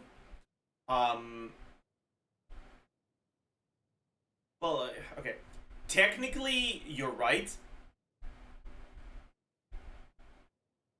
But the weight of the stat distribution does not matter when you level artifacts. It's just the odds that you get the stat to begin with. Once you have your 4 stats decided, it's a 1 out of 4 on each stat. So flat attack having a higher weight in the distribution does not mean it's more likely to get targeted when you level. It just means that you're more likely to get flat attack as a substat than you are to get defense percent. Great hairline. And I got this in Emo Goblet. Like, it's actually a dream come true. It's a dream come true. Guys, for every crit roll we get, I will save a local cat. So if I don't get a crit... I'm going to be holding him accountable, by the way. I'll be putting the cats in danger myself just to make sure that he's saving them. I'll know. Roll... If I don't only roll crit, Genshin Impact hates cats. I'm sorry. Okay, I'm lying. But, okay. New deal. If we only roll crit, just to get the people back on my side, if I only roll crit, I'll give someone in chat a skirk. Boom, that's 2, bro. Two crit rolls are guaranteed. But I'm saying we only roll crit. If it's 50 crit value, I'll give fucking like 10 skirks, bro. I don't care. Okay, maybe not 10. That's a lot of money. But like 5. 50 crit value equal 50 skirks, bro. Dude. No, bro. Anyways. Please! Dude, first roll. Lock in. First roll. I don't know why I have America theme playing. First roll. Dude, I don't want to click it. One sec. I'm sorry. Okay, that's actually fine. Attack is not bad. Attack is good. Attack. We take those. Attack is good. We take those. High roll Attack is good. Attack is good. Bro, attack is good. But not too much. Please, please, crit, please. Please. Please. I have 9 million more, dude. I've been a good boy. Please give me crit, please. I'm not finishing this piece. We'll just reroll it when it comes out. But we'll just reroll it. It's fine. You can just reroll a piece, bro. Finish it. There's no, dude. I already know what's gonna happen. It's just gonna roll defense again. Like, what's the point of anything? It's gonna roll defense. Watch. Hey, we got a low roll. 2 crit rolls are guaranteed. Okay. So for each one, 2 crit rolls are guaranteed. So it's not even like it is anything. I'm just gonna do this. 16. Okay, those are our 2 crit rolls. That's a max roll. This is the last one. Will we get a crit roll, or will we get unlucky? Honestly, if it rolls crit here, it's not bad. It's actually good if it rolls crit or crit damage. There's still a chance. However, it's looking very re-rollable. If it rolls crit here, it's good. If it rolls attack, it's good. If it rolls defense, I will punch my webcam.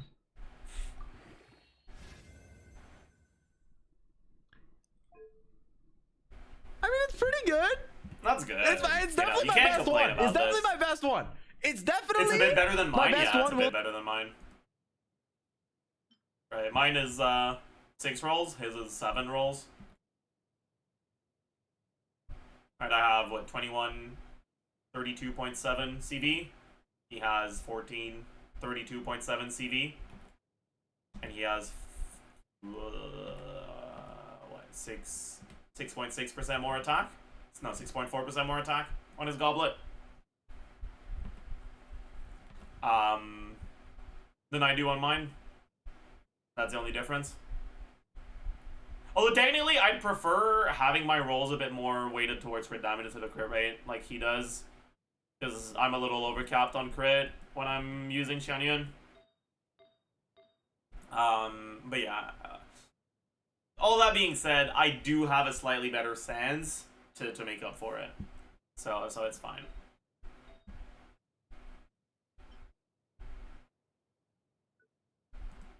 I'm actually kind of curious where my build is when I go off-piece goblet. I didn't check. Wait. Is that right? That feels wrong.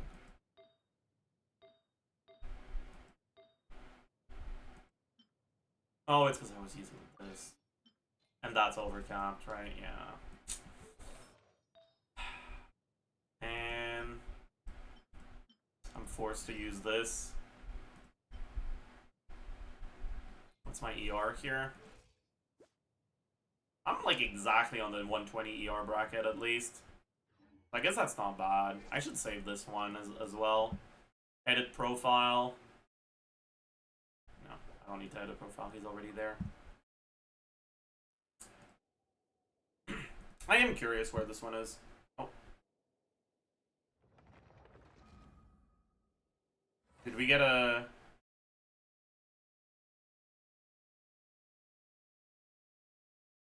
hide him chat? Wait.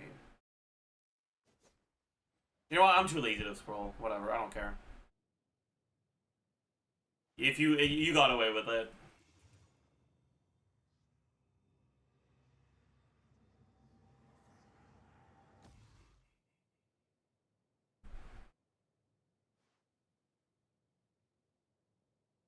Yeah, this one's a bit lower, right? Yeah. Cooked.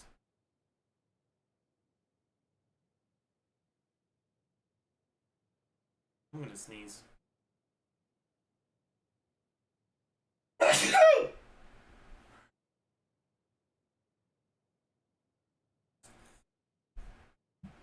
Ah.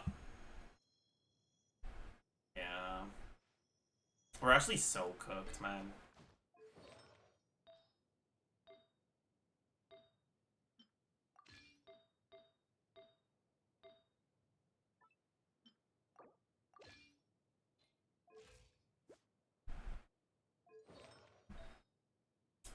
If I really wanted to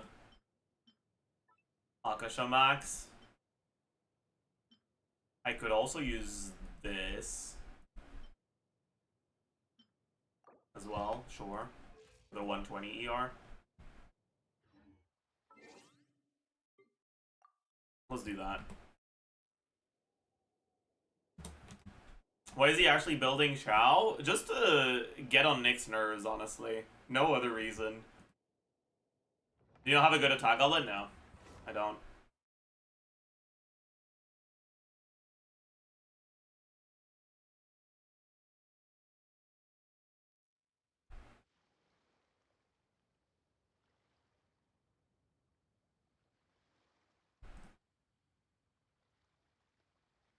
Um...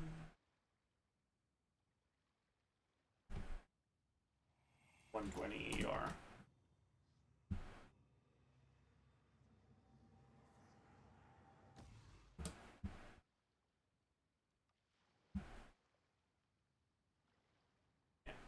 It's not as high.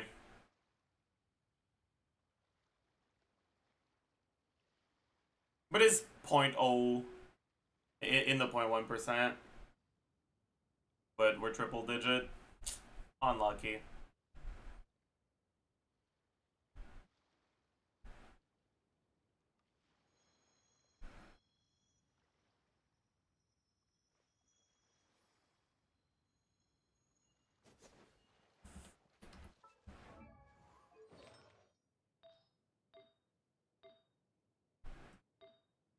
When this set gets added to the strong box, things are gonna go well, chat, trust. Hey, also, do I have anything I'm gonna want to reroll? Like, that could be a pretty fucking good reroll target. But I guess not, actually. It's not that good. I wish I had ER. It kind of needs to have ER to be amazing. But it's not bad.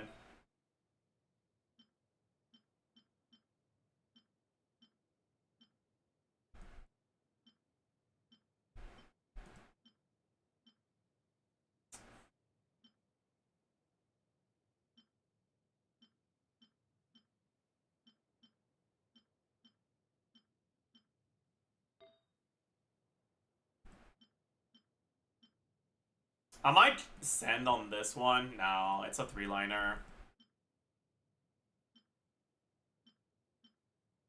This one, also a 3-liner. Man, why is it gonna be like that? That's also a 3-liner. Also a 3-liner.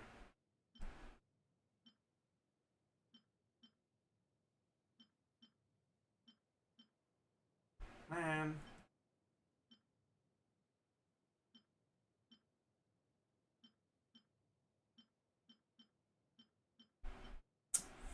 Man.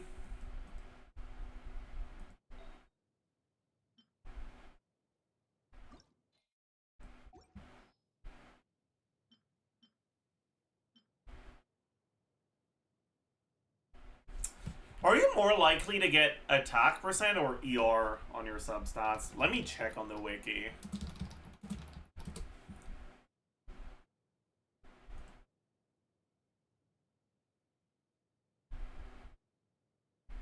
So, substats,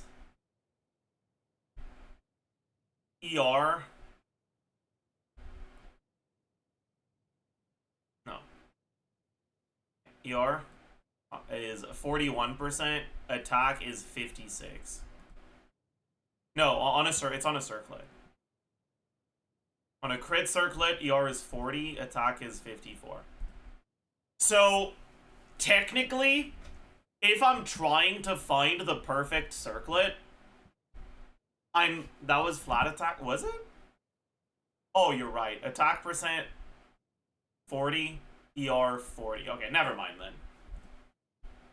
In that case, it doesn't matter which one I choose, so I'll choose attack.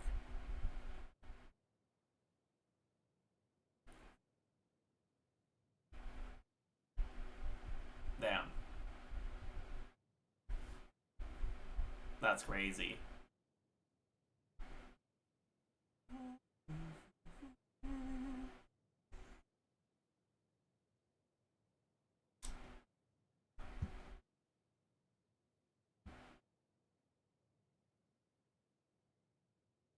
I guess I can check if I have any attack goblets, huh?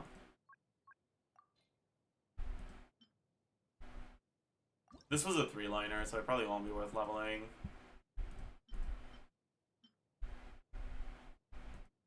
Maybe this only rolls into crit. Might as well check it, right? What's the worst that could happen? Crit. That's the worst that could happen. Actually, no, this is not even the worst that could have happened. The worst that could have happened is it rolls the first 3 rolls into crit, then at plus 16 it rolls into ER. So I'm like, well, I guess I should keep going. And then at plus 20 it rolls into HP. And then I wasted a lot of Mora on something that isn't an upgrade. I'd rather it not be an upgrade at plus 4 already. That way I can stop and I can save Mora.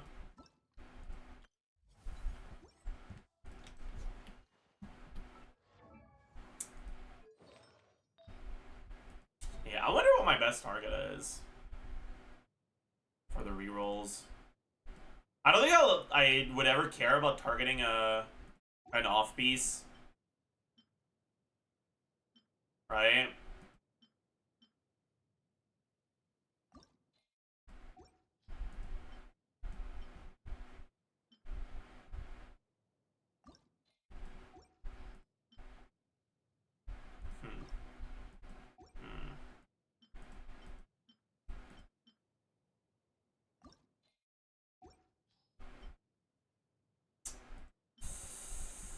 Oh, I forgot about this, man. This is such a good piece.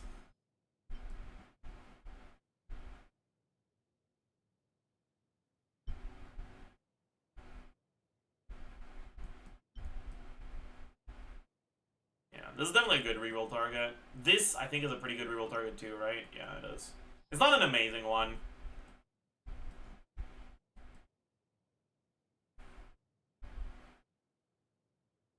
Target your sands for higher rolls. True. So true.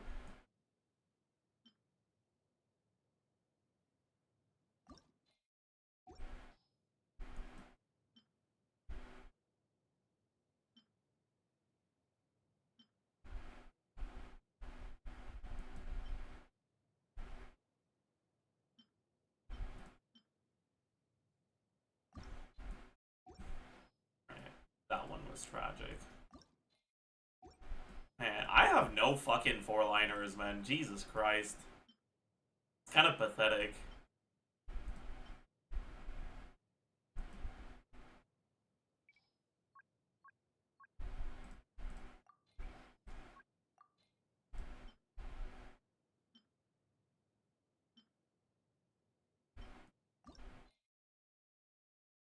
I could target this, but it's so unlikely to be an upgrade.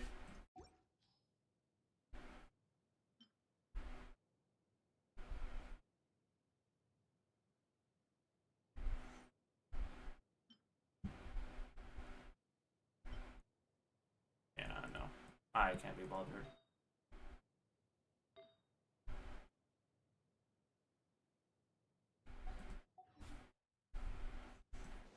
Alright, chat, I think that's going to be it for today. I hope you all had a good time. Hope you enjoyed your stay.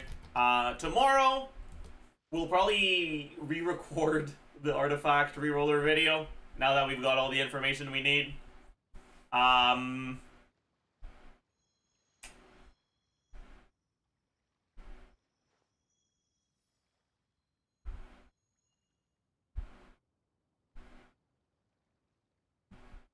How many days until the patch? 4 days. Okay. Oh, yeah. Now we can raid... We can raid Kiwi. Everyone go say hi.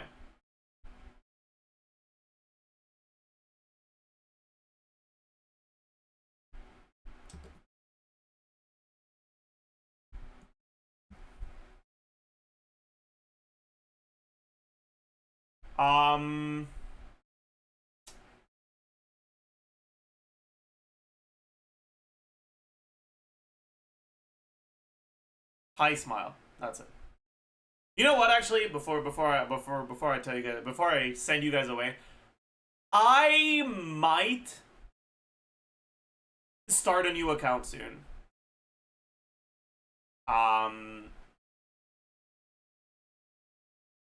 Where I would focus on only pulling meta stuff and like going for cons on characters.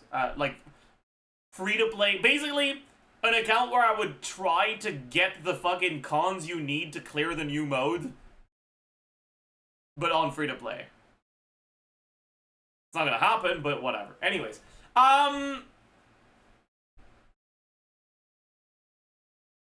yeah, everyone go say hi. I'll see you guys tomorrow. Bye bye.